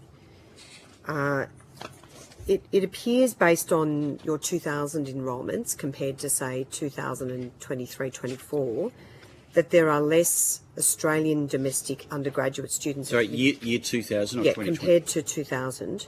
All right. It looks like there are less domestic undergraduate students than there were back in 2000. Now, because we can't get the breakdown, but based on the huge increase in international students, and there was only a very small number of international students. Yeah, that's true. Yeah, that's true. In 2000, there were only about 3,000. Yeah.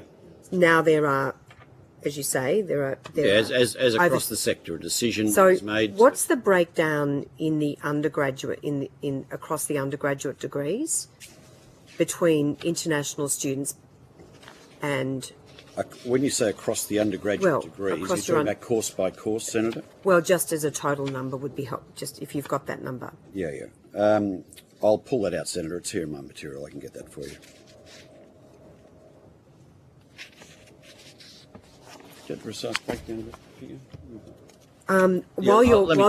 While you've got someone helping you find that, and I did send a note to your office this morning about commerce. Yeah, sure. Because I've had feedback that from students sitting in your commerce, doing the Bachelor of Commerce, that in some subjects there are 75% international students, and that there is a huge issue in terms of a lack of cohesiveness between the student body, particularly with language. And so what are the numbers with the Bachelor of Commerce? Yes, 45% of our students doing the Bachelor of Commerce degrees are international students. International. And do you have a gender breakdown? Yeah, I do, Senator. The international students, it's about 58% female to 42% male for the international cohort, and almost reversed for the domestic cohort, about 42% female, 58% male. Okay. And so what do you say to the concerns that the VC of Deakin has raised? Yeah. That these sorts of numbers, and you are getting rivers of gold from these numbers, Professor Scott, $1.5 billion flowed into your university, while other regional and smaller universities are on their knees. Yes. They have suffered so deeply since, because of the government's Ministerial Direction 107. Yeah.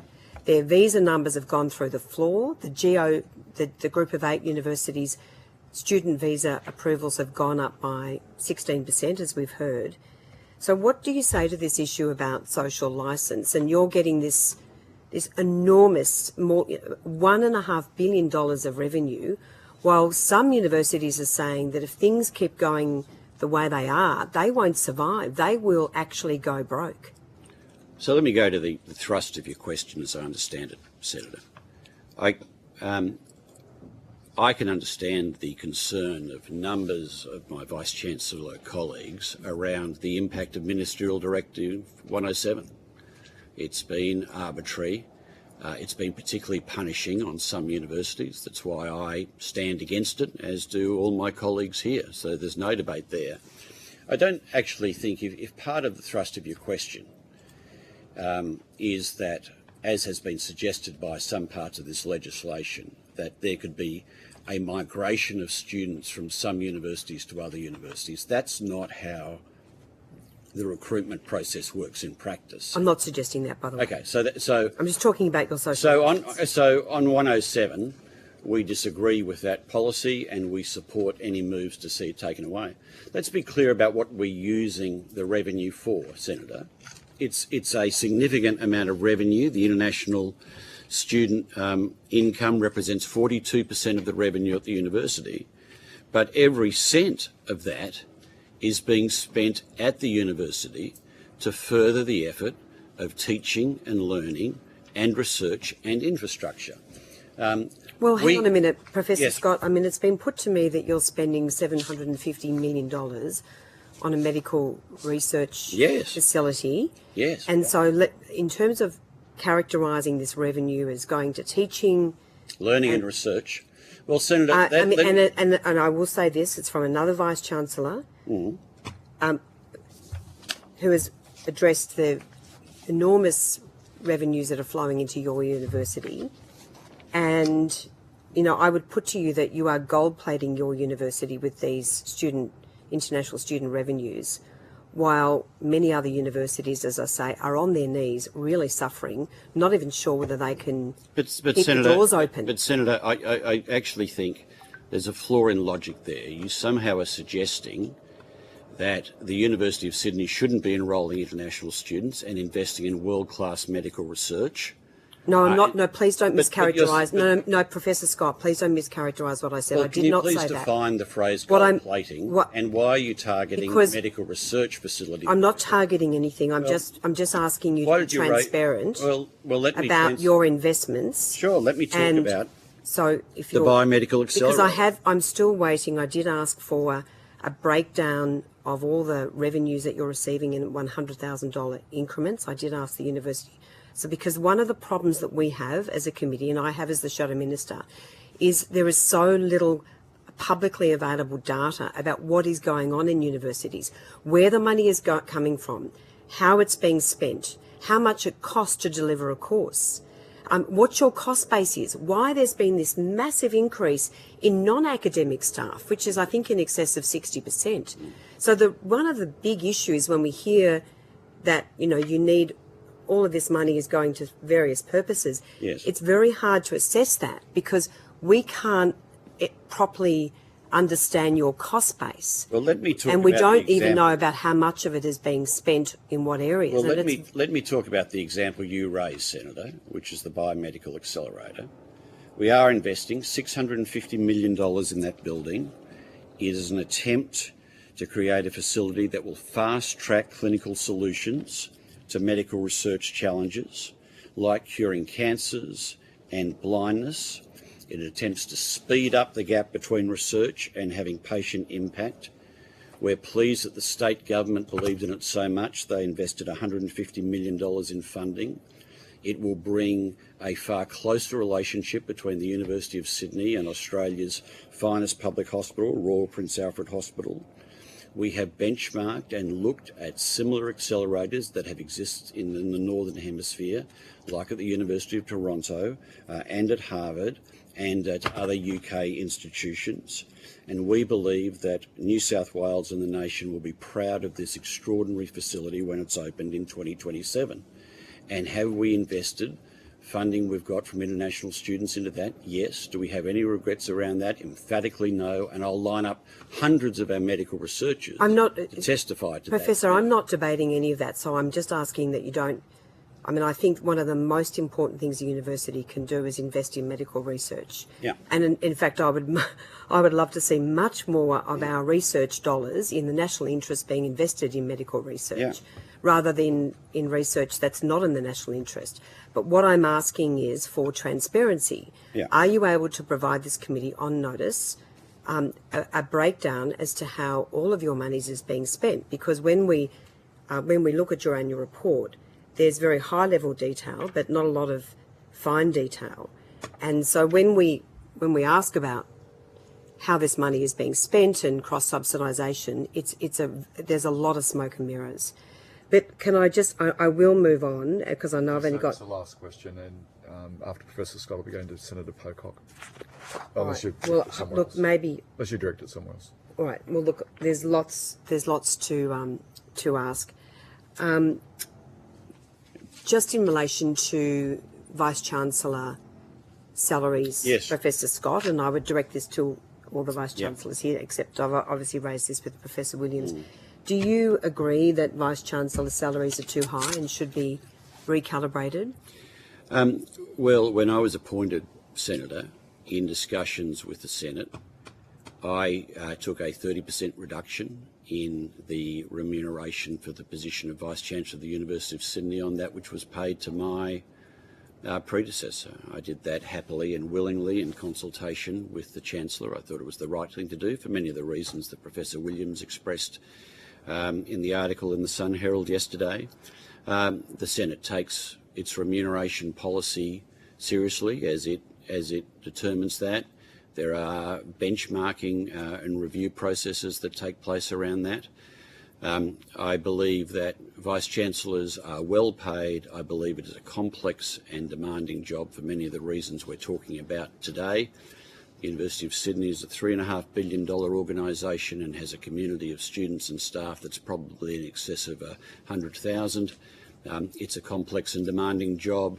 Vice-Chancellors are well paid for doing that job. I was happy to take a reduction in pay when I took the role. Thanks, Professor. Thanks, Chair. If I can. Thank you. Senator Pocock. Thank you, Chair, and thank you all for your time this afternoon. I just wanted to start with a question for whoever wants to take it. I'm interested in the impacts of these caps being provided at this point in the enrolment cycle and what that means for students who've been given an offer. Will some universities potentially have to retract offers, or how are you thinking about that? Do you want to take that? Yeah. I'll have a go at that. That's one of the great challenges we have at the moment, because just so that the committee understands, it's a 2 to 3 year journey for students to come to Australia as an international student. This is not a simple thing. You were speaking before about the mining industry. This is a far more complex. So students by this stage have chosen where they want to go. They're getting their visas. They've said goodbye to their parents. They're trying to find a way to go home. So, 3 or 4 months out is incredibly late in which to make any determination of enrolments for, say, 2025. The sophistication of the market, however, makes it even more complicated in that students aren't just choosing about coming to Australia. They're choosing between a few institutions in Australia, but generally between institutions right around the world. And those choices are being made at the moment. So many of them will have probably turned down offers at other institutions around the world to come to here. So again, we're putting students in a significant amount of difficulty. We've got a whole lot of offers out already. The reputation of the Australian market is very, very important to the country as a place of high integrity, high quality education and high integrity, both our visa processes but also the education quality that we give. It is extraordinarily late at the moment to do the sort of talking around the caps that they have at the moment. I really do appreciate the demand that the department's been under. I know they've been rushing around trying to get, with all sorts of data integrity issues and everything, to get models, so soon we'll get some certainty. But again, it's already got to the stage where most universities have made offers. Many of the students have either accepted them or not. More offers will come. We're already seeing the tea leaves. I've had to shut 3 of my most popular degrees for next year because of the uncertainty. That will have long-term ramifications for those courses. They won't come back for 3 to 4 years. If you have a look at what's happened to Canada, when Canada got hit with the same thing, they put caps on. They're not even getting back to their caps. They're about 20% less than the caps that they are already they set. So I suppose all I would say, Senator, is that the international education market is such a complex, such a large and such a long-term thing. Making changes at this late stage is very problematic to Australia's reputation, to the sector as a whole. And could I also add, Senator, that I think it's a particularly cruel system when it comes to the students. And it's for the reasons that Professor Bronx has mentioned, but also when you add in Ministerial Direction 107, in dealing with our potential students, they're driven by this uncertainty. They don't know whether they can come to this country, whether in fact they might even arrive after the semester has started. And this includes, in our case, many, many students from Southeast Asia. The government's got a clear strategy of building relationships with Southeast Asia, and we are undermining that goodwill with the way we are treating these students, particularly through that direction. And we would say if caps are to go forward, we should be looking in line with that strategy for actually exempting certain countries, because the damage being done not just to the higher education sector, but to Australia's goodwill and relationships with those other countries is very significant. Senator Pocock, this is Shahan from Central Queensland University. I think one of the other things that I would mention about the caps, that if they come in this late into the term, into 2025, is that there are lots of students who are undertaking transnational education programs. Transnational education programs where students will come for 1 or 2 years to Australia, having already committed time with an institution overseas. So that becomes very complex as well to manage when the cap comes in this late. So I think we only sometimes think about these students as new to university students, someone who's applied just to start in 2025, but there are students who started in 2023 with aspirations to continue their studies in 2025 in Australia, and I'm not sure if they have necessarily been given due consideration. which is why I suppose all, Senator, again, I think we're all urging that if controls were to become in place, looking in 2026 gives reasonable time for particularly the students, but also universities, and I suppose the government as well, to understand the implications that even Ministerial Direction 107 has already had on the international market before we go forward with further measures. We've seen reporting on net overseas migration numbers that even without these proposed caps on international students, the Treasury Secretary said, I think it was in estimates, that Australia is on track to meet our net overseas migration forecasts.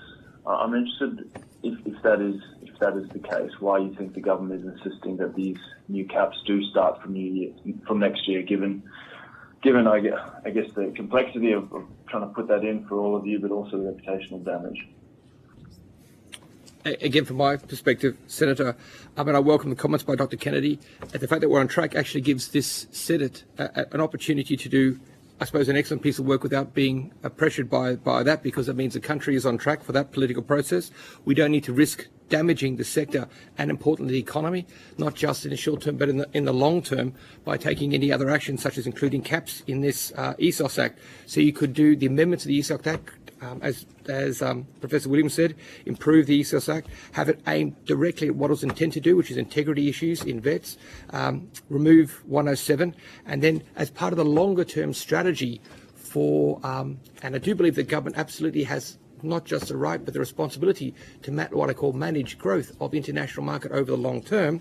That could be part of a controlled mechanism. Managed growth, the minister's spoken about before, as part of a complex discussion. All levers that currently exist with the universities to undertake this discussion over a number of years. The comments by Dr. Kennedy again enables this particular act to be focused on the integrity issues and then managed growth to go further. It also, I suppose, that also gives the opportunity, I think, for the Australians to make sure that we don't unnecessarily cut or cause damage to the sector, which, as you've heard from all of us, will damage education for Australians. But also, if we go to the heart of the accord, one of the challenges, and you've heard from my colleague Shehan, when he talked about the international student money being used, particularly for low SES regional remote students, because they cost more to educate. They use money for that, as do all the universities here. And in fact, as part of the accord, there is a recognition that many types of students need extra student support. And in the accord, there's what's called needs-based funding, which will come. But what they recognise is at the moment, those students don't get that extra funding. So at the moment, all of the universities use international student revenue to cross-subsidise and supporting the students in our society who need the support most. And I'm very proud at UNSW, the success rate of a regional, remote or disadvantaged student is the same as anybody else because we spend a whole lot of extra money on them.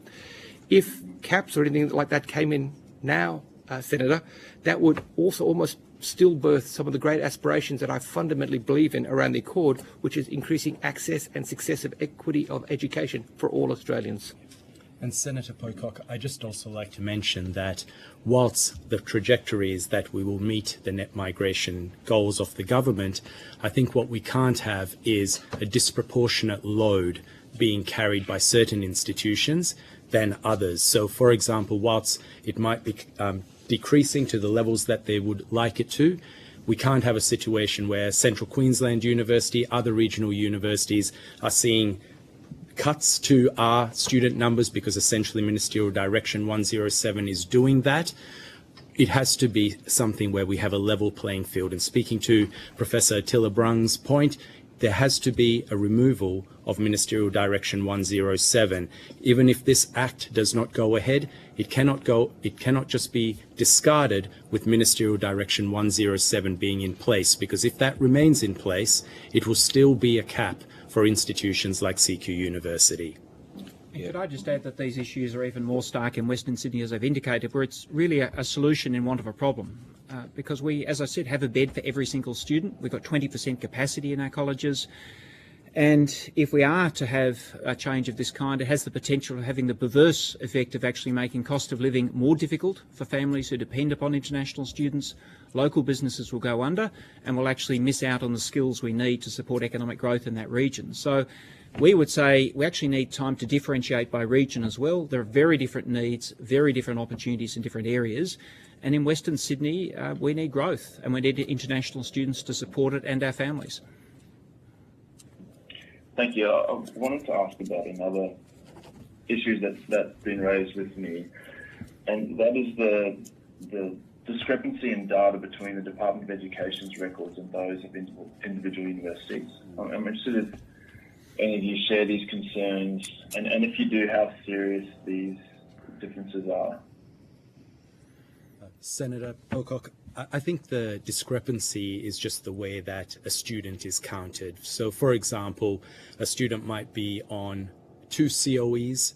That student, if you're looking at the number of COEs issued, that student comes down as 2 COEs. But for a university, we are looking at a student as an individual, so that is only 1 student for us. So I think there are some discrepancies in the way that data is provided in that sense. I don't think any of the data is incorrect. It's just different data sets are telling a different story, and I think that's where we just need some clarity on. Can I add to that, Senator Pocock? I think it has been disconcerting for the university sector to engage with the department at times as they've been attempting to do this modelling. I think a number of universities have been quite shocked at the disparity that has existed between the university's own read of their numbers and the department's read of their numbers. And as my colleague has said, there might well be reasons for that, but this is, so much is at stake here. I mean, we are all kind of standing by our emails waiting for a number to drop in. And that number will have a profound impact, not just on the families of those who are looking to come to Australia and study, but what we can afford to do domestically as a consequence of that, what that means for the staff who are employed with us, our permanent staff, our casual staff, the amount of research we're allowed to do. All of this depends on the number and the number being right. And I think it's been disconcerting the significant margin of error around the numbers as has happened in recent weeks. And I'd add to it, there's just not a lot of confidence, I think, in the modelling of the impact of the reform, particularly on the back of the job-ready graduates experience, where the outcomes widely differed from what was expected by the department, even though universities at the time were critical of that and were deeply sceptical of the modelling that came to bear. So, again, it's an argument where time is our friend. Given what Treasury has said about the net overseas migration number, we do not need to be in a rush around this. It's in everyone's interest we have more time. And to pick up what Professor Williams said earlier, the sweeping powers in this legislation that are accrued to the Minister, not just a university target, but a target possibly for every course in every institution in the country. It sounds like sweeping emergency powers that are an extraordinary overreach and are certainly unnecessary at this time, given the shape of the data that we can see. Thanks, Senator. Thank you very much. Thanks, Chair. Thank you, Senator Brown. Thank you, Chair. My question is directed to CQ University. The University of Tasmania Vice-Chancellor Rufus Black told the AFR Education Summit last week that there was a misallocation of international students to a handful of major universities. He said the system is just currently not working and definitely needs a holistic set of reforms.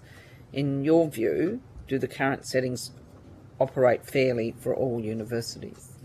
Thank you, Senator Brown. I don't believe so. I think the biggest issue we have is with the Ministerial Direction 107. It is creating a 2-speed economy. To put that into, into context, a student who applies for CQ University might have to wait 12 to 15 weeks for a visa decision. A student who applies for another institution who has a lower evidence level, they receive their visa much quicker than that. So it has 2 impacts. One, it makes the university less desirable for a student. And the second impact is that it creates a situation where students are applying for an intake, not able to start in that particular intake and need to defer or ask for a refund. Now, that period of time is extremely important, what we're talking about. We are trying to assess if the student meets the genuine student requirements, Ministerial Direction 106. Students are waiting for their results from their home institutions so that they can get an unconditional offer to study at our university. And students are also not only applying to CQU, they're applying for other institutions, as is their right. So sometimes those institutions don't have the same time pressures to get back to a student as we do. So a lot of the time our students miss out on that opportunity. And Ministerial Direction 107 really is at the core of why an institution like CQ University is down 20% compared to 2023. But if you have a look at the sector, it's growing at a rate of 15 to 16%. So an unfair allocation, I'm not sure if it's an allocation necessarily, but it's an unfair playing field, which we are operating in. And I think that's what we've always advocated from the start of Ministerial Direction 107, is for a level playing field for all institutions. Okay, thank you.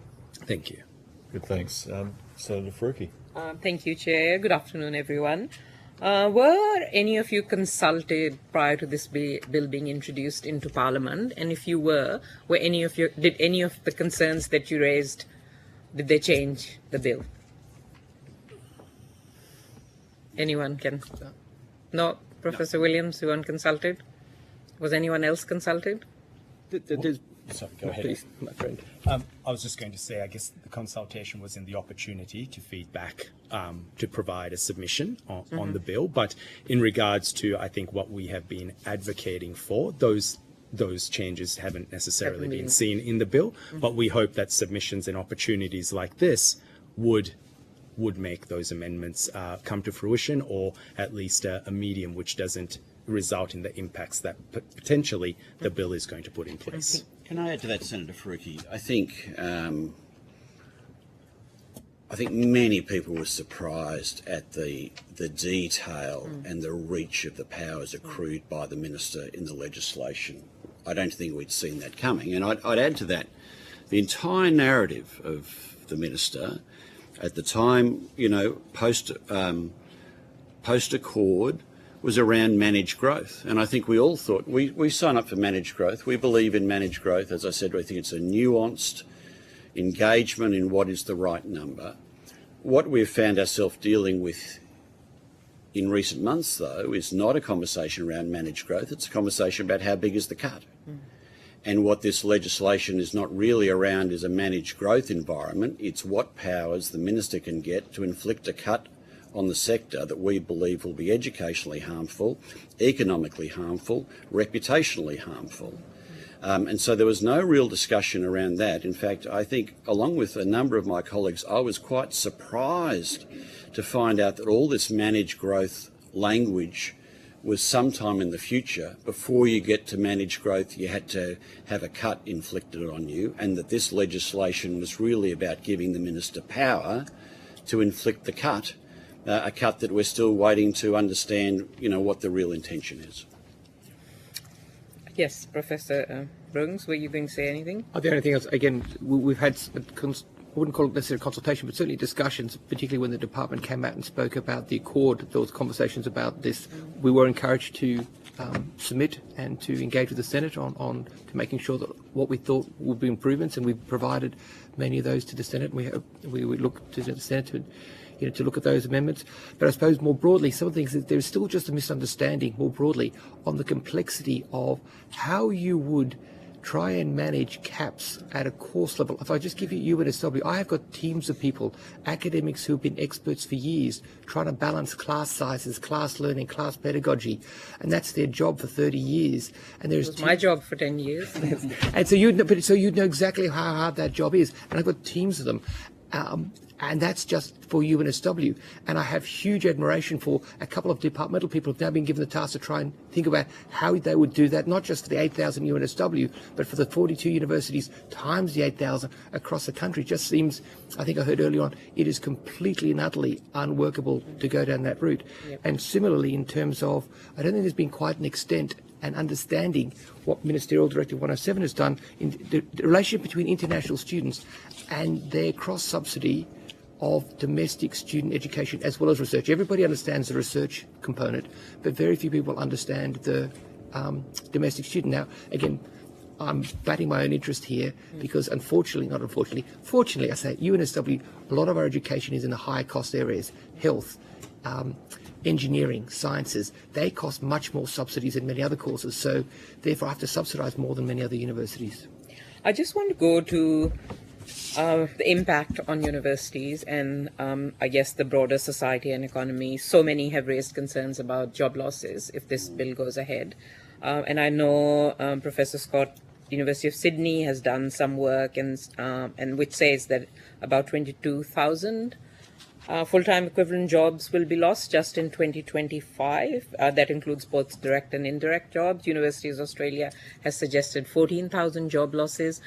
So I just want to ask you if any of your universities have actually done some modelling, and I know we still don't know what the caps will be. Hopefully we never will, because this will go away. But if you've done any modelling on the impact of job losses on your particular universities, and does this bill represent an existential threat to universities? Sure, I can go first because the impact is already being felt at CQ University with the Ministerial Direction 107. I think what we would potentially be seeing is a situation similar to COVID. And during COVID-19, we had to make some very difficult redundancies for the staff who we had. So we are hoping that we don't go to a situation like that, and we are planning on ways to avoid that. However, I think outside of the job losses element, I think it's also our ability to service the regional communities that we serve and the students that Professor Brungs said. Without international students cross-subsidizing our students, at the moment we have a shortfall of $60 million between the funding we receive from the government and being able to teach what we have in a domestic cohort of 95% of our students tick at least one of the 5 equity parameters. So those students need more support, need more teaching assistance, and they just simply cost more to teach because we operate in very thin markets. So whilst job losses are one thing, and we are certainly concerned about that, I think the other concern we have is if we go down the track that we are, is the impact on us being able to service the domestic students who, I think we all work at government universities for the betterment of this country, and I think the betterment of this country is educating, our domestic citizens, but also the international citizens who come to this country to study with us. Professor Williams, you have said this bill will really hurt the West. How does that translate into, if you've done any modelling, into job losses and the impacts of those job losses? We have been doing some modelling to work out what the impact on us would be. There was one suggestion a few weeks ago that a cap might be based on 2019 enrolments. If that was the case, we calculated it would cost us $400 million over 5 years in foregone revenue. And what that would impact is really the growth that we had projected to have undertaken in Western Sydney to support airports and other infrastructure. The other big impact would be our equity programs. As I've said, at the moment for us, we're both in the education and the food business. And so whether it be Western Pantry, breakfast, dinners, it could be particularly for our Indigenous students, a range of quite expensive projects to support them. That's the sort of thing that gets affected by this. We're not looking at job losses, we're looking at the programs that might be affected. So it's the lost cost, and what we will see is quite a dramatic impact on certain equity groups that, to be frank, are already reeling from things like a $50,000 arts degree, and then removing the support they need to get through university is really very significant because international student income supports those domestic students. How much time do I have? Senator Sheldon? A few more minutes. Few more minutes, thank you. Can I just add to yes, that? Add to that, Senator? In a previous life at the beginning of COVID, I was Secretary of Education here in New South Wales, and at that time there were great concerns at the treatment of international students by the federal government, but it's state governments that understood, in addition to all I've heard from my colleagues, the impact that international students have on domestic economy here, the tourism economy, the hospitality economy, the care industry as well. It's the money that international students bring into the economy. It's the contribution they make in doing jobs that many others don't want to do. And that's why the National Australia Bank, validated by Treasury, indicated that half the economic growth in Australia last year was attributed to international students. And so when we look at the economic impact, that's why the work that we've done at the university by Aisel Allen, other work that's been done in Victoria by Melbourne and Monash, could put a reckoner that says for every 2 international students you keep out, that could be 1 domestic job that is lost. So a very clear correlation, not just of significant job losses within the university sector, but significant job losses all around the community on the loss of the contribution that international students bring. And can I give one example of that that was actually given to me recently? And many of these are small businesses around our campuses, but the example was a local pizza shop where 70% of all of its pizzas are sold to international students. That's not unusual, but 100% of the pizzas are made by international students. I mean, that's one of many, many businesses in Western Sydney that simply won't exist if we cut too hard, and certainly they're finding it hard as it is with interest rates and other issues, and these students are keeping them above the line. Yeah, and in addition to that, the social and cultural kind of values that these students bring. Sorry. That's exactly where I was going. Yeah. I just want to give you 3 examples, I know not to take your time, of students who come here and they make huge contributions to our society. Yeah. I mean, I've got Eliza from Vietnam. She spends her time as a health and wellbeing working towards a big vaccination campaign in meningococcal across marginalised communities right across Sydney. Kanoa from East Timor spends his whole holidays working up in Catherine at the Banjara community, looking after supporting the Indigenous communities as they build, because he's an engineer. Cyrus from Hong Kong, he spends every week visiting people right around Randwick, the elderly, take them out for walks, spending the homeless. So I don't want us to forget about the very real, what I call human benefit that many of these, and then many of these people, Cyrus, Eliza, Kanoa, they'll make networks here that will then last them all through their life. So therefore Australians, and they will connect right around the world, that again gives huge and almost uncalculable value to Australia. Yeah. I mean, to me, this bill is both reckless and it's rushed.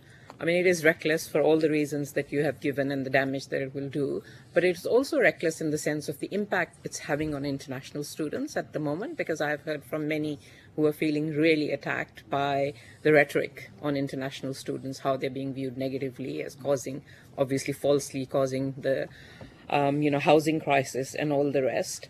And I guess, is there any reason to rush this bill through? Leave aside that it's terrible and should actually be shelved altogether, but is there any reason for this to be rushed at all, apart from the only one that I can think, which is it's a self-interest of the Labour government to do something on migration numbers before the election? That's what it's about. I say it's a migration policy disguised as an education bill. Yeah. I'm just wondering what your Senator, there's no educational rationale for rushing this legislation. When you look at Australia's reputation internationally and the vibrancy of Australian higher education in the global marketplace, it'll do enormous damage if we're seen to rush it through. I think the kinds of cuts that could be inflicted on universities for a new financial year for the universities that starts just a couple of months away, the quality of decision making that you'll be able to make, again, will be seriously threatened by the unseemly haste of this kind of decision making for no educational or economic rationale at all that we can see. Could I have a quick response on others on this from others as well, and also about 107? Should both be scrapped? Yeah. So you must have read my mind, Senator Faruqi. So I don't think it needs to be rushed, but we cannot go on in the way in 2025 as we have in 2024. So yes, it doesn't need to be rushed, but the other interventions that are in place, primarily Ministerial Direction 107 and the evidence levels, they too need to have a pause placed on them and discarded, because it's one thing to say we don't need the ESOS bill amendments and we don't need a cap, but we can't go on in the way that we have, because there will be those who suffer. And I think they are the institutions who have been suffering in 2024. Another year like 2024 in 2025, as Senator Henderson said, will have some serious financial impacts on particular institutions. So it has to be the ESOS bill being scrapped, but also at the same time, those other interventions being scrapped as well.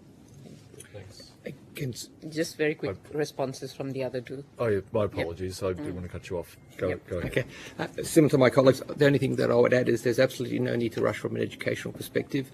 The intent, of course, of the ESOP bill amended focuses on integrity and integrity of our visa is very important. So that needs to progress at the right pace and at the right time.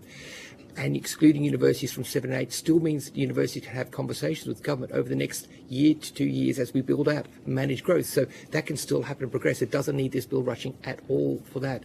The downside is huge, whereas particularly given the Treasury Secretary's comments about the number being reached, and particularly given that pretty much most of the cognoscenti now and all the experts say international students have a negligible effect on housing affordability, and in fact, if the levers pull too hard, will exacerbate cost of living, that's a very big downside for rushing. And Professor Williams? And in our case, we'd certainly say there's no housing rationale in Western Sydney. There's 2.7 million people. Yep. That doesn't apply. And I'd also say in terms of rushing that we may get a number soon, but the bill needs to be passed. And we're sort of getting the cart before the horse here as well, that particularly if this committee was to adopt any of the amendments, it would be premature for any university to get a number, because that number may actually not be a valid number if it doesn't actually follow in accordance with how the bill is ultimately enacted. It's a high-risk strategy, I think, to do that. If there's going to be amendments to this legislation, the whole process could be undermined. So I think the sensible thing to do, indeed, as we're doing, provide evidence, have a committee report, Parliament should debate the bill. On the back of that, the government will know the right process to follow. But I think that will be too late for next year, because to be frank, it's already too late for next year in any event. But it should not happen before the bill is enacted in any event. Thank you. Thanks, Chair. Good, thanks. Senator Stewart. Thank you. I've really only got one question in the interest of time, and it's to University of New South Wales, but also happy to invite others to respond if they want to. And in particular, you've already kind of talked about the numbers of students that you've got in response to Senator Henderson. My question, I suppose, is do you feel that your current balance promotes the best student experience for both domestic and international students? So University of New South Wales, we have about a 42% total number, but we separate it out quite carefully so that undergraduates are much less international students, because we believe that there should be a component. And I'll say this quite categorically, even if there wasn't a cross-subsidy part of that, having a component of international students in our undergraduate classroom, carefully managed, is very important for broadening diversity, for getting a much better student experience for all students. Similarly, some of our postgraduate courses can be much higher, but again, that's in areas where there are capable and experienced learners, and in fact, they're targeting areas where domestic students aren't as interested in. So it's not as simple as one number. It's as simple as we have to look at course by course, faculty by faculty, in terms of what tries to get the best student outcome. I am confident in saying that all of the incredible academics across UNSW basically get up every morning to make sure that they can deliver the best student experience for all the students in their class, and that is something they all take very seriously. I'd add to that, Senator, from the University of Sydney perspective. Most of our international students are at the postgraduate level, where at 68% of our international students are at postgraduate, 38% of our undergraduates are international students, 68% of our postgraduates are international students. I think at a graduate level, when you've already completed one degree, if you look at universities around the world, by far the concentration of international students is at a postgraduate level. That's the model we're following. We're also keen on diversity. If I look in the last 5 years, 52% increase of students from India, 123% from Indonesia, 164% from Vietnam.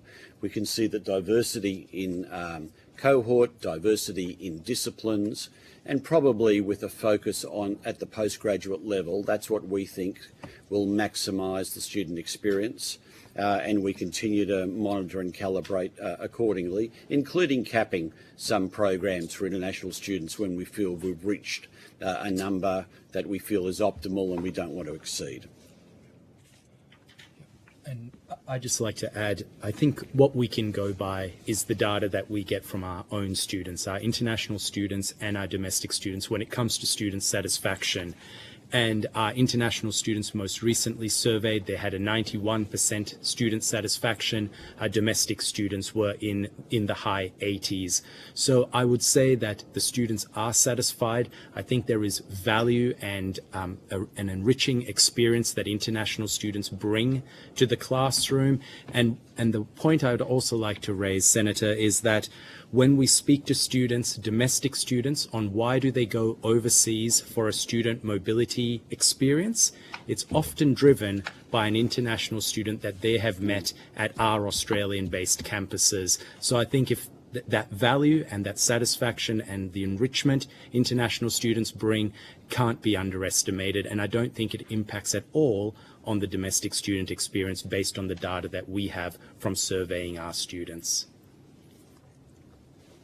Good, thanks. Thank you. Thank you, Chair. And Senator Henderson just has some very straight, brief questions to ask. I do. Thank you very much, Chair.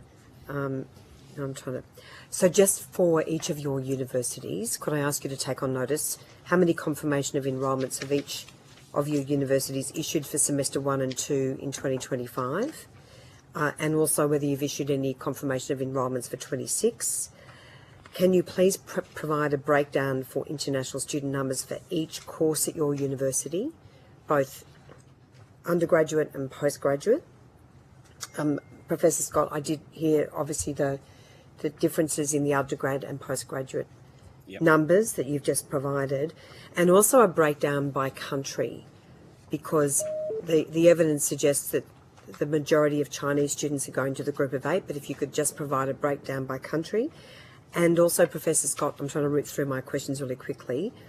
Have you got those domestic undergraduate numbers? Because we don't have any insight into what those numbers are, but it looks like domestic undergraduate numbers at the University of Sydney have declined since 2000. Yes, I don't have the figures on me from the beginning of the century, Senator, but I can pull them out and look at it. There's no doubt the University of Sydney has not had significant growth in, say, Commonwealth-supported places compared to many other universities, including universities represented on the panel here. But we can provide you with a longitudinal map of the trend of domestic and international students. That would be fine. Only because I'm looking at your growth, and you've almost doubled the number of positions at the university in the last 24 years. Yeah, that's true, and that's come through with international students. Yeah. All right. So I guess the concern I'm raising is that all of the growth at the University of Sydney is with international students, and domestic students don't seem to have been the beneficiaries of that growth. Well, no, the only thing I'd say, I think it's very important.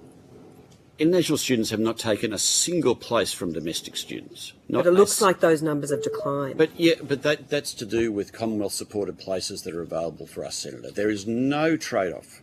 An international student is not taking a single place of a domestic student. In fact, if I can tell you, the big difference for our domestic students are buildings like the Business School and the Law School and the Charles Perkins Centre and the Susan Wakel Health Centre and Sydney Nano, all of which is new infrastructure that's come in that time period that you've looked at, that fundamentally has been funded by the contribution of international students that are used every day by domestic students at the university. Right, so I'm just going to be so quick because I've got 2 more questions. Can I just ask each of you, you talk about the importance of international students in the cross-subsidy, but I haven't seen that modelling or how you calculate the cross-subsidy. So are you able to, on notice, provide the committee with details about how that cross-subsidy works? And we do need to understand the costs of each course, how it's delivered, and then how that cross-subsidy works as well. If you could provide the detailed data that we need to assess that, we'd be really grateful. And just finally, I'm just very keen to understand the data errors made by the Department of Education. You've referenced that, Professor Scott, and I know another number of other universities have. Are you able to briefly describe those data errors in relation to your own universities?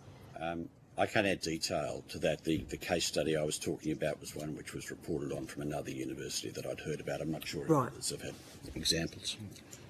Yes, so Senator Henderson, is just as I mentioned in regards to COE numbers compared to the head count, because you would issue one student might have 2 confirmation of enrolment letters because they're doing a packaged study course. That student gets counted twice. I think one of the other issues is, especially during the time of the concurrent COEs, we had students who had a COE to study at CQ University, but also was studying at a lower cost provider, doing a vocational program, and not continuing their studies at the university.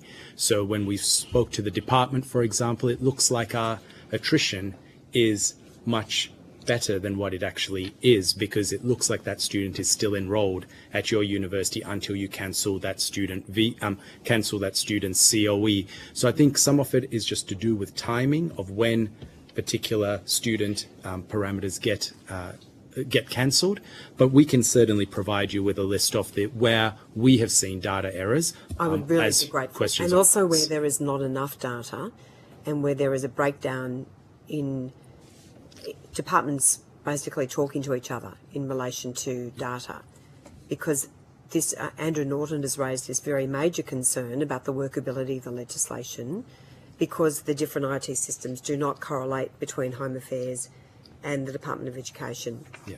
One thing I would just like to mention, if I could, just around the country data, very happy to provide that to you. As we're finishing up, but please go ahead. Yes. I think there is a notion that if you were to say CQ University, you can't have this many Indian or Nepalese students, that would mean that we would have more mainland Chinese students. The student decision-making factors don't work in that way. It is not as if we are not trying to diversify our student cohort. We see the value in doing that. However, a mainland Chinese student doesn't have CQ University as a first preference because they're very brand conscious, etc.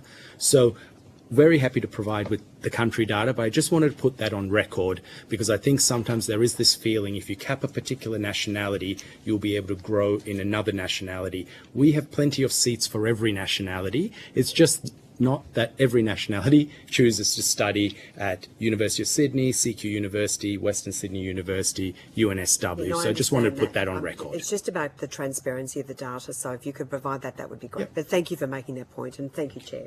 Good, thank you. For your indulgence on your birthday. I know. I'm going to have a birthday 10-minute suspension, then we'll come back. Thanks, everybody. Just want to take seats.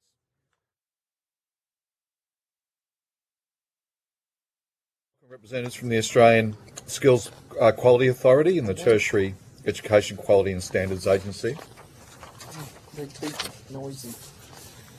I understand that information on parliamentary privilege and the protection of witnesses giving evidence to Senate committees has been provided to you. The Senate has resolved that an officer of a department of the Commonwealth or a state shall not be asked to give opinions on matters of policy and should be given reasonable opportunity to refer questions asked of the officer to superior officers or to a minister. This resolution does not preclude questions asking for explanations of policies or factual questions about when and how policies were adopted. Commonwealth officers appearing today are also reminded of the Senate order specifying the process by which a claim of public interest immunity should be raised.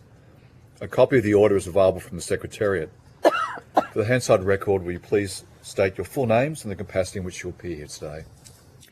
Mary Russell for the Tertiary Education Quality and Standards Agency. I'm the CEO. Thank you. Saxon Rice, CEO of the Australian Skills Quality Authority.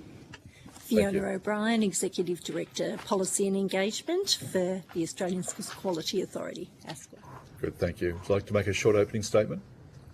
No, thank you, Chair. Thanks. I'll go then straight to Senator Henderson. Thank you very much, and thank you very much for your time this afternoon.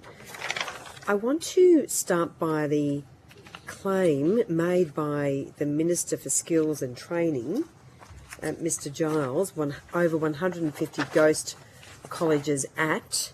The first paragraph of this statement on the 21st of August says, the Albanese Labor government is cracking down on dormant vocational education and training vet providers, announcing this week that over 150 ghost colleges have been shut down.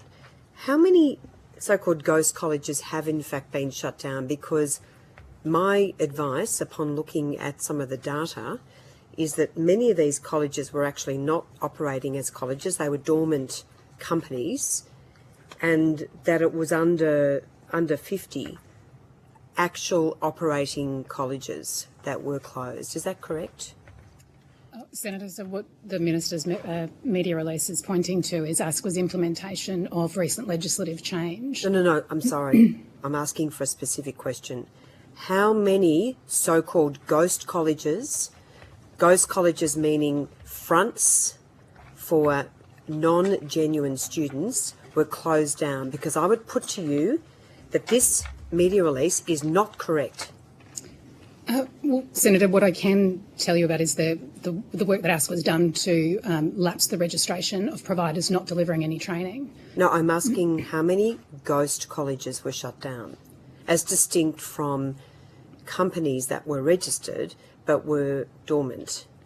So could you provide the detail for that? Well, Senator, I'm not aware that ghost colleges is a definitive term. The way in which ASQA refers to ghost colleges is in relation to non-genuine providers, and particularly in relation to international delivery of international education. You are aware of the word ghost colleges. It's I am, yes. That the Minister uses. Come on now, please. The government is talking a big game on protecting the quality and integrity of the sector. The Minister's put out a claim saying 150 ghost colleges have been shut down. I've looked at the data. It looks to me to be about 44 operating colleges have been shut down, and in one case it was actually a disability services provider that I know of. So please, can you provide the committee with the proper answer to my question? Senator, the figures that I have is over 150 RTOs registration has lapsed. So I'm not sure the 44 number that you're referring to. What I can tell you though is just over 150 providers registration has lapsed. No. Of which 18 were Cross providers. 18 were Cross providers. Okay, of the 18, so now we're getting down to the details. 18 were Cross providers. How many of those were operating colleges that were effectively operating without proper integrity or running a front for non-genuine students? Because it looks to me, based on the data, that the vast majority of those were simply dormant companies that have been registered. So all of those just over 150 providers had not delivered training for a period of consecutive 12 months. They're all in. That is the definition of their registration. So sorry, hang on. I'm interested in you answering the question. That's the definition of that we've been applying in the legislation. No, I have asked you for the difference. How many were operating concerns, taking non-genuine students, and how many were simple, like a shell company or just a registered entity that had not been operating as a college? Well, Senator, that is the answer. Though none of them had any students. We were implementing a lapsing provision of providers who had not delivered any training to any students for a period of 12 months or more. And so all of those providers, I think the issue that I think you're going to, and the way in which, if I can explain to you the way in which ASQA understands the issue around non-genuine providers and the way in which we've communicated our regulatory risk priorities, is very much our concern about the integrity of the sector as it relates to non-genuine providers. Non-genuine providers might be providers who have no students and are not delivering, providers who do not require the attendance of their students, and both of those things can potentially enable the issuing of fraudulent qualifications. All right, could you please provide this committee on notice with a list of every one of those colleges that was shut down, the reason they were shut down, the operating features of those entities, including those that had been operating with non-genuine students, basically a fraudulent front for giving non-genuine students a backdoor entry into Australia, and how many of those colleges, as the Minister refers to, were actually dormant entities. In fact, what I'm saying by that is that they'd never operated. So can you tell me that how many of those entities had never actually operated as providers of education? What I can tell you is that none of them have been operating for the last 12 months. No, I understand that, but I'm asking you how many had never operated. In other words, someone had just registered a company but had never actually started to operate, which is very different from running a ghost college, a fraudulent operation. So could you give me that information? Senator, do I have to take that on notice to see what we can provide you? Well, I would ask you, I'm sorry, you're the regulator. This is front and centre of the minister's work. I would ask you, you're very well resourced, to ask a member of your team here right now to go through that data and come back to me at the end of the session, please. Because I've looked at it. I can give you the website domain name if you don't know where it is. But based on what I have seen, the vast majority of those colleges, in fact more than 100, were dormant companies and were not ever providing any sorts of educational services.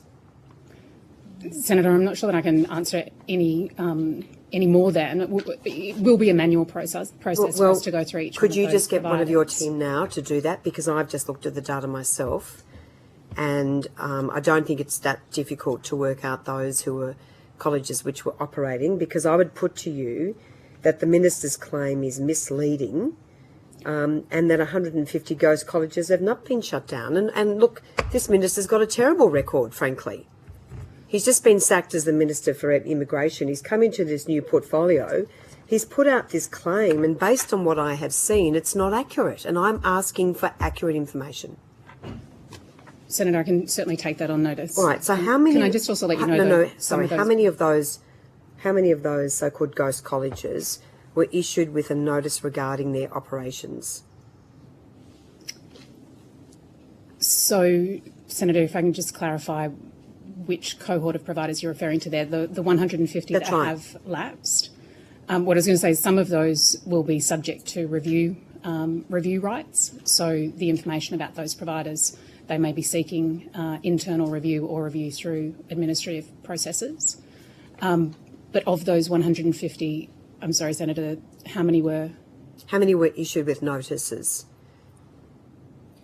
So if I can... Compliance notices. We can, well, in relation to our implementation of this provision, which was a legislative change that the Parliament passed on the 29th of March, we were required to implement that provision from the 1st of April. So we wrote to all providers that were potentially in that category of not having delivered training for the last 12 months or more, to alert them to the legislative change and offered them the opportunity to apply to ASQA for an extension of the measurement period.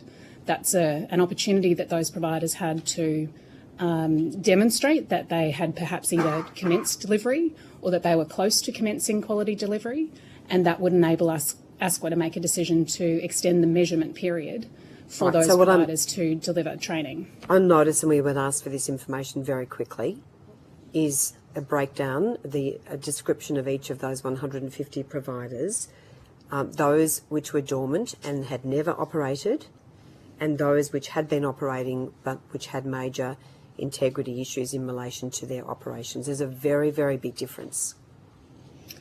Senator, we can do our best to take that on notice.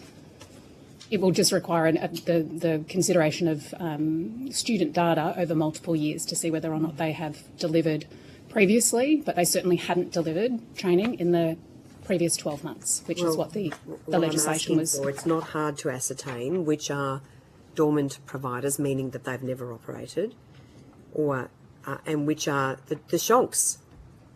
I mean, we would like to know which are the shonky operators that you have shut down, because I'd say to you very clearly, based on the data that I've looked at, it was not 150 ghost colleges. Senator, we'll absolutely take that on notice for you. How many investigations of providers did your agencies undertake in 2023, can I ask? In the last financial year? In 2023 and also up until now, please. Senator, what I can provide you is data in relation to our activity over the last financial year in particular. Our data tends to go on financial years rather than calendar years. So it might also help the committee if I provide the most recent numbers equally in relation to the size of the sector that we regulate.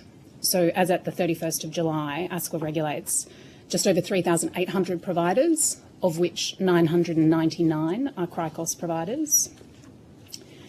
And currently, you'll be aware, Senator, that the government invested in an integrity unit in ASQA in the last financial year, which enabled the uplift of our compliance and investigation, intelligence gathering capacity in particular.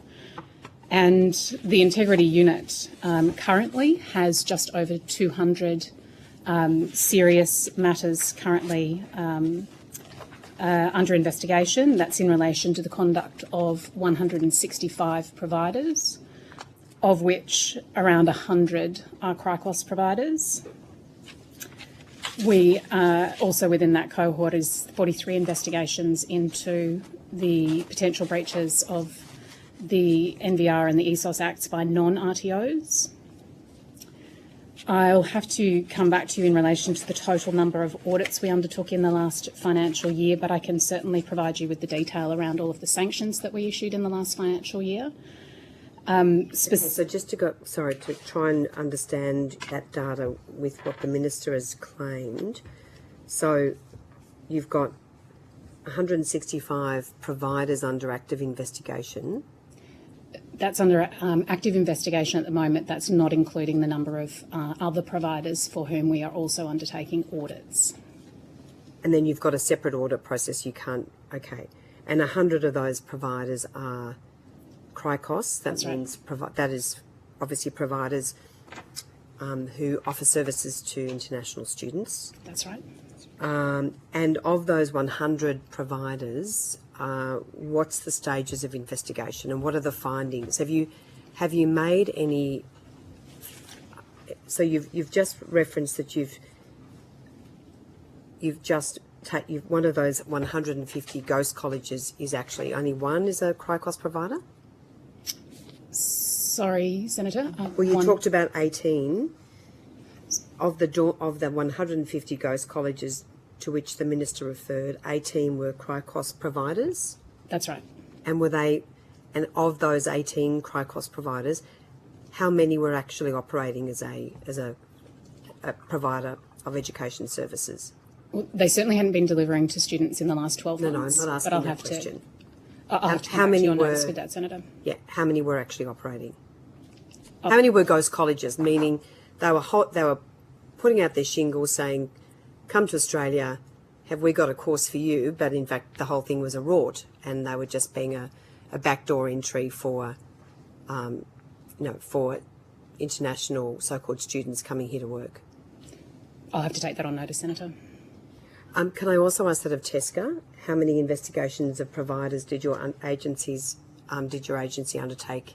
Thank you, Senator. In the last financial year? So TEXA is the ESOS agency for 196 providers, and from 1st of July 2022 to the 8th of August 2024, we undertook preliminary compliance assessments in relation to 21 providers. Of those, 5 are ongoing, 4 progressed to full compliance assessments, 3 of those are still in progress. Okay, so of the 196 providers... CRICOS providers, yes. So there are 3 current investigations. There are 5 that are still in the preliminary stages, and there are further 3 that have progressed to the more serious and comprehensive assessment that is a compliance assessment. And what's the nature of the non-compliance for those 3 organisations? So the data that we use to trigger those is that we start from looking at data such as student attrition, problems with student progress, problems with student outcomes, so things that suggest that something is not right either with the recruitment of those students or the support for those students or the progress and completion of those students. From that, we might take a much broader look at what is happening in the provider, but those are the triggers for those matters. Could you provide on notice the details of those investigations, including the identity of those organisations? And because one of the concerns I have is that a lot of the private providers suffered very, very serious harm as a result of Ministerial Direction 107. The student visa approvals crashed through the floor, which triggered concerns from the regulator, from yourselves, about things like progress and student attrition, because suddenly their numbers dropped off. But you're investigating private higher education providers whose business has gone AWOL because of the actions of the government. So, Minister, 18 of those 21 matters related to non-university providers, 3 related to university providers. In some instances, the providers furnished us with additional information that meant we had no concerns about the compliance with either the Higher Education Standards framework or the ESOS National Code, and so no further action was required. And was that an issue, though, that the fact that suddenly their student attrition and their normal basis for operating suddenly completely crashed? It's normally our practice, Minister, when the data are a blunt instrument and they... That's very and nice, Shadow Minister. Yeah, just I beg your pardon. Yeah, no, that's okay. Thank you, Senator. But our normal practice is to go to a provider and say, look, your data look odd about this. We require some extra information, but you also have an opportunity to explain to us the context, the actions that you're taking to help us understand why the data look as they do. So are you aware, though? Last question. Yes. Are you cognizant of the impact of Ministerial Direction 107, particularly on private higher education providers, and what that has done to many, many businesses? Providers have certainly shared with us their experience about changes in visa processing. And can you just sum up what they are from your perspective? And do you have any concerns as the regulator? And before you answer this question, we'll then go to Senator Faruqi. Thank you. Senator, in general, providers have said that they've had a level of apprehension about how to plan and respond in their business models. Our concern as a regulator is to understand the provisions that they're making for their current students and to make sure that they're providing appropriate information to prospective students. Thank you. Thanks, Chair. Good, thanks. Senator Faruqi. Thank you, Chair. Good afternoon, everyone. Submissions from both ASQA and TEXA refer to existing mechanisms of ensuring quality and integrity in the higher education and the vet sectors. And I just wanted to ask you, do enrollment limits on international students and the unprecedented concentrated kind of ministerial powers provided by Part 7 and 8 of this particular bill that we are looking into, do they enhance the integrity of the sector in any way, and do they make your job as regulators easier or harder? Sure.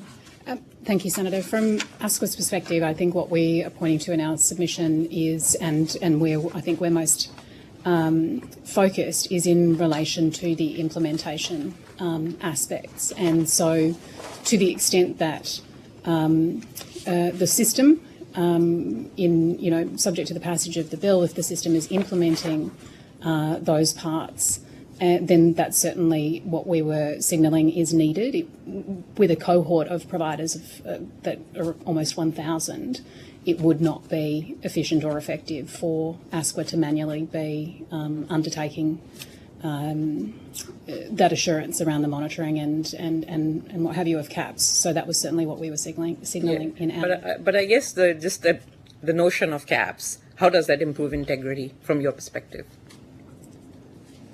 Well, I think from ASQA's perspective, it's the whole of the components for us relating to integrity in relation to where, as I was describing to Senator Henderson, we have concerns around non-genuine providers who have students and are not delivering quality that training. Can be done without caps, right?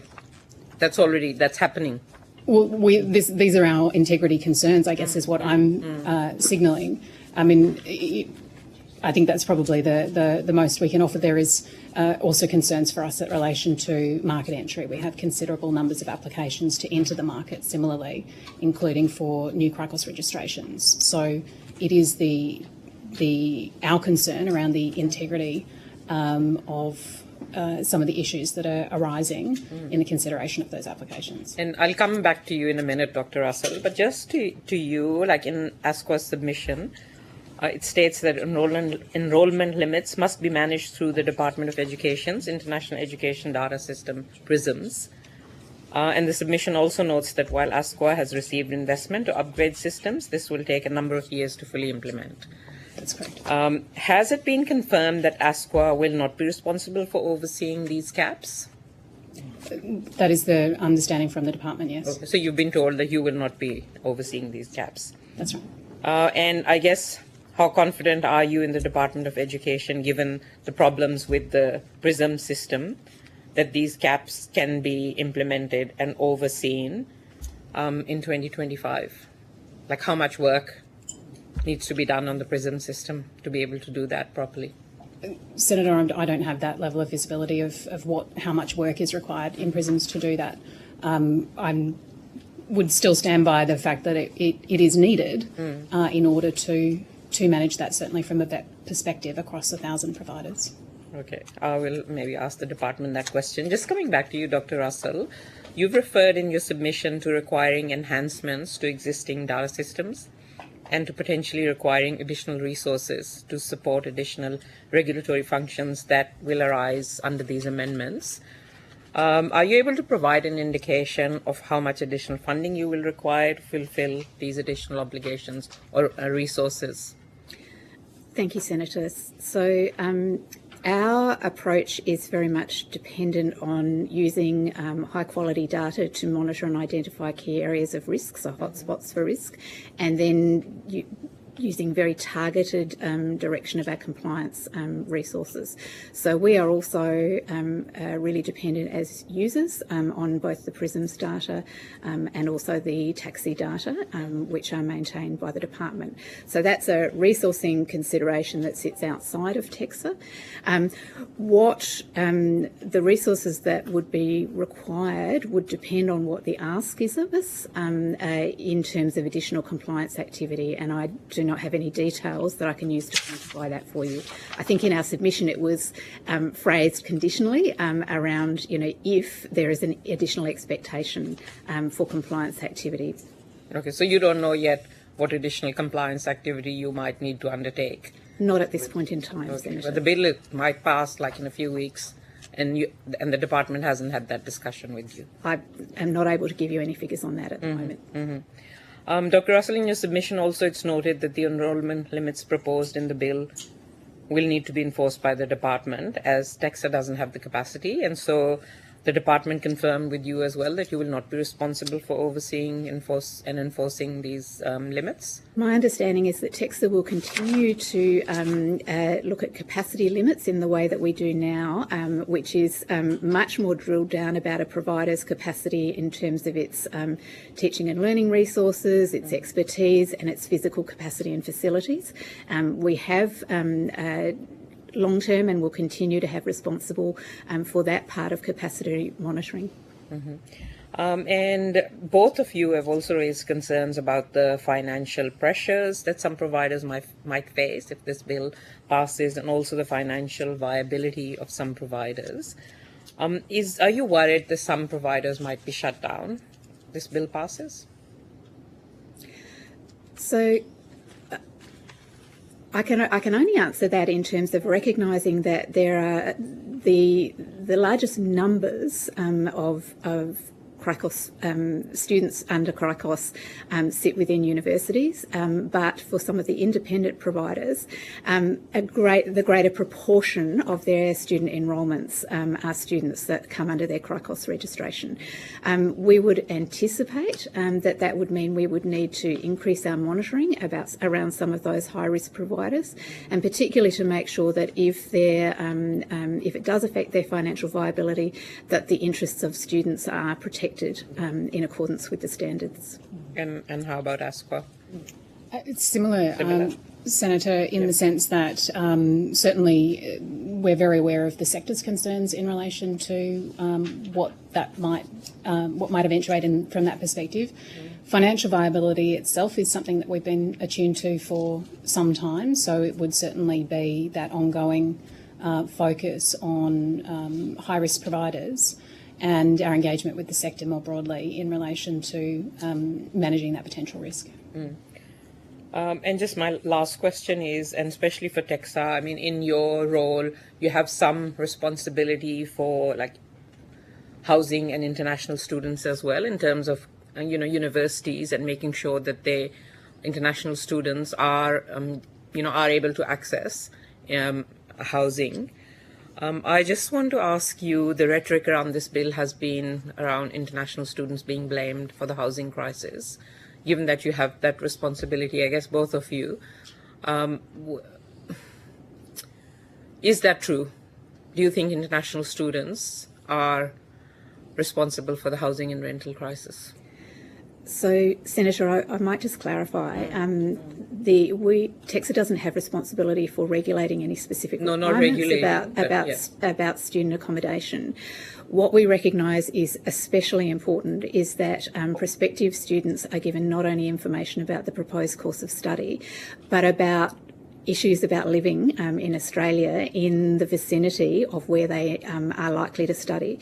So we do expect and assure that providers give adequate information about cost of living, about cost and availability of accommodation. And we have an expectation that the agents that a provider uses will also be giving accurate and sufficient information about those things. And is that happening?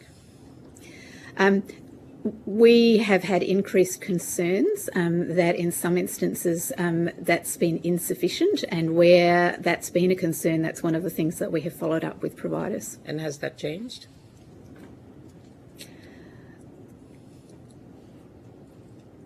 It's difficult to I don't have a baseline against which I can quantify that, but I can say it's a concern that we are really alert to, given the accounts in the public domain about the difficulty that some students have had accessing appropriate accommodation. Okay, thanks, Chair. Good, thanks. Senator Brown. Thank you, Chair. We've had a little bit of discussion through the questions that Senator Henderson asked earlier, but I just wondered whether you could please just step through for the committee what the new integrity measures are proposed, what they are. It's probably most relevant if ASQA begins with that in terms of the extent for you. In terms of the provisions in the bill, yeah. Do you want to touch it? Many of the provisions, and also, could you also talk to the existing integrity measures that this government has already implemented? Sure. Thanks, Senator. I'll touch on that part because, in many respects, the measures in this bill align with those measures already implemented. As I mentioned earlier, particularly last year, certainly from a vocational education and training perspective, skills ministers approved an uplift in the requirements for the fit and proper person test.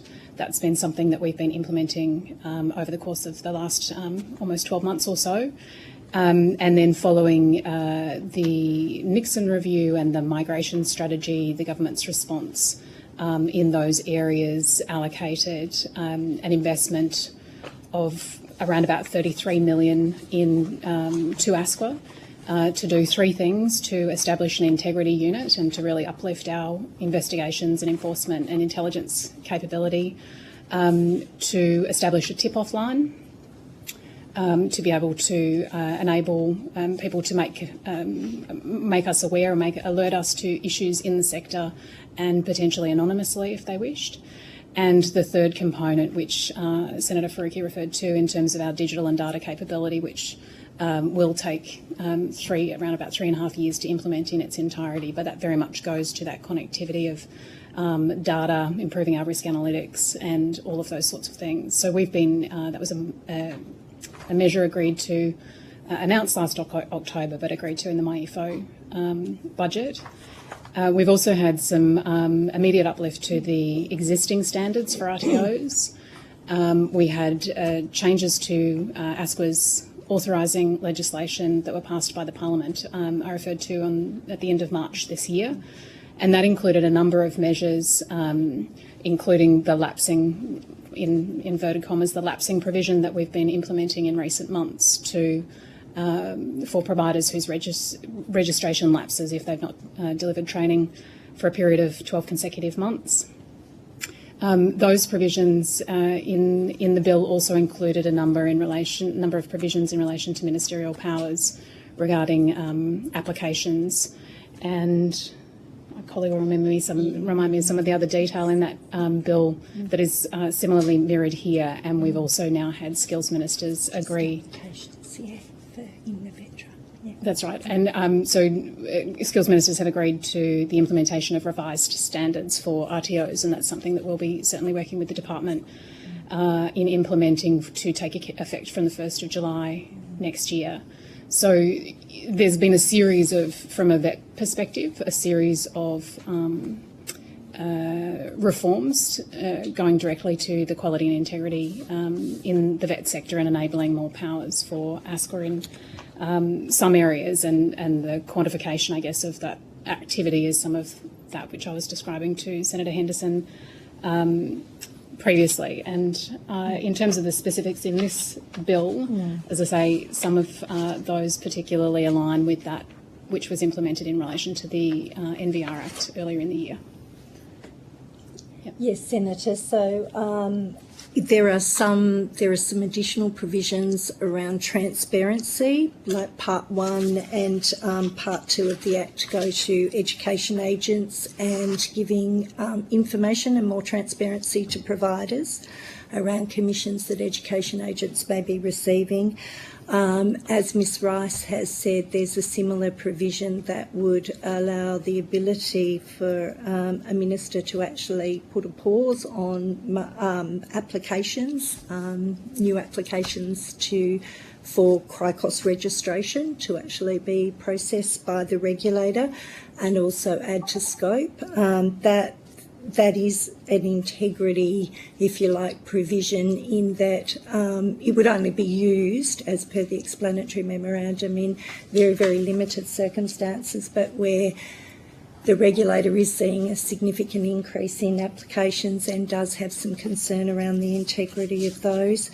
There's also a provision that would require RTOs to provide at least 2 years of training and delivery to domestic students before they were eligible to apply for CRICOS registration.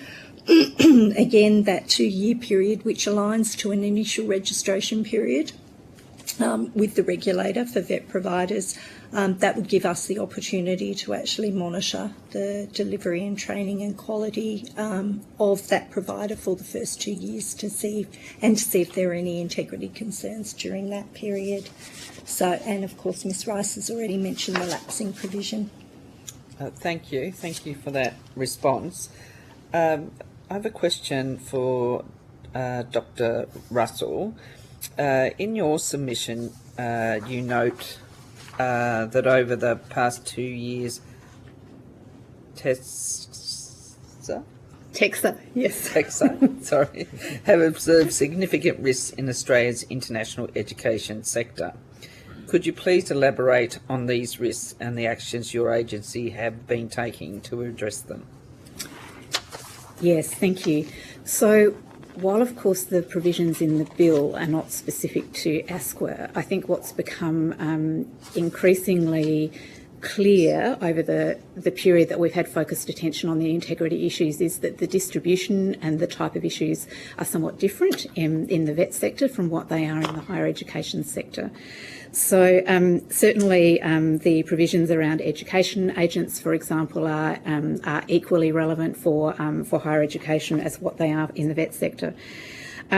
what the action that we've undertaken in the last 12 months has been to try and scope and understand the extent to which particularly the exploitative or criminal activity that had been identified in the Nixon review was applicable or was an issue in the higher education sector, and we have not been finding conclusive evidence of that. So, as I mentioned earlier, we've been using multi-source data and multi-department intelligence to direct us to providers where there may be risk concerns, and we've been applying our compliance processes to those providers.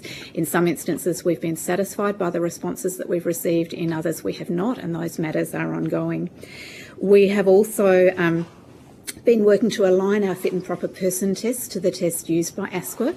That's facilitating far greater information exchange and is particularly allowing us to close the gap on what seems to be a growing trend of providers trying to establish end-to-end business models that might include education agent, vet sector provider, and a desire to enter the higher education sector as a registered provider.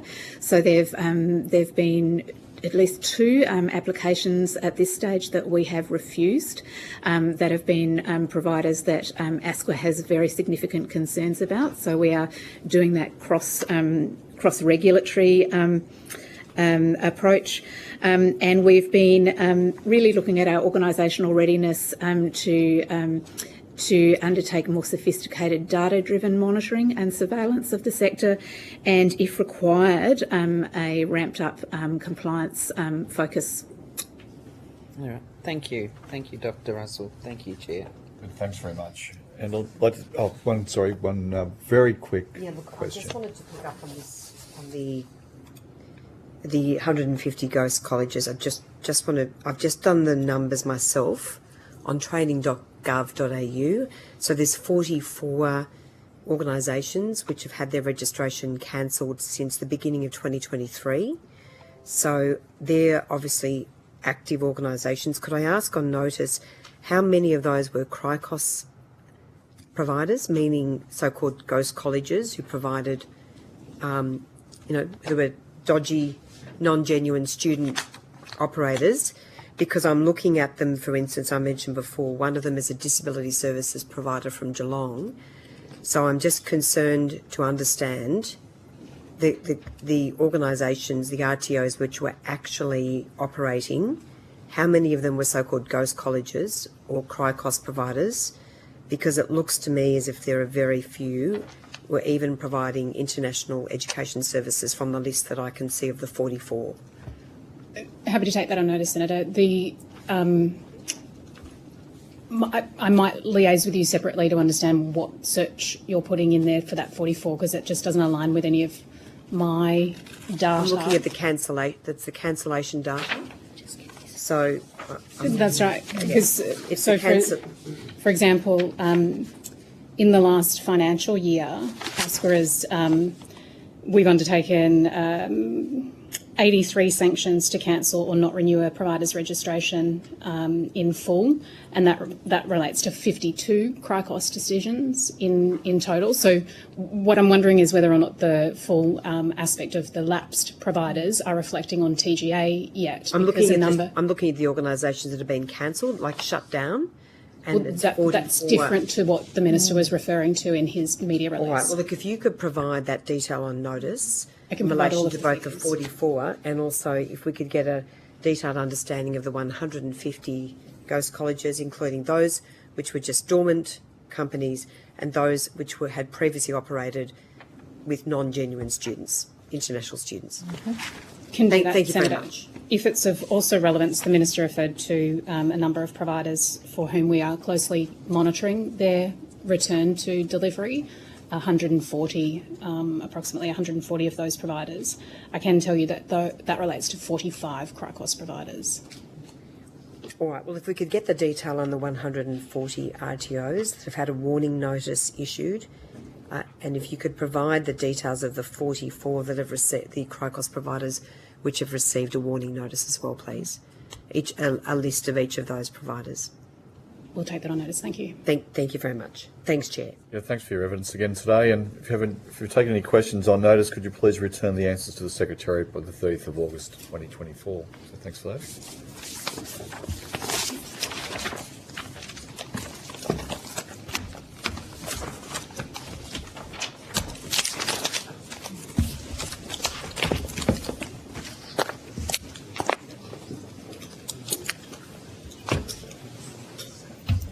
Now welcome in person and by teleconference representatives from the Department of Education, Department of Employment and Workplace Relations, the Department of Treasury.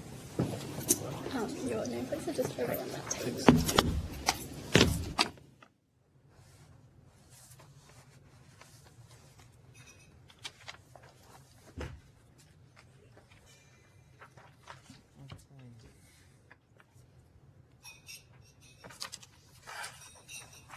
I understand that information on parliamentary privilege and the protection of witnesses giving evidence to Senate committees has been provided to you. The Senate has resolved that an officer of a department of the Commonwealth or of a state shall not be asked to give opinions on matters of policy and should be given reasonable opportunity to refer questions asked to the officer to superior officers or to a minister. This resolution does not preclude questions asking for explanations of policies or factual questions about when and how policies were adopted. Commonwealth officers appearing today are also reminded of the Senate order specifying the process by which a claim of public interest immunity should be raised. A copy of the order is available from the Secretariat. For the Hansard record, will you please state your full names and the capacity in which you appear here today? I'm going to start that way for Adam Cagliarini, First Assistant Secretary of the Macroeconomic Conditions and Population Division at the Treasury. Sam Reinhardt, Deputy Secretary of Fiscal Group in the Treasury. Ben Rimmer, Deputy Secretary, Higher Education Research and International Education, Department of Education. Karen Sandercock, First Assistant Secretary, International, Department of Education. Alexandra Priscillo, Assistant Secretary, Quality Branch, Department of Education. Would anyone like to make a short opening statement?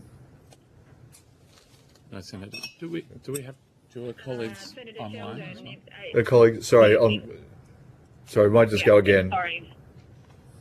It's Laura Angus, First Assistant Secretary, Careers, International Defence and Assessment Division. Thank you. Katerina Lawler, Assistant Secretary, Vet Quality and Regulation Branch. Daniel Langer, Assistant Secretary, Skills System and International Branch. That's our attendees. Good, thanks very much. Thank you for that. Senator Henderson. Thank you very much, Chair. First of all, I just want to place on record my deep concern that some of the officials are not here in person. My view is that this hearing should have been in Canberra, not in Sydney. And also the fact that that the Department of Education did not appear in the first hearing. And I'm very, very concerned with such consequential legislation that there is such limited time to scrutinise this bill with 3 separate departments. So we weren't called for the first hearing. I'm not saying that you were, Mr. Rimmer. I'm just saying that I'm. Senator, you just criticised us for not attending. I'm saying. We weren't called. Mr. Rimmer, I'm saying I'm concerned that the department was not at the first hearing. I didn't say go into the details. Some of the details happen in private committee and I can't talk about those details. But in any event, for such consequential legislation, I am concerned. Mr. Rimmer, what is going to be the international student cap for 2025? Could you provide the committee with that information? Senator, that's a matter for government. Given confirmation of enrolment letters have been issued and many international students will have submitted their visa applications, what arrangements do you have in place to manage this process with the Department of Home Affairs so as to ensure that higher education providers do not exceed their cap whenever that might be given to them? Sure, thank you, Senator. We're actively monitoring active certificates of enrolment and we're not currently worried about the patterns in provider behaviour that we're seeing. We're confident that when providers receive their indicative limits, which I think the Minister has said publicly will be within a week or two, that providers will find it possible to live within those limits. Well, Mr. Rimmer, why do you believe that they'll be able to live within those limits? What will those limits be? I mean, Senator, as I've said, the matter of the limits and announcing them is a matter for government. Right, so what arrangements do you have in place to manage this with the Department of Home Affairs? Because the visa applications go to the Department of Home Affairs, not to the Department of Education. They do. And there's been, just to make it clear, there's been deep concerns about the deficiencies in the various systems between various government departments, particularly the slowness of the data available through the Department of Education. So what arrangements do you have in place to manage the issuing of visas? Senator, when an international student accepts an offer to study in Australia, they're issued a certificate of enrolment. That certificate of enrolment they effectively take to the Department of Home Affairs in their visa application process, and the certificate of enrolment is considered as one factor in the student visa application. That's the system that is currently in place, and that's the system that will be in place in future.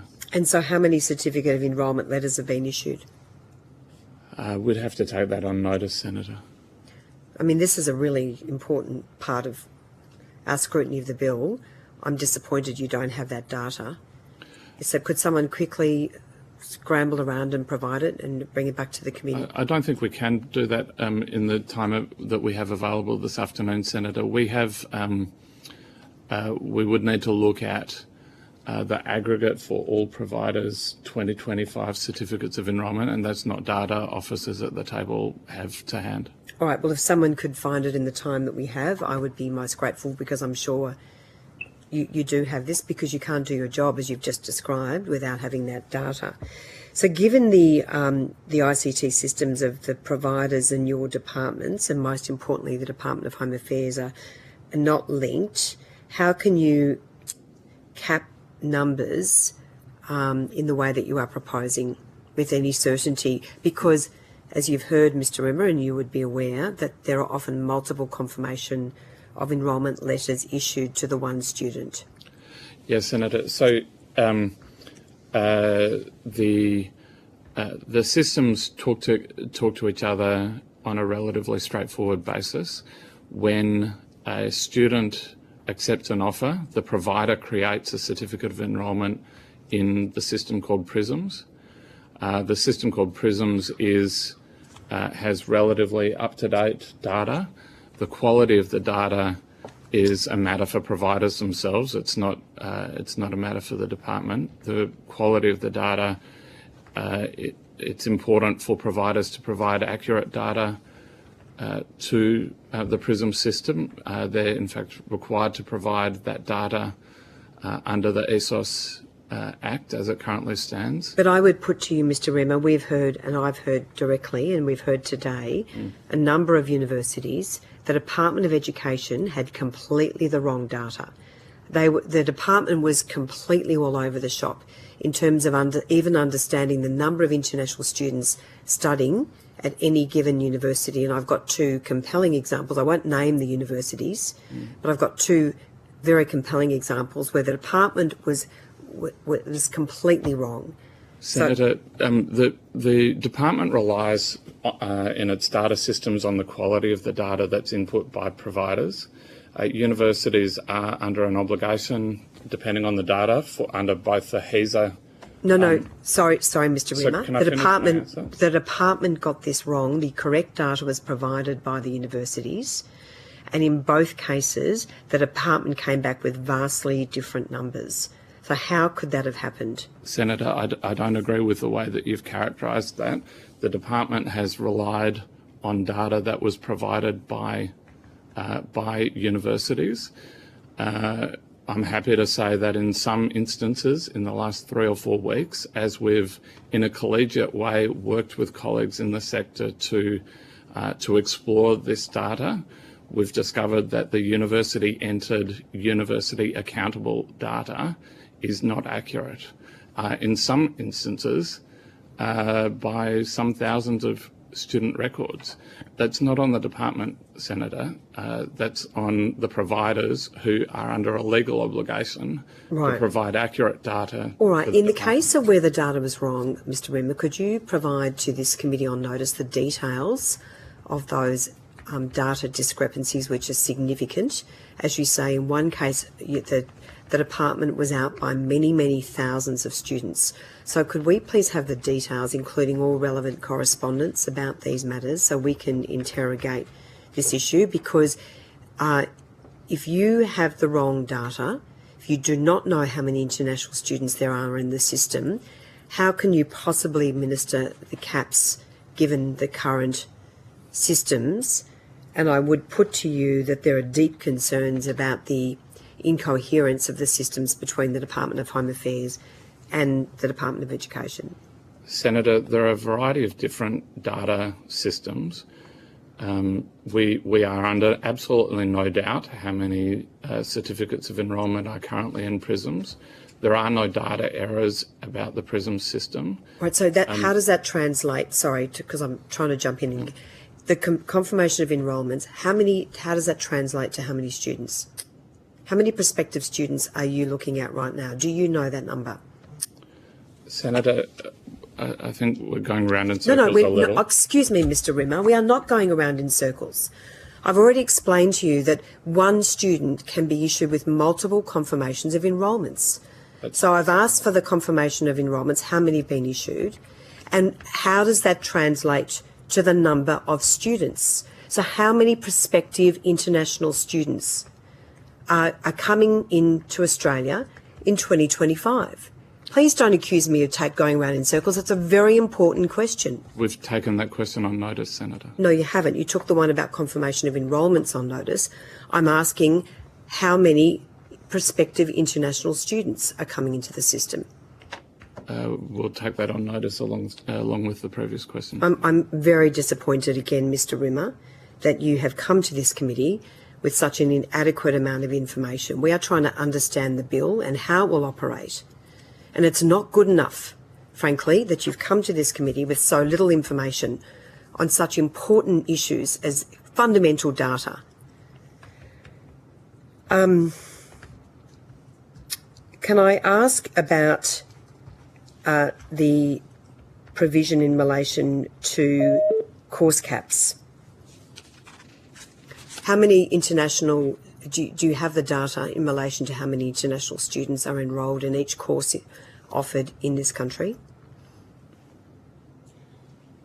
So, Senator, there are some 25,000 courses registered on Cricos. We have over 800,000 international student enrolments. We don't have the data with us broken down by all those courses, as you would anticipate, but that reflects the scale and size of the sector. And what about at a provider level? Could you provide the and I will ask if you've got that data here today. At a provider level. Sorry, how many international students at each higher education provider? At each higher education provider.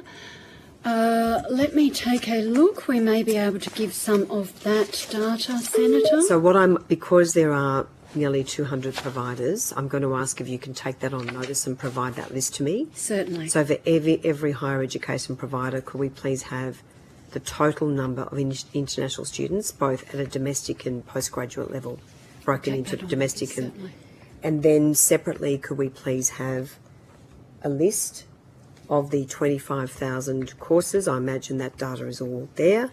That list is public, Senator. It's recorded on the Cricos database. But how many international students are registered for each course? Yes, we can take that on notice. And if you could provide that data as well. Mr. Rimmer, what can you tell the committee about the profound damage that has been done to the smaller and regional universities and the private higher education providers as a result of Ministerial Direction 107? I appreciate the Minister has made comments in relation to this. But are you able to describe the scale of the losses incurred by some providers as a result of what's occurred so far?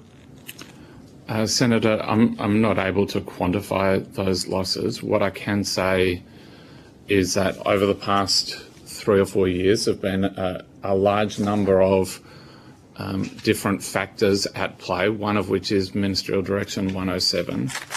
There is absolutely no doubt that regional providers, regional universities have had a difficult time of it in the past 24 months. Some are at lower levels of enrolments than they were in 2019, which is unusual in the sector. And a number of regional universities, as well as a range of other universities, have seen a non-trivial reduction in the rate that visas are being approved to study at those providers. And that's been causing them significant concern. That's one of the reasons why the proposed managed system of international education that is the subject of this bill and the draft framework that was released some months ago, that's one of the reasons why that policy direction was put in place. I'm so sorry. I'm very short of time. I would like a lot more time, but I just want to move to the Department of Treasury. The final question. So. Oh, I've got a few more questions. We're able to put them on notice if it's necessary too. Could I ask the Department of Treasury about the modelling for international student caps? What modelling have you done in relation, and I also refer to the evidence that was given a number of months ago by the Secretary saying that no further action would be required to reach your NOM. Could you please provide the committee with details about the modelling you've done in relation to international student caps? Yeah, so Treasury, the Department of Education, Home Affairs and DURA have all contributed input into developing an understanding of if there's a certain number of students that commence or are given commencement notices, how would that translate to NOM, and then how would a cap then be developed in light of that? So as I'm sure you can imagine, when you set a particular target number of commencements, that then need to then take into account, are those students likely to arrive? Are they likely to stay for the required 12 out of 16 months? Are they likely to be onshore or offshore? So taking into account all those factors helps the government actually work out what the appropriate target would be, given students make up around 50% of our total. And can you just provide a copy of that modelling to the committee on notice, please? So I would not characterise it firstly as modelling. Oh, the work that you've done. I would characterise it as work that we've done to understand the implications. Sorry to interrupt. So, as you are aware, Senator, the government has not yet made an announcement on this, and so I'm not really in a position to share their underpinning work, which is subject of Cabinet deliberations. Well, that's not a reason not to provide that information to the committee. So that a document which assists the Minister is not a Cabinet document. So I would ask that you please provide that work that you've done to the Minister, which you're required to do under the rules of the Senate. I'll take that on notice, Senator. Thank you very much. Thanks, Chair. Thanks. Senator Pocock. Thank you, Chair, and thank you all for your time this afternoon. I'm interested if you have any data on how many offers in the for international students that have already been given for 2025 will be impacted by the caps. Senator, that's a matter that we are looking at closely. We will be able to come back to you on notice with data about international offers that have translated into certificates of enrolment in the system. At the current time, we're not aware of certificates of enrolment that will fall into the category that you just described. but we will come back to you with data about the certificates that we're aware of. So your sort of calculations or work you've done suggest that no international students who've been given an offer will be affected for 2025? Senator, that's the understanding that we have based on the current data available to us. So can I ask, how are you calculating the caps for universities? How did you come up with the number? Senator, that's a matter for government to announce, and I think the minister's been clear publicly that that will be announced in the near future. How many universities have received their caps for 2025? None, Senator. None. Okay. Are you factoring in the impact of Ministerial Direction 107 and the doubling of international student visa fees into your calculations? Senator, we're certainly aware of both of those contextual factors in the work that's been done, and in particular we are looking to make sure that some of the unusual things that are in the system at the moment that come from Ministerial Direction 107 are worked through and improved in the proposed system of managed international education. My understanding is that universities are getting their proposed caps this week. So have you worked through that, or are you still working through it, given that caps should be going out? Senator, the caps will go out at a time that government decides that they'll go out. That's not something that I can really talk to as a public servant in this context. So far, there's been no decision by government to release that information to universities. That's correct. Okay. What happens if a university doesn't use its full allocation? What happens to the spare places? Senator, we've definitely discussed with government the need for a mechanism to address the issue that you've raised, and no doubt that that's one of the things that will become public when government makes its announcements. So that's been factored in, has been work done, but you're waiting for the government announcement? Yes, Senator. Okay, thank you. At the last hearing, Home Affairs said that there was no sort of goal for net overseas migration, but I'm interested if there's a total number of international students that you're working back from in setting the caps. Do you have an ideal number in mind? I'm not aware that the government's made any indication of an ideal number.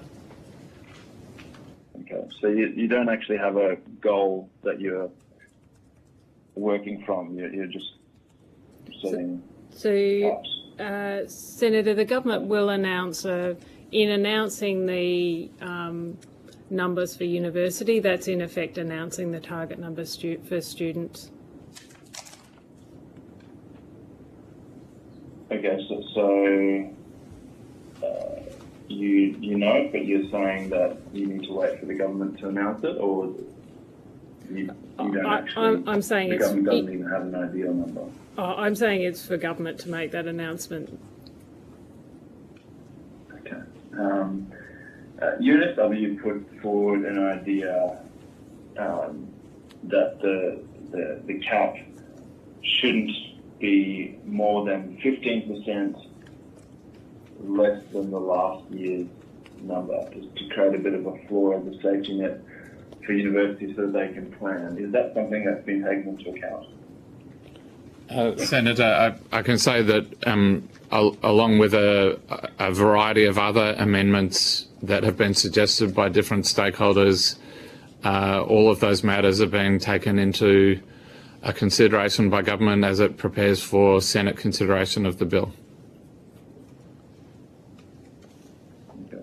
Is that in front of Cabinet, or can you elaborate a bit more on that? Senator, I can't particularly elaborate on that other than to say I think the Minister has said publicly that he is considering some representations that have been made to him about amendments to the bill.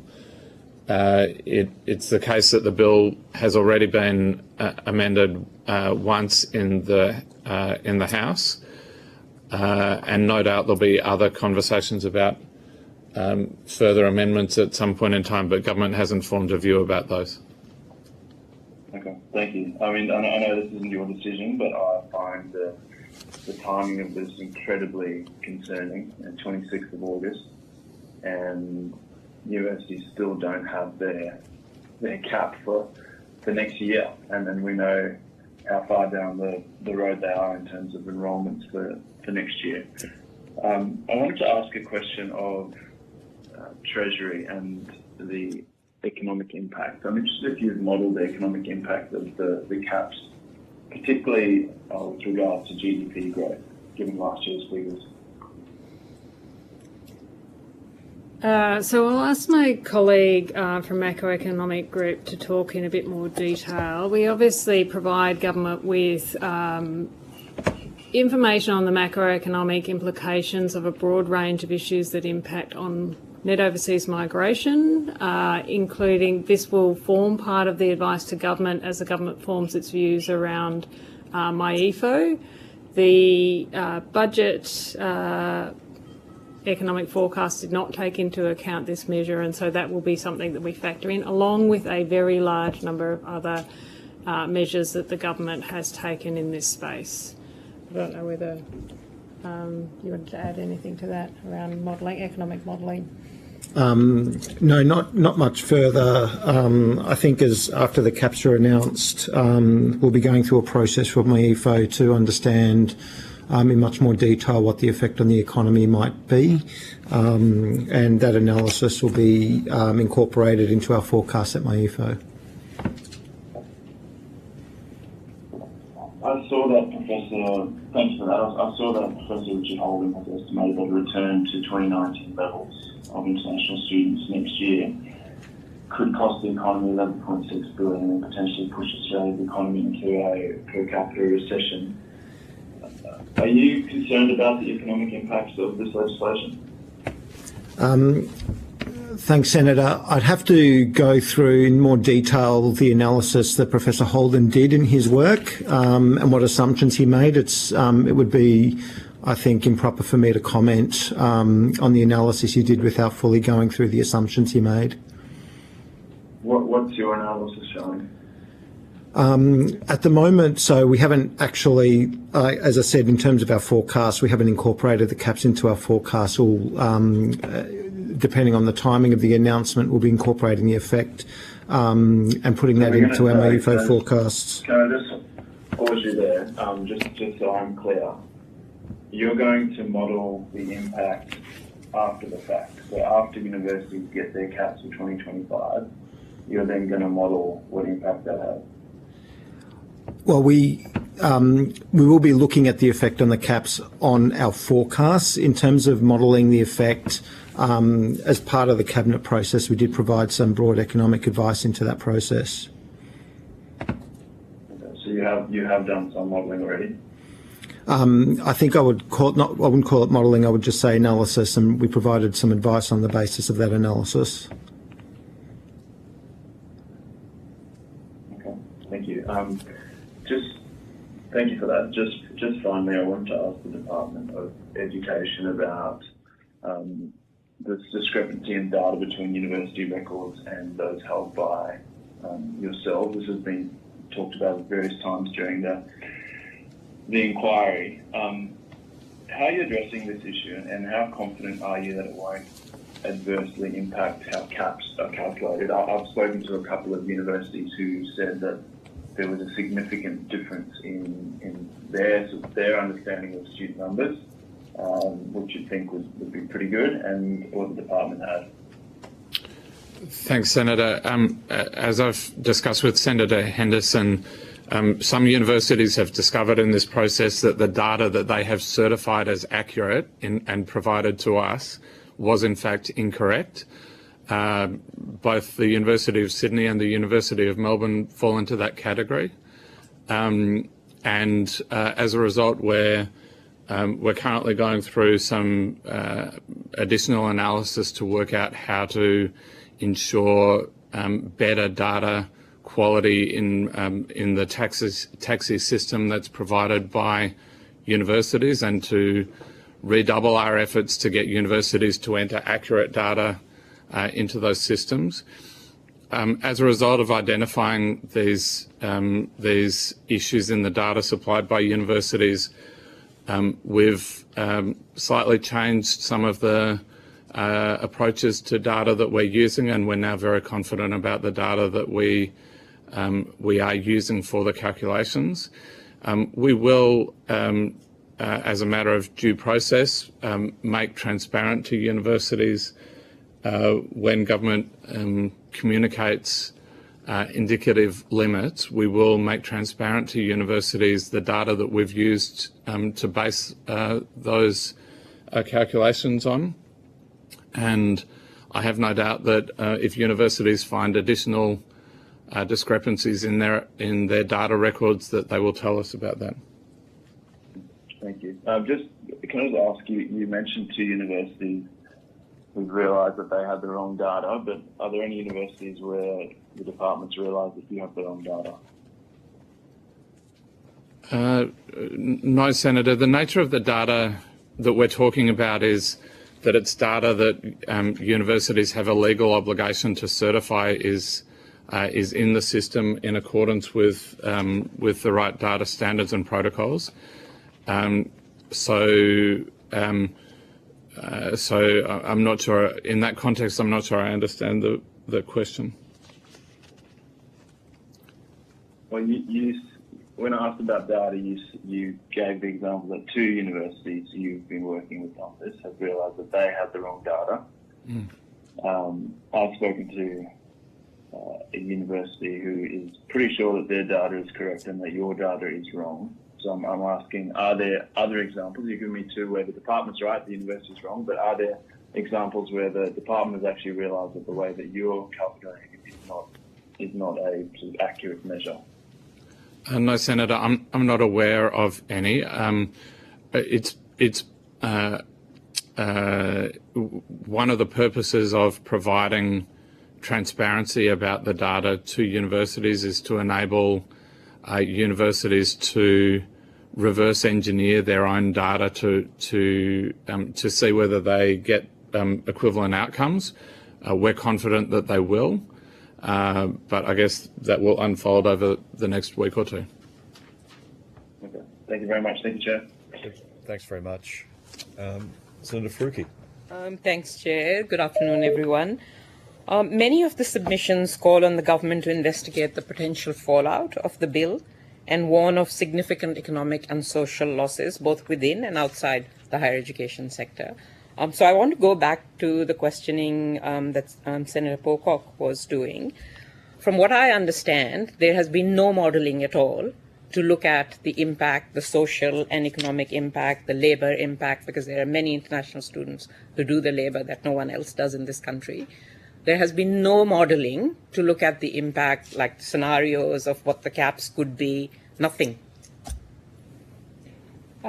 So, Senator, as you can imagine, there's significant work that's undertaken as part of the Cabinet deliberations for them to determine what an appropriate level to set this at would be and what the implications are. Has there been any modelling done? I don't know about significant work, but as an engineer, I know that you would actually model various scenarios to look at the impact. Has that modelling been done? We have looked at various scenarios as part of the Cabinet deliberations for this work. So you've looked at the economic, labour and social costs of the impact of this bill for various scenarios, and you've modelled that? So we've looked at the implications of the considerations of government under different scenarios and fed that into the Cabinet process. could you just, like, consideration of governments, I'm asking you a clear question. Have you looked at the economic, labour and social impacts of this bill under various scenarios? Yes. Okay, good. Finally got there. This bill has been tied to, I guess, implications that international students have on housing and, rental kind of, which most, I think a vast majority, if not all, of the witnesses have refuted that international students have any impact on the housing crisis. But because this bill does imply that in the explanatory memorandum, I'm wondering if you've done some modelling on that. Like, what is this magic number of international students that will solve the housing crisis? So I'll pass to my colleague, but I will just say up front, I think it's going to be really important to do this, to have these sorts of discussion in the context of the government's announcements on numbers. So many of the submissions, public commentary have been done in the context of very extreme assumptions. So I think that's going to make a really big difference. Yeah, but we're asking now, we're having the inquiry now, the government hasn't announced, so we want to know what modelling has been done. It's too late, we're not going to get you back because no one will let us to ask after the announcement has been made. All this work needs to be done and really should be transparent before any announcement. So I'm asking you, what's the magic number? What have you modelled in, or have you actually done any modelling in terms of housing and international students? What impact international students do have on housing? Because everything that we have heard says they don't. And what is this magic number that you've come up with, and how have you come up with that number? Karen Crossway, First Assistant Secretary, Housing Division from Treasury.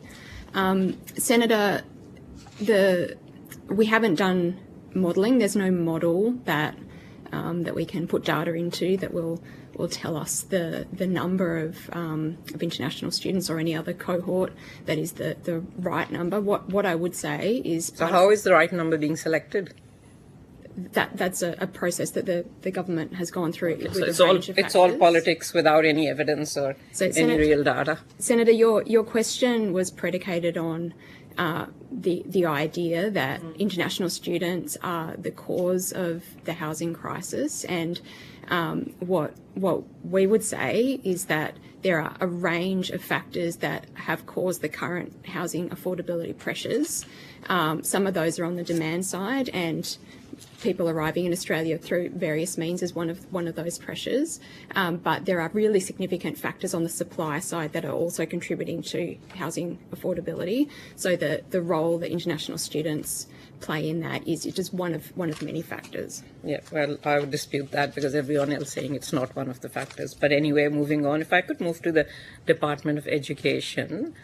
As you know, this bill does give the Minister quite unprecedented powers to cap international students by course and by class as well.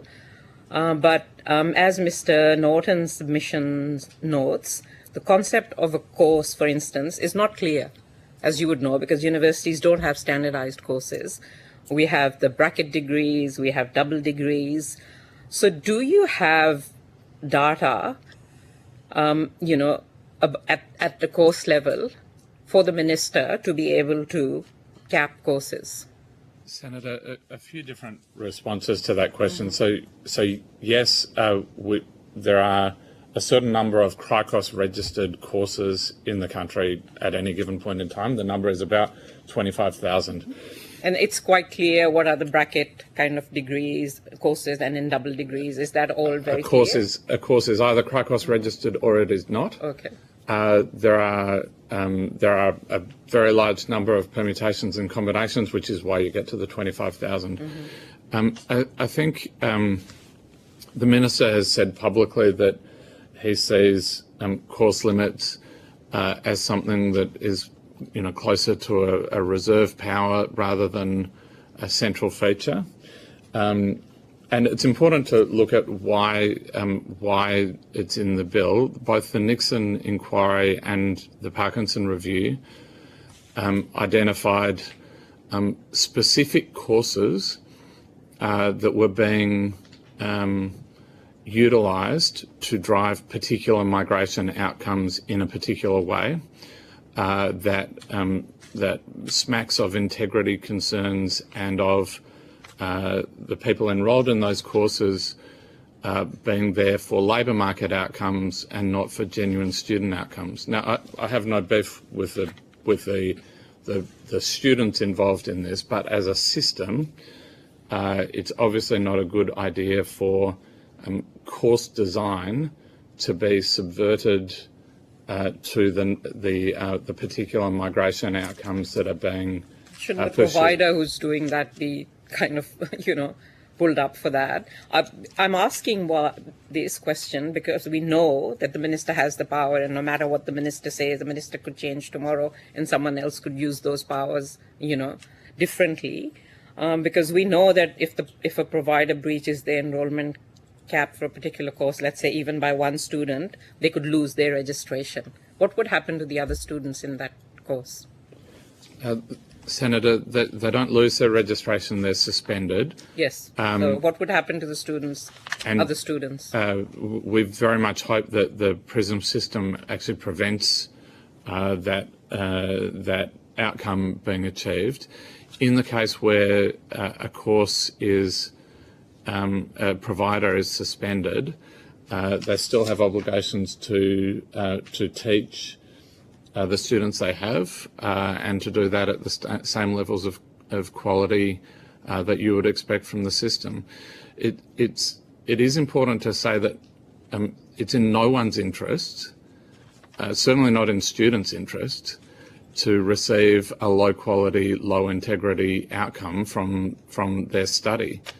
And that's a large amount of the work that the ESOS Amendment Bill is doing, and other policy decisions that the government has taken over the past 6 months are designed to avoid that outcome, which is not in any way in the interest of individual students. There's many other ways of avoiding that outcome, but the bill also tries to manipulate student choice, I guess, in an attempt to ensure that student enrollments better align with the country's skill needs, for instance.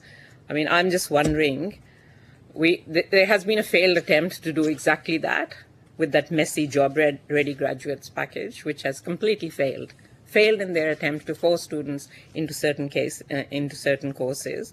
What evidence do you have that these caps will have a different outcome and can move students to various degrees and courses based on what the government wants?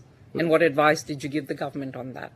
Senator, it's sometimes said that only 20% of international students become permanent migrants. The flip side of that is that 20% of international students become permanent migrants. I'm not asking about how many become permanent migrants. I'm saying how can you assure that students will do the courses that government is trying to force them to do? Senator, hasn't worked before. You're jumping ahead a little, and quite reasonably. The government hasn't announced the settings for international student profiles for 2025 or for limits for 2025. And why are we here with this bill? We have no information, no announcement. I'm sorry. Did you advise the government to think more clearly about this really messy bill? Senator, I rarely advise government to think more clearly. Well, you should, I reckon. But in all seriousness, Senator, at the moment, the only mechanism really that government has to shape international education outcomes to the benefit of the national interest or of the interest of individual students is the migration system. And we're seeing how that's playing out with MD 107. And the bill, pretty badly, I would say. And the bill is about putting in place a better mechanism to manage the system to produce high quality outcomes for everyone involved, and in particular for the national interest. Mr. Rimmer, we have heard practically from every single person or organisation that has given evidence today that both those, the Ministerial Direction 107 and this bill, are both bad policies. So I just want to ask one more question. On the Ministerial Direction 107, we've heard the impact has been pretty horrendous for some universities. Did the department do any modelling on what impact it would have on universities? And then secondly, Has the department done any specific modelling on the impact of these caps on universities? Because we have heard in some cases that there could be a loss of 14,000 jobs. Some modelling done by Sydney Uni suggests it could be 22,000 full-time equivalent jobs just in 2025. That includes both direct and indirect jobs. Has your department looked at that impact on universities? Senator, Ms. Reinhardt's already given evidence that it's very difficult to assess the impact of a measure that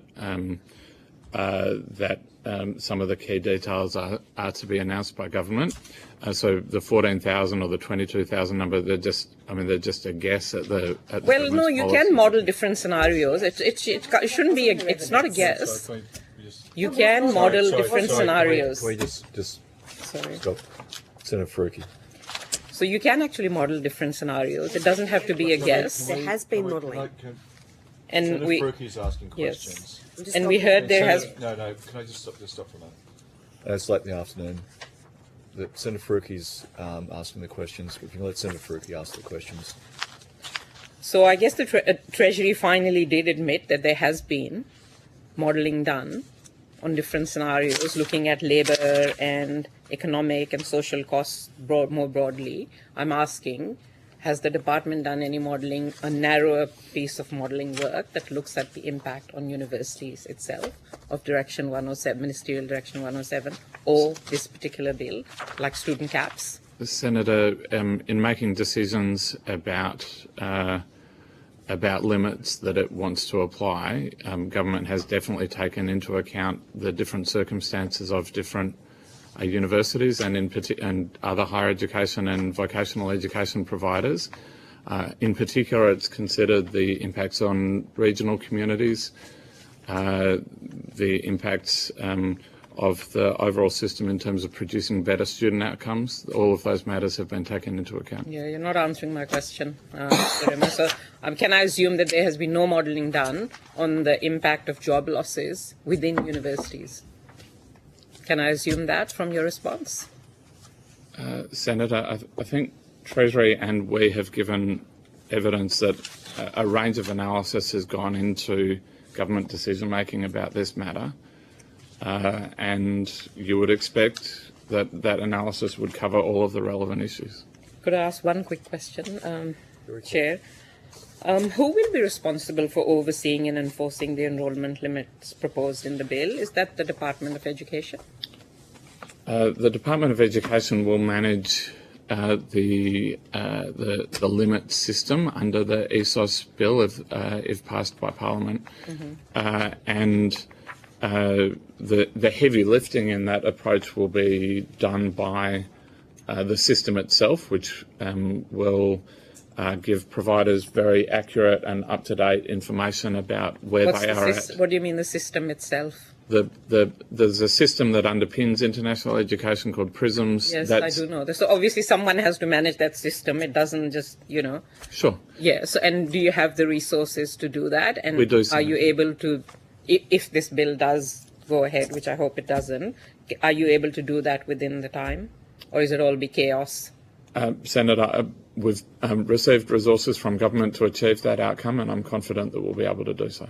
So you do know what's happening then, like with limits and everything. If you've received resources already, obviously there's a very clear path to where the government is going, which obviously you're not telling us and we don't know. But yeah, okay, I'll leave it there. Sorry, too late. I don't know whether you wanted to answer that question or. Senator, there are a range of decisions about integrity and the new approach that are public on the Mr. Rimmer, Part 7 and 8 have nothing to do with integrity. Can I say that? It has all to do with migration numbers. It is not an education policy. It is an education policy, or rather a migration policy disguised as an education bill. I'm sorry, but every single other witness has told us that. So let's not keep beating around the bush and trying to hide the fact that it is a migration policy. Senator, the only reason that Part 8 is in the bill, the only reason is integrity issues. We agree to disagree, Mr. Rimmer. Thank you. I understand Senator O'Sullivan has a brief couple of questions to ask. Oh, I do, Chair. Can you hear me? We can, loud and clear. Thank you. Yes, actually, a lot of what I was going to ask has already been answered quite helpfully, asked already. But I did just want to follow up. Is the government on track to meet its target norm of 235,000? So Treasury is primarily responsible for the forecasts, so I'll just make that clear up front. So Migration Department of Home Affairs would be worth talking to about kind of migration numbers.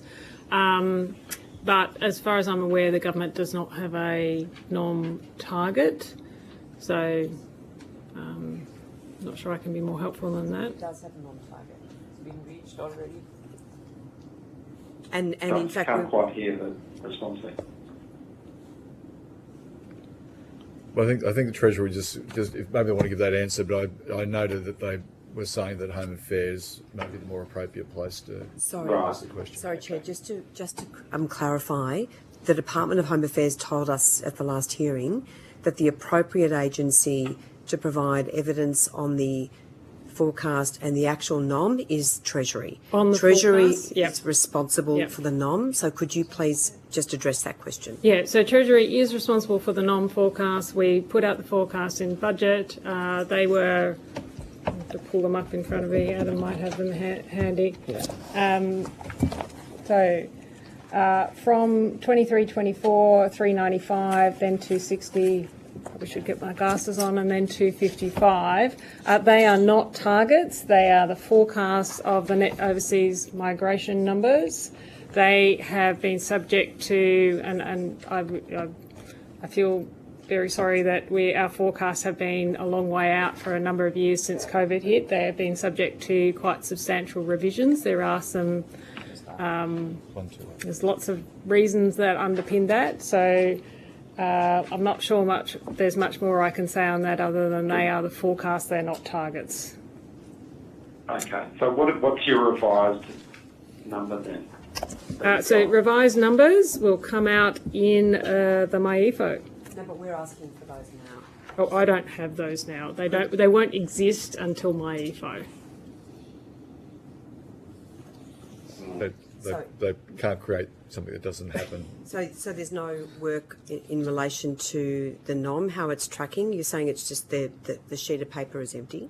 I'm not saying the sheet of paper. Well, so I'm saying the forecasts are done at major economic updates, just like the GDP numbers are revised at that period in time. So, yeah, that's about as much as I can offer on that. I haven't run a special forecasting round recently. Right. And is that Senator O'Sullivan? Yeah, look, it's a little unsatisfactory, but that's what we've got. That's all we've got. So it's fine. Thank you. Senator Brown. Hi, I'll just run through a couple of quick questions, and I'm not sure whether you've answered some of these during the discussion that's been had earlier. But to Mr. Rimmer, could you please walk us through how enrolment limits implemented through Part 7 of the bill will work for providers, particularly how would the department's systems work to support providers to manage their limits? Thank you, Senator. A provider will have a limit that is recorded in the Prisms system. That limit will be for will be tracking actual commenced students that meet certain criteria from 2025 onwards. The system will forecast the number of students that a provider has in its pipeline leading up to a commencement date in 2025 or the relevant calendar year, and it will provide a high degree of, the system already does that effectively, and it will provide a high degree of visibility to providers about where they stand in relation to their limits, and it will give warnings as people potentially become close to those limits.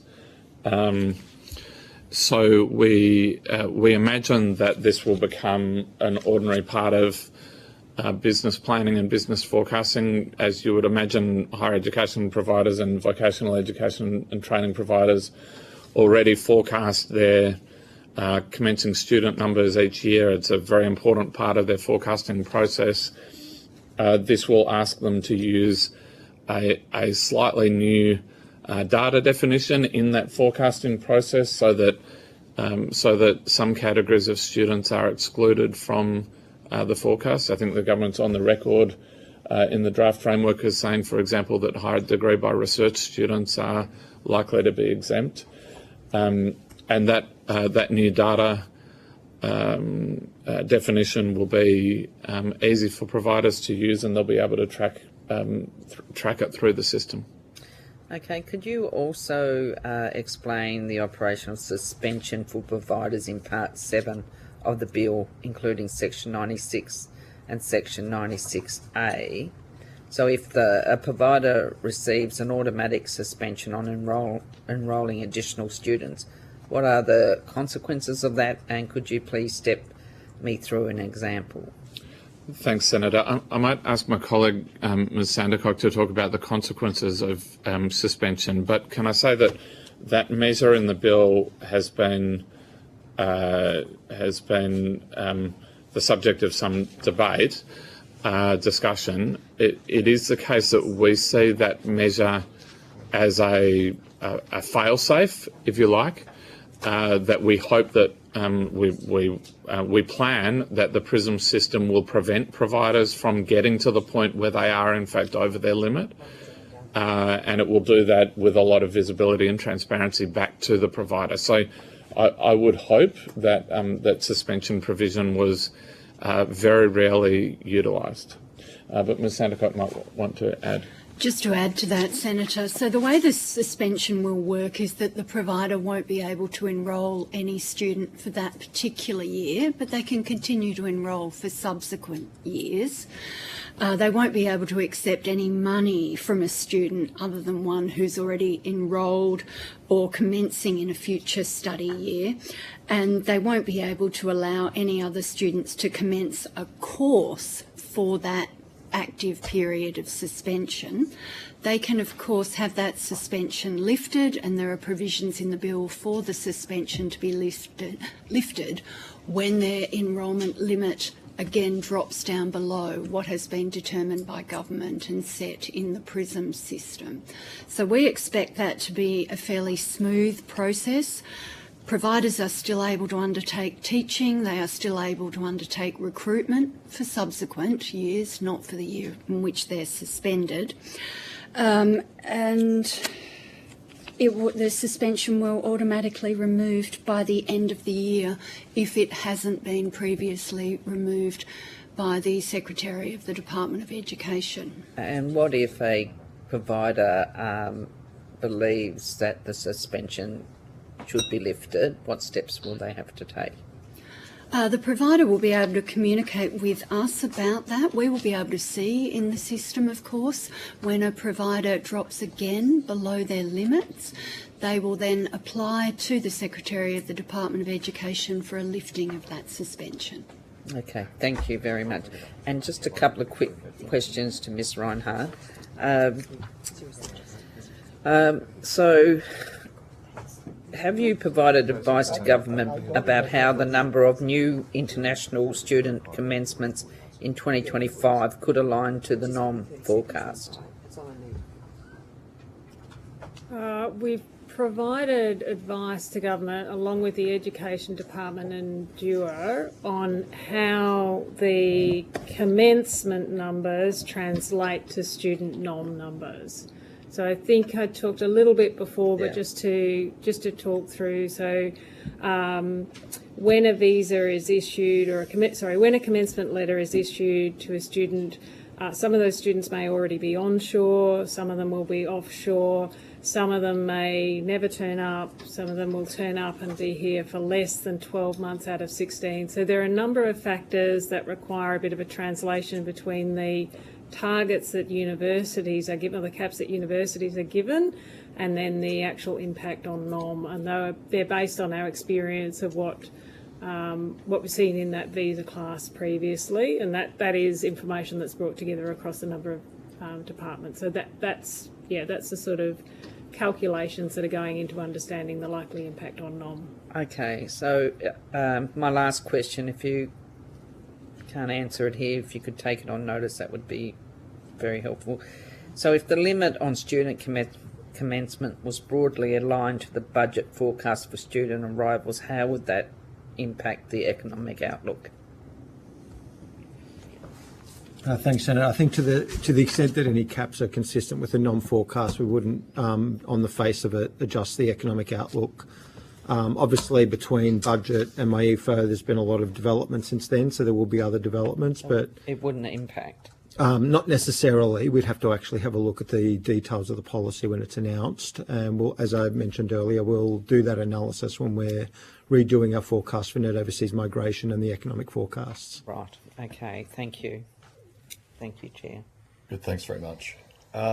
Just want to, there was just a very 30, I'm guaranteed it's 30 seconds because someone has to have the last word, but I did say goodbye at the end. No, look, I do appreciate that, Chair. Thank you. Just very quickly, how many students, Mr. Rimmer, who have been issued with a confirmation of enrolment have been granted a visa to study in 2025? Do you have that number? We would have to consult with colleagues in Home Affairs to get that number, but we can do our best to get that for you on notice.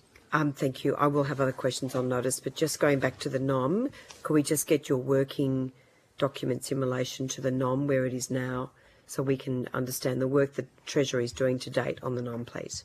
We wouldn't have working documents that we would, we will redo the forecast as part of MyEFO. Well, whatever working documents you have, if you could provide those to the committee, please. I'll take that on notice. Thank you. Righto. Thanks, Chair. I do appreciate that. And again, a very happy birthday. Have a good celebration tonight. Well, I've got I've got meetings on tonight, so I will get to my birthday at some point. Maybe that's tomorrow. Birthday present. Maybe that's tomorrow. Now, if you take any questions on notice, could you return answers to the Secretary by the 30th of August 2024? And also, I just want to express my appreciation for you all being here today. Quite a number of you have arrived, and thank you for your assistance in answering questions.